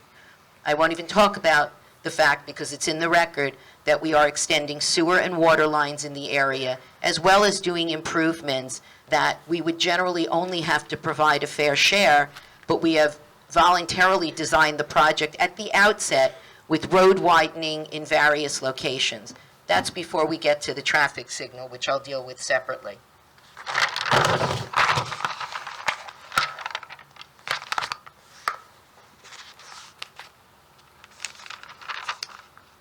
Going back just for a moment to the outdoor storage issue, the two items that were discussed that we were told we didn't meet were the fact that it was supposed to be in a rear yard and it was supposed to be buffered. If you're going to categorize trucks as outdoor storage, then the concept of buffering would appear to mean that the buffering would be around the perimeter of the site. It would not work if a tractor trailer is outdoor storage and you needed buffering. You can't really plant trees around something that's going to, in immediate proximity to something that's going to be moved on a regular basis. So we believe we do have buffering because the entire site is buffered.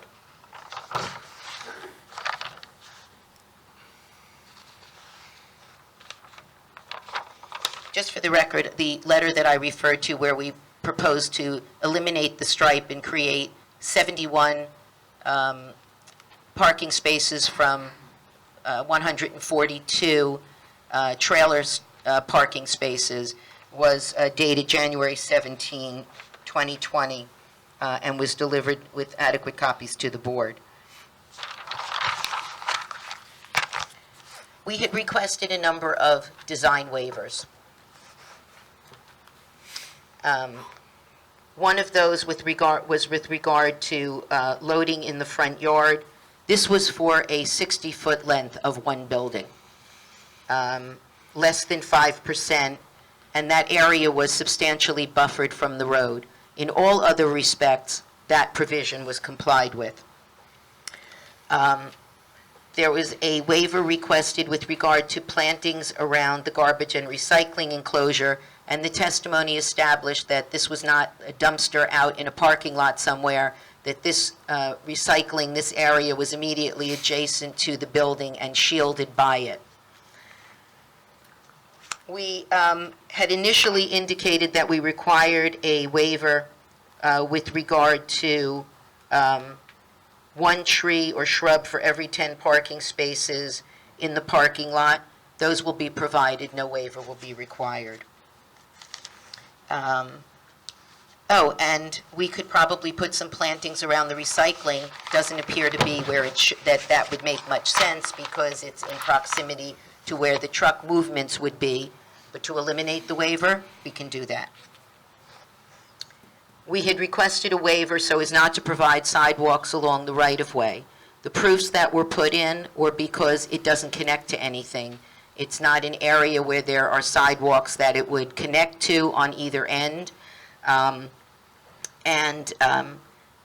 There was not our planner did not believe, or our engineer, that it was an appropriate location to encourage pedestrians to be walking there. If the board wants sidewalks, the board has the power to deny the waiver. It doesn't change dramatically the design of the project. We've believed that it would not be appropriate in that location. With regard to lighting, there is a requirement for a minimum of 0.3 foot candles and an average of 0.5 foot candles. We had a discussion with the board when we were discussing this. Our proofs are there is no negative impact from this. There are a few spots throughout where it goes down to 0.2. That's indiscernible and will not have any impact on the function of the facility. Furthermore, at the periphery of the property where it's closest to residential, it goes down to 0 foot candles at the property line, and there's obviously significant buffering as well. Our exceedance of the 0.5 foot candle average overall is not substantial. It's required for this type of project. Because of the buffering and because of the fact that it goes down to 0 at the boundaries, there would appear to be no impact, but it would be impracticable to require us to try to meet that level, which we believe to be inadequate for this type of use. The discussion we had with the board was the fact that we were using LED lights, which allows us to shield, also allows us to dim, and we had expressed a willingness to dim those lights at whatever hours were deemed appropriate, if so desired. Furthermore, I believe we had indicated that we were dealing with 4,000 Kelvin as the LED intensity and color. Obviously, that's something that's also adaptable. I believe that the Kelvin can go down to lower than that. If that's the board, that has to do with the warmth of the light. And we had indicated a willingness to work with the board if they wish to modify what we had initially proposed. Another waiver we had requested, there is a requirement that there be a physical bollard or some type of feature which would protect the building and the inhabitants from a wayward vehicle. We had testified extensively, Mr. Pratt, our architect, had testified that there is 8-inch thick concrete, and where there isn't and where there's glass, there is the first 2 or 3 feet. We're still going to be 8-inch concrete, but we also had proposed to put in vertical steel reinforcement behind the glass, which the testimony indicated would accomplish the same thing, and they were being spaced in such a way that a vehicle could not come in through the doors and provided the same protection. Again, we felt that was a better alternative for this. If the board wants bollards, we can put bollards. We believe that this is equally safe and more attractive at this location. We requested a waiver with regard to signage.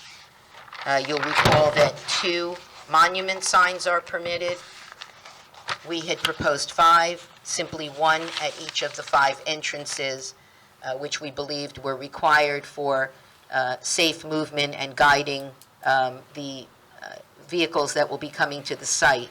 We're also entitled to 1 building sign for each of the buildings. We had asked for 2, and the only thing that were going to be on those signs were the building numbers in order that people visiting the site could locate the appropriate building.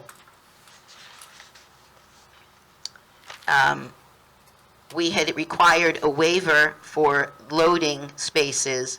All of the loading spaces along the buildings meet the 12 by 60 requirement of the ordinance. The loading spaces, the trailer spaces that we had asked for, initially 242 of them, were proposed to be 12 by 55. As we've indicated, by converting those to tractor trailer parking spaces, the length of them is now 110, which exceeds the required 60-foot length. Those are not actually loading spaces. In any event, they're parking spaces, so that waiver is not required.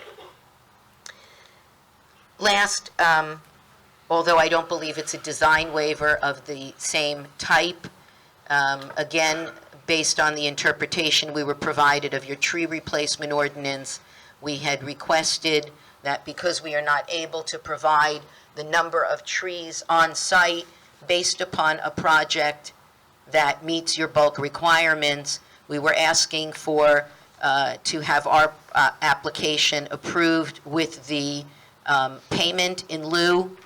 Now, we've done some extensive review of your the history of this. Obviously, the board grants that on a regular basis. I know it was granted to the project across from us, where they were allowed to also make a payment in lieu, and that's what we're requesting.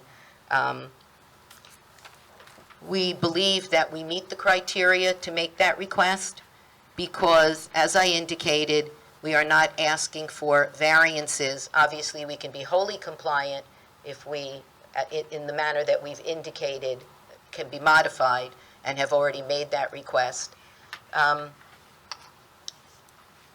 Since we are building the project in conformity with the bulk standards of your ordinance,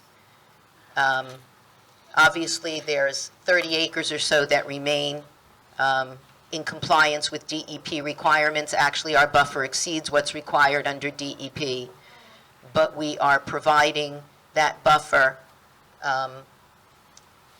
Our testimony from our engineer and our planner indicated that we cannot put the required number of trees on the site. Our engineer did indicate that we could probably add an additional 500 or so trees, which we're willing to do, but obviously the rest of those trees cannot be fit on the site.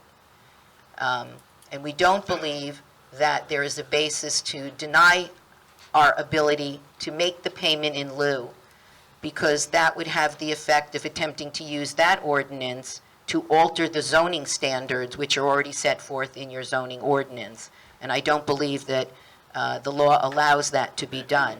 That would, in my view, make that ordinance unconstitutional as applied, because it should not be used as a tool to reduce development below what the ordinance the zoning ordinance requires based on the bulk standards. Now, your council has made statements repeatedly that your authority is constrained, where you have a conforming application, which we are able to make this with minor waivers, most of which we're able to withdraw if the board is not inclined to grant them. It's a permitted use. We meet your bulk standards. I find it interesting that the one thing that your council has told you is a basis for the board to consider and deny, since all of this discussion, as you know, about off-site traffic is not a basis for a denial. The fact that there is existing traffic is not a basis for denial under the law. Your council referenced the case law. There are many. There's a whole line of cases which makes it clear that off-site traffic, the fact that you have traffic problems in the town, is not a basis to deny the application.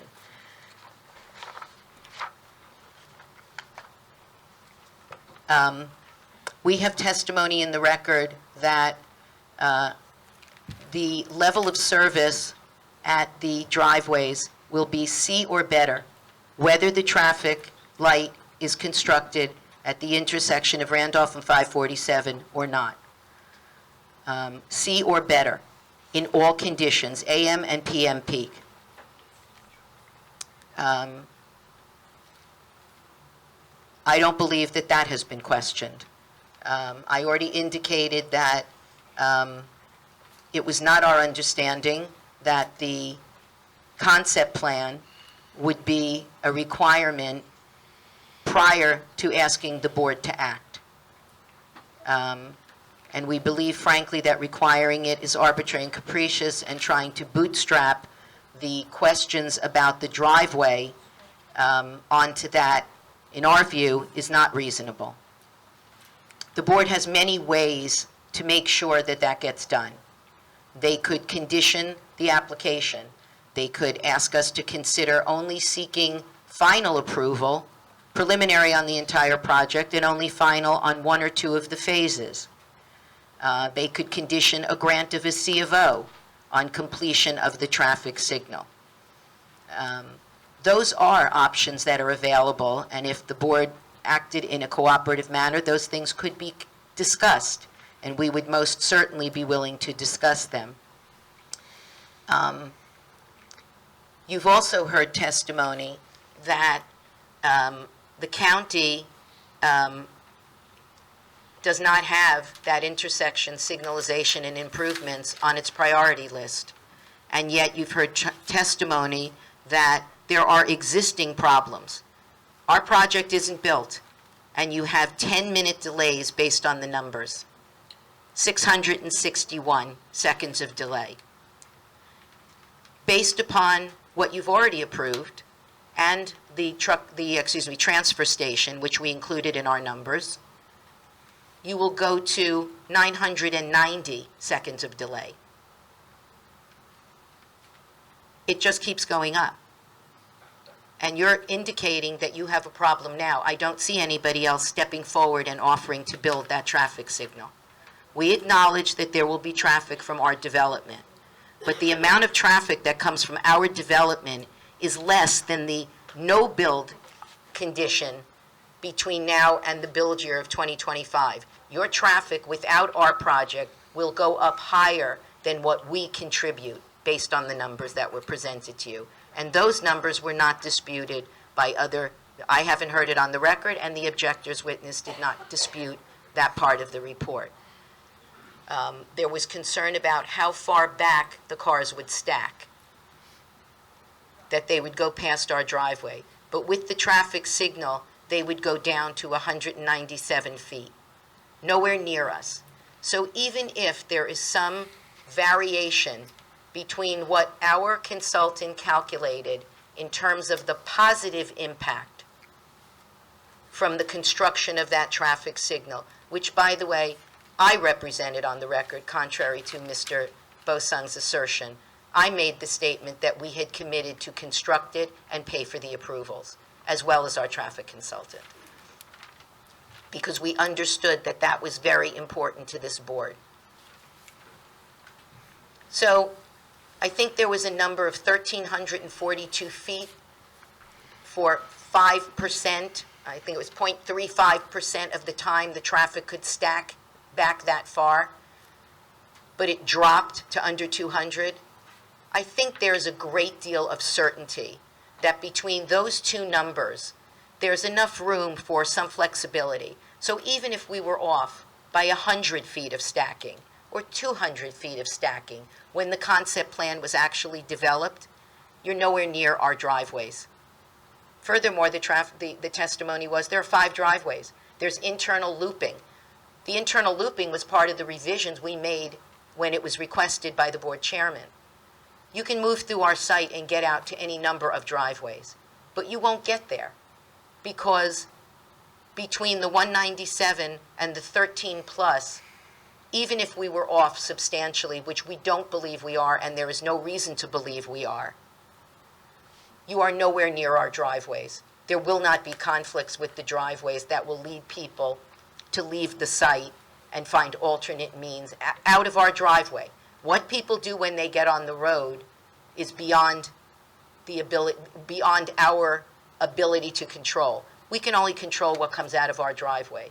And frankly, we designed the driveways, which we're now being told could be a problem. We designed them to guide the traffic, the truck traffic in particular, to that intersection that we're improving. And we did that because we were encouraged to do that. Because again, just like the early discussions of not having an access onto Brook, which we by law have the right to, it's a frontage. It's our property our owner's property frontage. We said, okay, we won't. We also designed the traffic coming out of the driveway to force it to make a left, because again, we were told preference was not to have it go to the right. Those are public streets. A property owner has the right to have its vehicles on public streets. So even if the trucks were guided to the left to go to 547, the cars coming out of a permitted use on a privately owned property who has the same rights as everybody else in Howell has the right to have their vehicles on public streets, particularly when we're paying taxes so there's money to repair it, particularly when we're paying off-site improvements to help fix those roads. Speaking further of the off-sites, you had a discussion about that, and your council advised that it's always a condition of approval that we would have to comply with your ordinance to the extent it complies with state statute for off-site improvements. Under the MLUL Section 42, we can be required to make our fair share contribution only to cover our portion of improvements necessitated by our project, not your existing traffic problems, but what we might contribute. That, I believe, is a post-approval process that goes before your council. That's how your ordinance is structured. Now, I heard language tonight from your ordinance. The statute does limit it to sewer and water and drainage and roads. Those are the categories that are allowed. Often the practice is that if there are 12 different locations where improvements are required, and the applicant may have a 10% contribution in one and a 4% contribution in another, there's ways to amalgamate those so that the sum contributed is large enough to actually affect a change or make one of those improvements. I'm not saying we don't have, that the council rather wouldn't have the right to assess it, but bear in mind, some of the improvements that would normally be those that we would contribute our fair share to, we have voluntarily indicated that we will pay the full cost, including some of the widenings at the intersections, as well as the signal and the roadway improvements related to that signal. So obviously the residents, and you are all entitled to your opinion, we believe that we were not being, we're not asking for something we weren't entitled to. We believe that we made an application for a project that we are entitled to build under your longstanding ordinance, and that we voluntarily, before anybody made an off-site assessment, agreed to do improvements because we felt if we were having an impact, we would voluntarily agree to make improvements that would address the most severe of those. I don't know how many applicants with a permitted use meeting bulk standards come in and do that.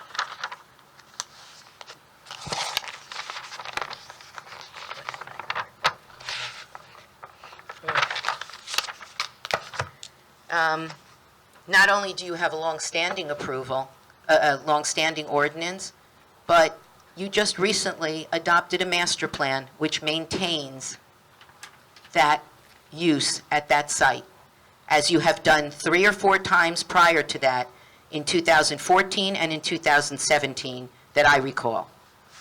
So if we had any reason to believe that this was something that we were entitled to build, it was confirmed very recently.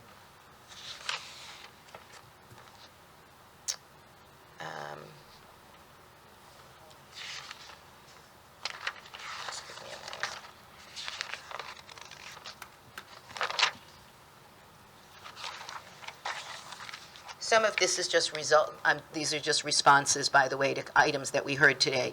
Concern about trucks parking on the streets or parking where they shouldn't be. Well, I guess the truck parking that we provided on site would address some of those concerns. If we're providing adequate parking on the site, I would suggest that it would logically be less likely that trucks, at least those coming to our site or leaving from our site, would be looking to park in locations where the residents would find it undesirable or the police would find it unsafe. So I think, although we've been accused of overbuilding those things, there may in fact be a logical and safety reason for having those parking spaces on our site so that we are trying to assure that the impacts of our project are retained on our site. As far as some of the other comments, we have designed our project to meet with all DEP stormwater requirements. We will also have to comply with DEP, with State of New Jersey noise requirements. We are required to do that. There are enforcement mechanisms if we don't do that. We heard about threatened and endangered species. We submitted a report almost a year ago, and we think the report speaks for itself. It's part of the record, and we believe that we have done our, satisfied our obligation. As we, again, we've had a determination on wetlands. They have agreed with our assessment of the wetlands without any endangered species being identified. Obviously, we remain obligated to comply with requirements under the DEP regulations.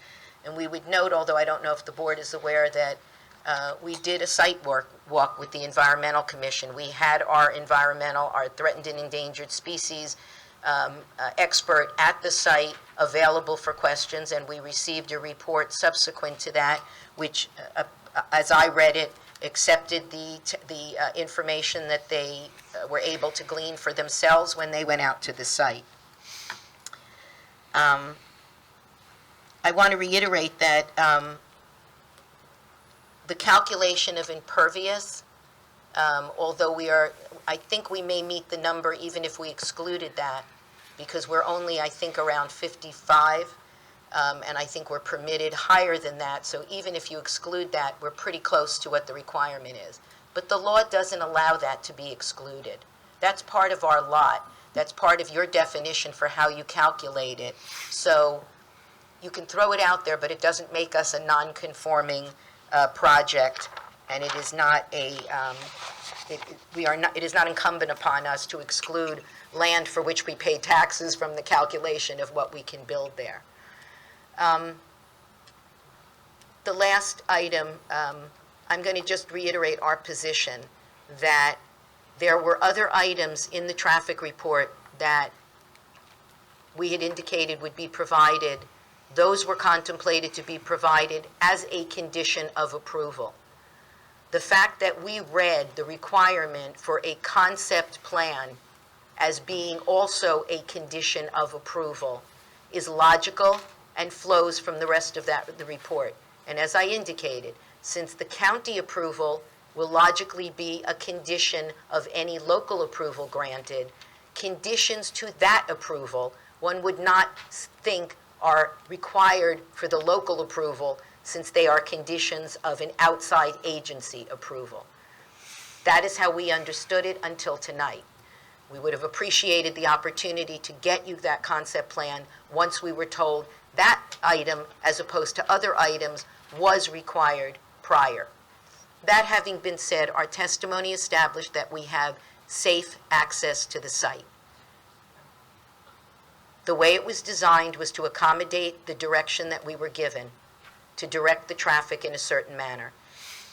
If the concern is that the intersection, once signalized, will not perform exactly as our report has indicated, although no one has indicated any specific problem with that report or the numbers, the results are so dramatic that even if they don't meet the full beneficial result that we have predicted, it is highly unlikely that they will be so far off that they will impact the driveways and alter the directional movements that have been represented, meaning the distribution will hold. The levels of service will hold. We have redesigned those driveways to allow free movement of the trucks in and out. We've separated out the vehicle traffic from the truck traffic. We have limited the number of egress points as opposed to full movement that we started with, all of which lead to the conclusion that those are in fact safe driveways. So for the board, after all of this time, to act precipitously, not allow that concept plan, which we don't believe will be dispositive of the numbers we have presented, we believe is unreasonable. We would ask you once again to hold off on your action so that we can present that. Because we believe that this project should be approved because it meets your ordinance, because it is a permitted use, and because, as we've indicated, we have amended it to eliminate one variance and expressed our willingness to rip down those mature trees and put in a new buffer along that 50 or 60-foot length, if that's what the board desires. That eliminates the other variance. So you have a fully conforming application with a willingness to pay for the off-site impacts to the extent that it's allowed by law, and we have already agreed to do more than we are required by law.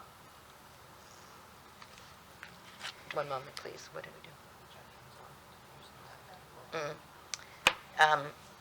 Adam points out that while we are not unsympathetic to the objections that were raised by the residents, we all live in New Jersey, we all live in places where there's development, we all have to deal with them.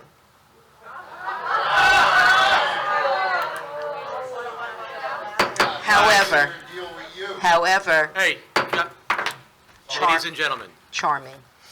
let her speak. Everybody's had their time. The objections that were raised go to the use of the property. They don't want to see warehouse or industrial here. That's what the ordinance provides. That's what the township has zoned. They don't want trucks. Warehousing is a permitted use. Trucks are an incidental part of that use. Again, we didn't create it. We are following the rules. The intensity of the use. Again, the ordinance permits it. We aren't asking for the kind of bulk standards that one would argue is more intense than what's provided in the ordinance. We didn't ask for any additional impervious. We didn't ask for any greater height. We are building to what your ordinance, we are proposing to build to what your ordinance allows.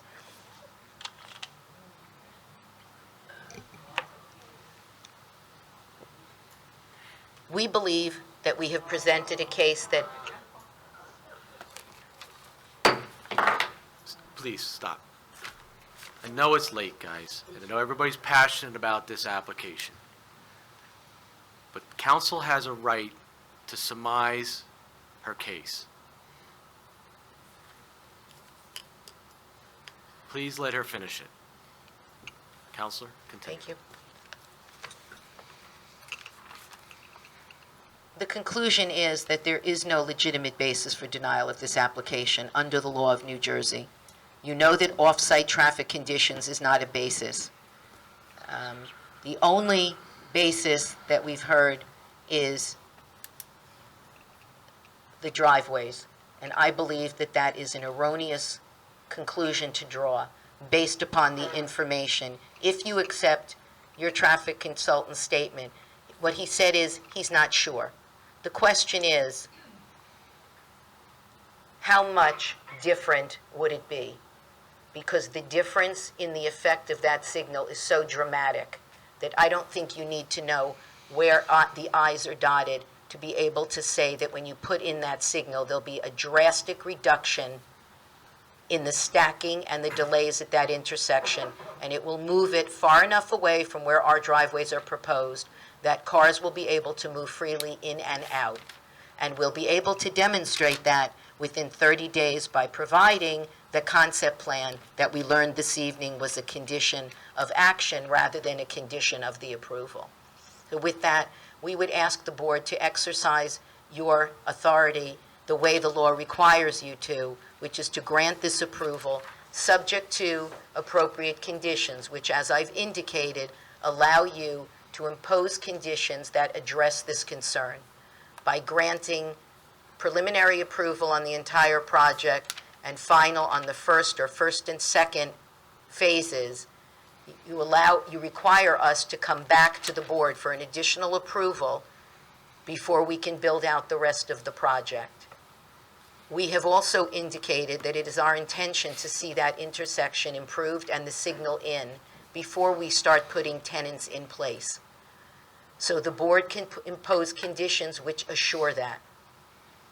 You have all the ability to protect yourself without what I believe wrongfully denying an application. We would ask the board, based upon all of the testimony put in by our expert witnesses, to grant approval to this application, subject to such conditions as the board deems necessary to protect against whatever concerns the board may have. We believe all of those issues have been addressed, and we believe that we have met our obligation under the municipal land use law to entitle us to the grant of preliminary approval on the entire application, and at the very least, final approval on at least the first and second phase of the project. And we would ask the board to act accordingly. Thank you. Mr. Chair? Thank you. Just a few comments after having heard some nations, so that not particularly necessarily responding to anything, but helping the board to understand what its role is tonight. I first just want to comment upon, there have been some statements here and there talking about people's greed or other elements of the personalities of various parties irrelevant to the board. You could be a good guy, you could be a bad guy, you could be greedy, you could give to charity. Everyone gets treated the same. You apply the ordinance the same to everybody. We're not here to evaluate the content of people's character. Secondly, there was a lot of talk on every single side about ratables, jobs, money, even development that would take away from the possible increase in children in the town. It's called fiscal zoning, and there is case law about it. You're not allowed to consider that either.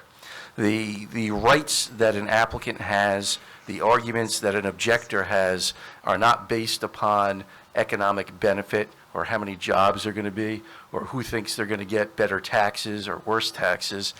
It's not part of our evaluating process. So whatever you think the financial benefit or detriment is of the project, that's not something to be determined here tonight. So what is the board's responsibility? The board's responsibility here at a planning board when considering a site plan for a permitted use is to determine compliance with ordinance requirements. So part of that is you don't get to determine whether you like the use on the property that's proposed by the ordinance or not. That's not within this board's jurisdiction. What is within this board's jurisdiction is to determine whether they have satisfied the ordinance requirements. I'm going to deal with the ingress and egress a little separately from that. So what you've heard tonight was Ms. Goncher listed the required variances and required design waivers, some of which they argue that they are willing to comply with. So I just want to begin with the variances, because all of these have a little bit of a difference in terms of how you review them. The variances are deviations from our zoning ordinance.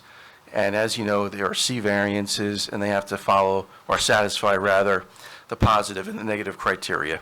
And I would instruct you to analyze it both under, or consider it both under the C1 and C2. They provided testimony with regard to the buffer requirement. I think they accurately described their interaction with the board certified tree expert. They said that they would comply if necessary or if required to. The second one is not as clear.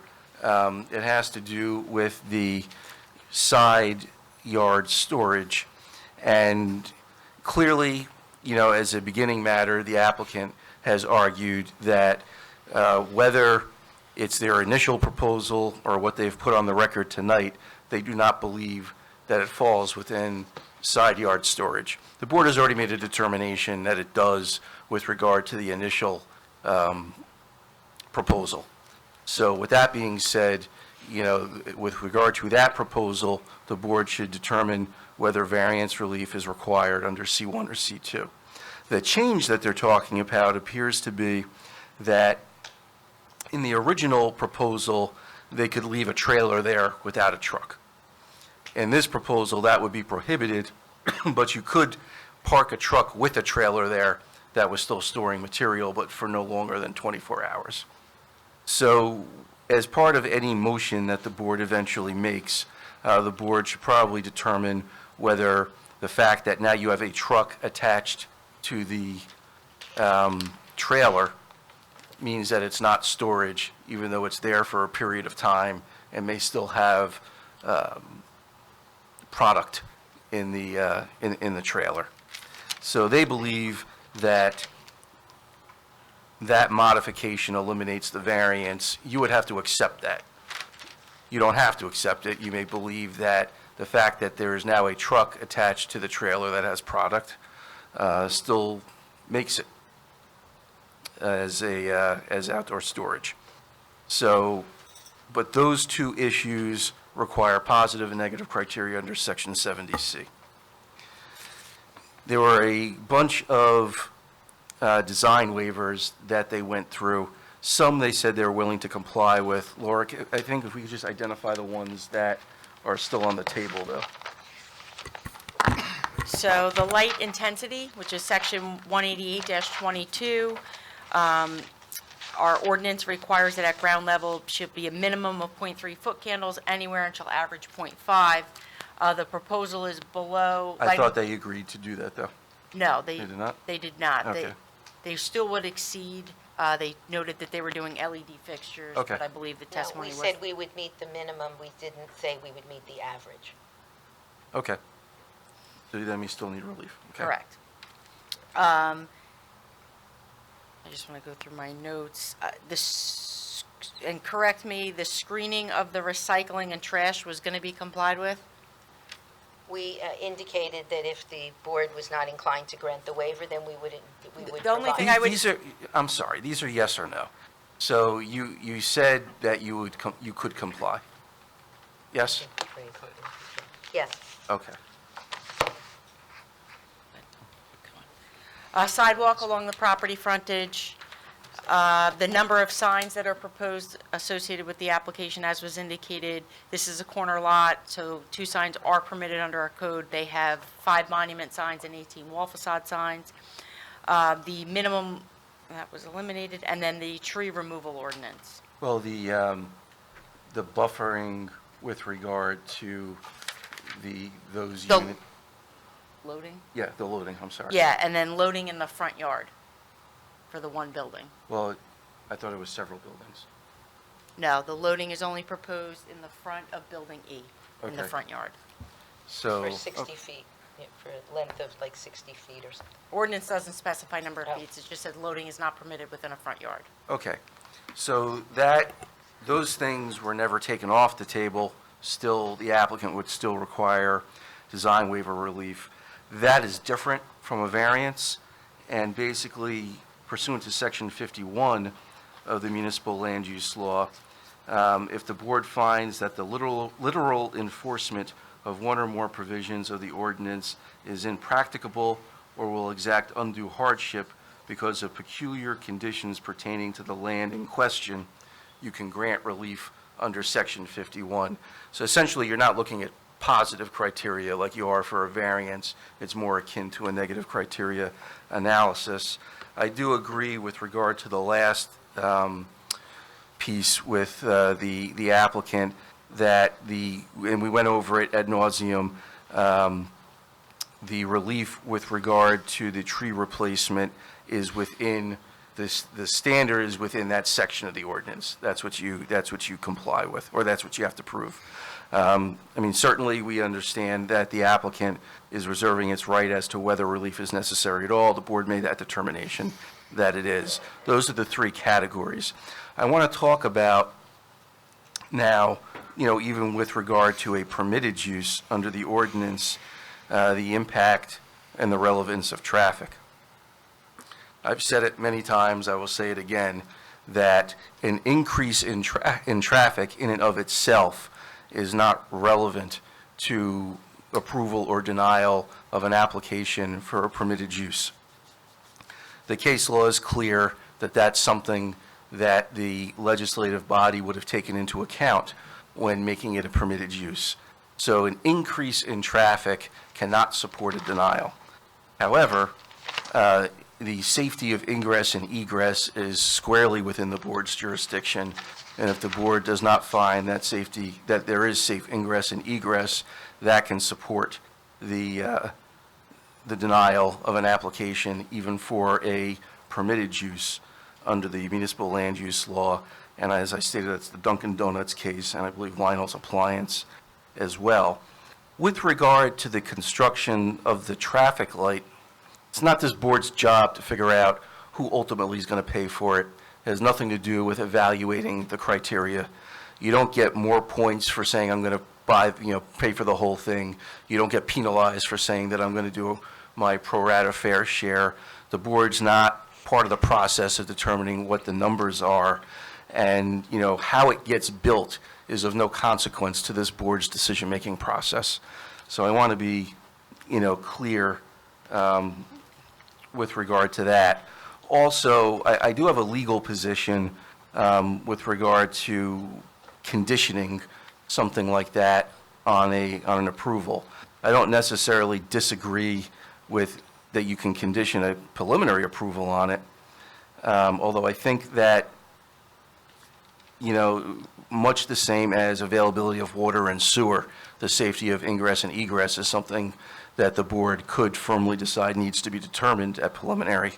But to accept the argument that it could be a condition of preliminary and final, I think would be an unlawful delegation of the authority to determine safety to the board's professionals. So I don't think you can do that as a matter of law. So that's sort of my abbreviated, this is where we are, these are the standards, this is what you can look at, this is what you can't. I can certainly answer any questions, or the board can launch into the final portion of this application. Thank you, Mr. Cucchiaro.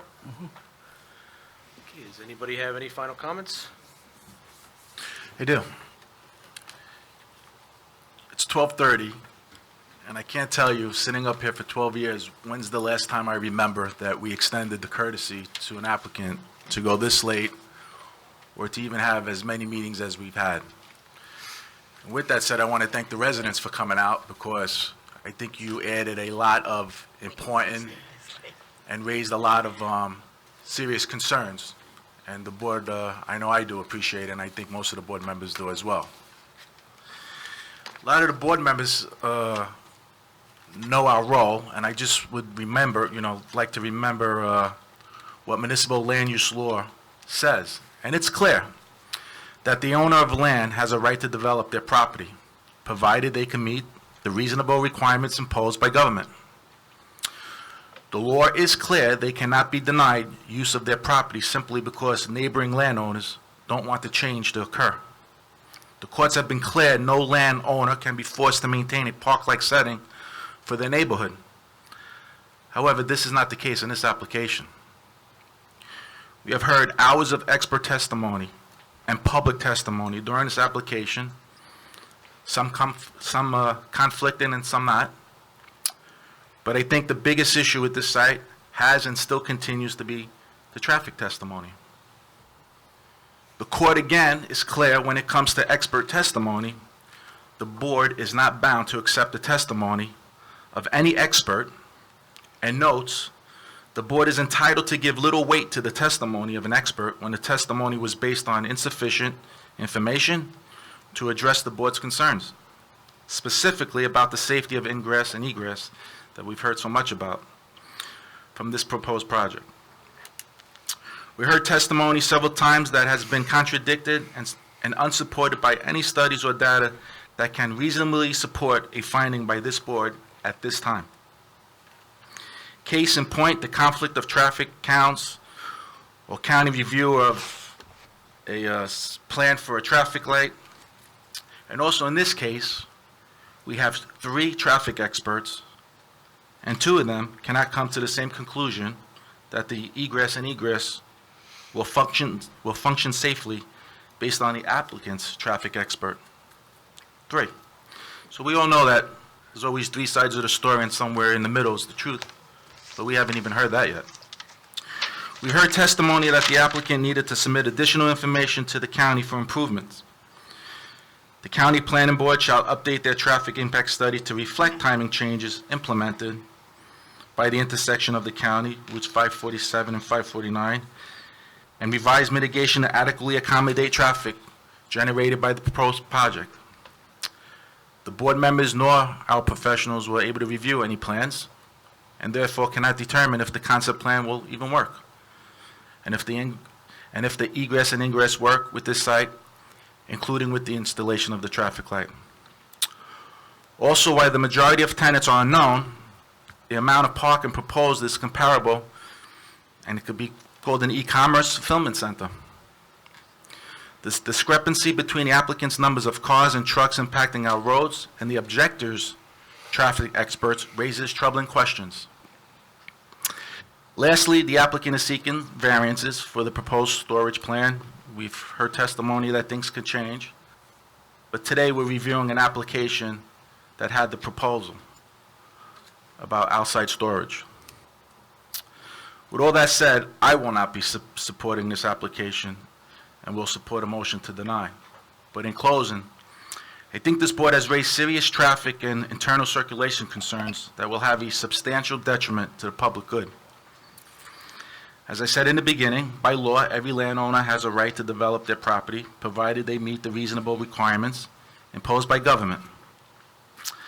I would hope this applicant brings back a concept that takes into account their site and the relationship to the surrounding neighbors, the residents, and the classification of our scenic roadways, specifically Randolph Road. And if a concept that shows one really wants to be a partner in this community. That's all I got, Chairman. Okay. Thank you, Mr. Nicastro. Chair? Okay. Go ahead. Deputy Mayor? I don't want to preclude anybody's comments, and I am prepared to make a motion. Okay. I'd like to make a motion, and let me guard this with, this is without malice, I'm not being capricious, I'm not being arbitrary. My motion is to deny this application this evening. I feel that the environmental issues far outweigh what we've heard in terms of protection of the environmental issues that I know to be true. And mostly, there has been testimony that I have found unbelievable. So in good conscience, based on that, I cannot sustain this motion this evening. So my motion is to deny. So I just want to be clear with regard to that motion, because there's different elements to this. The motion would be to deny the applicant's request for preliminary site plan approval on certain phases with preliminary and final site plan approval with, I think, the first two phases. Is it also, though, to deny the request for variance relief with regard to outdoor storage with a finding that the new proposal also constitutes outdoor storage, or we're not considering the new proposal? And then also whether it's a denial of the remaining design waiver requests, as well as a denial of the relief from the tree replacement ordinance. That's quite a bit, Ron. My denial is for the preliminary and the final major site plan of this application. And I do find that the storage, whether the trailer and truck is attached or not attached, still, that trailer is still being utilized as a storage. Okay. And then the design waivers that were not being, that they did not stipulate that they could comply with, is there a approval or denial on those? A denial. And then finally, relief from the tree replacement ordinance? Denial. Okay. So that's the motion. I hope I don't have to repeat it. No justification. Okay. Does anybody else have a motion, or do we have a second? Second. I'm sorry, that was Mr. Second, Okay. yes. We have a motion and a second on the floor. So just because it's late, and I've had this in my other boards, a vote yes means no on the application. Are we able to ask for reasons while they vote? They're not required to give reasons under the municipal land use law. There have been reasons that have been placed on the record, and the reasons will be in a resolution that they memorialize. So the memorialized resolution will formally articulate the reasons that have been preliminarily expressed on the record here. Okay. Ready? Roll call? Mr. Dorado, Yes. Mr. Husser, Yes. Chief Kudrick, Yes. Mr. Nacastro. Yes. Mr. Schneider, Yes. Mr. Seaman, Yes. Mr. Leggio, Yes. Deputy Mayor O'Donnell, Yes. Chairman Tannenhouse. Yes. Motion is approved.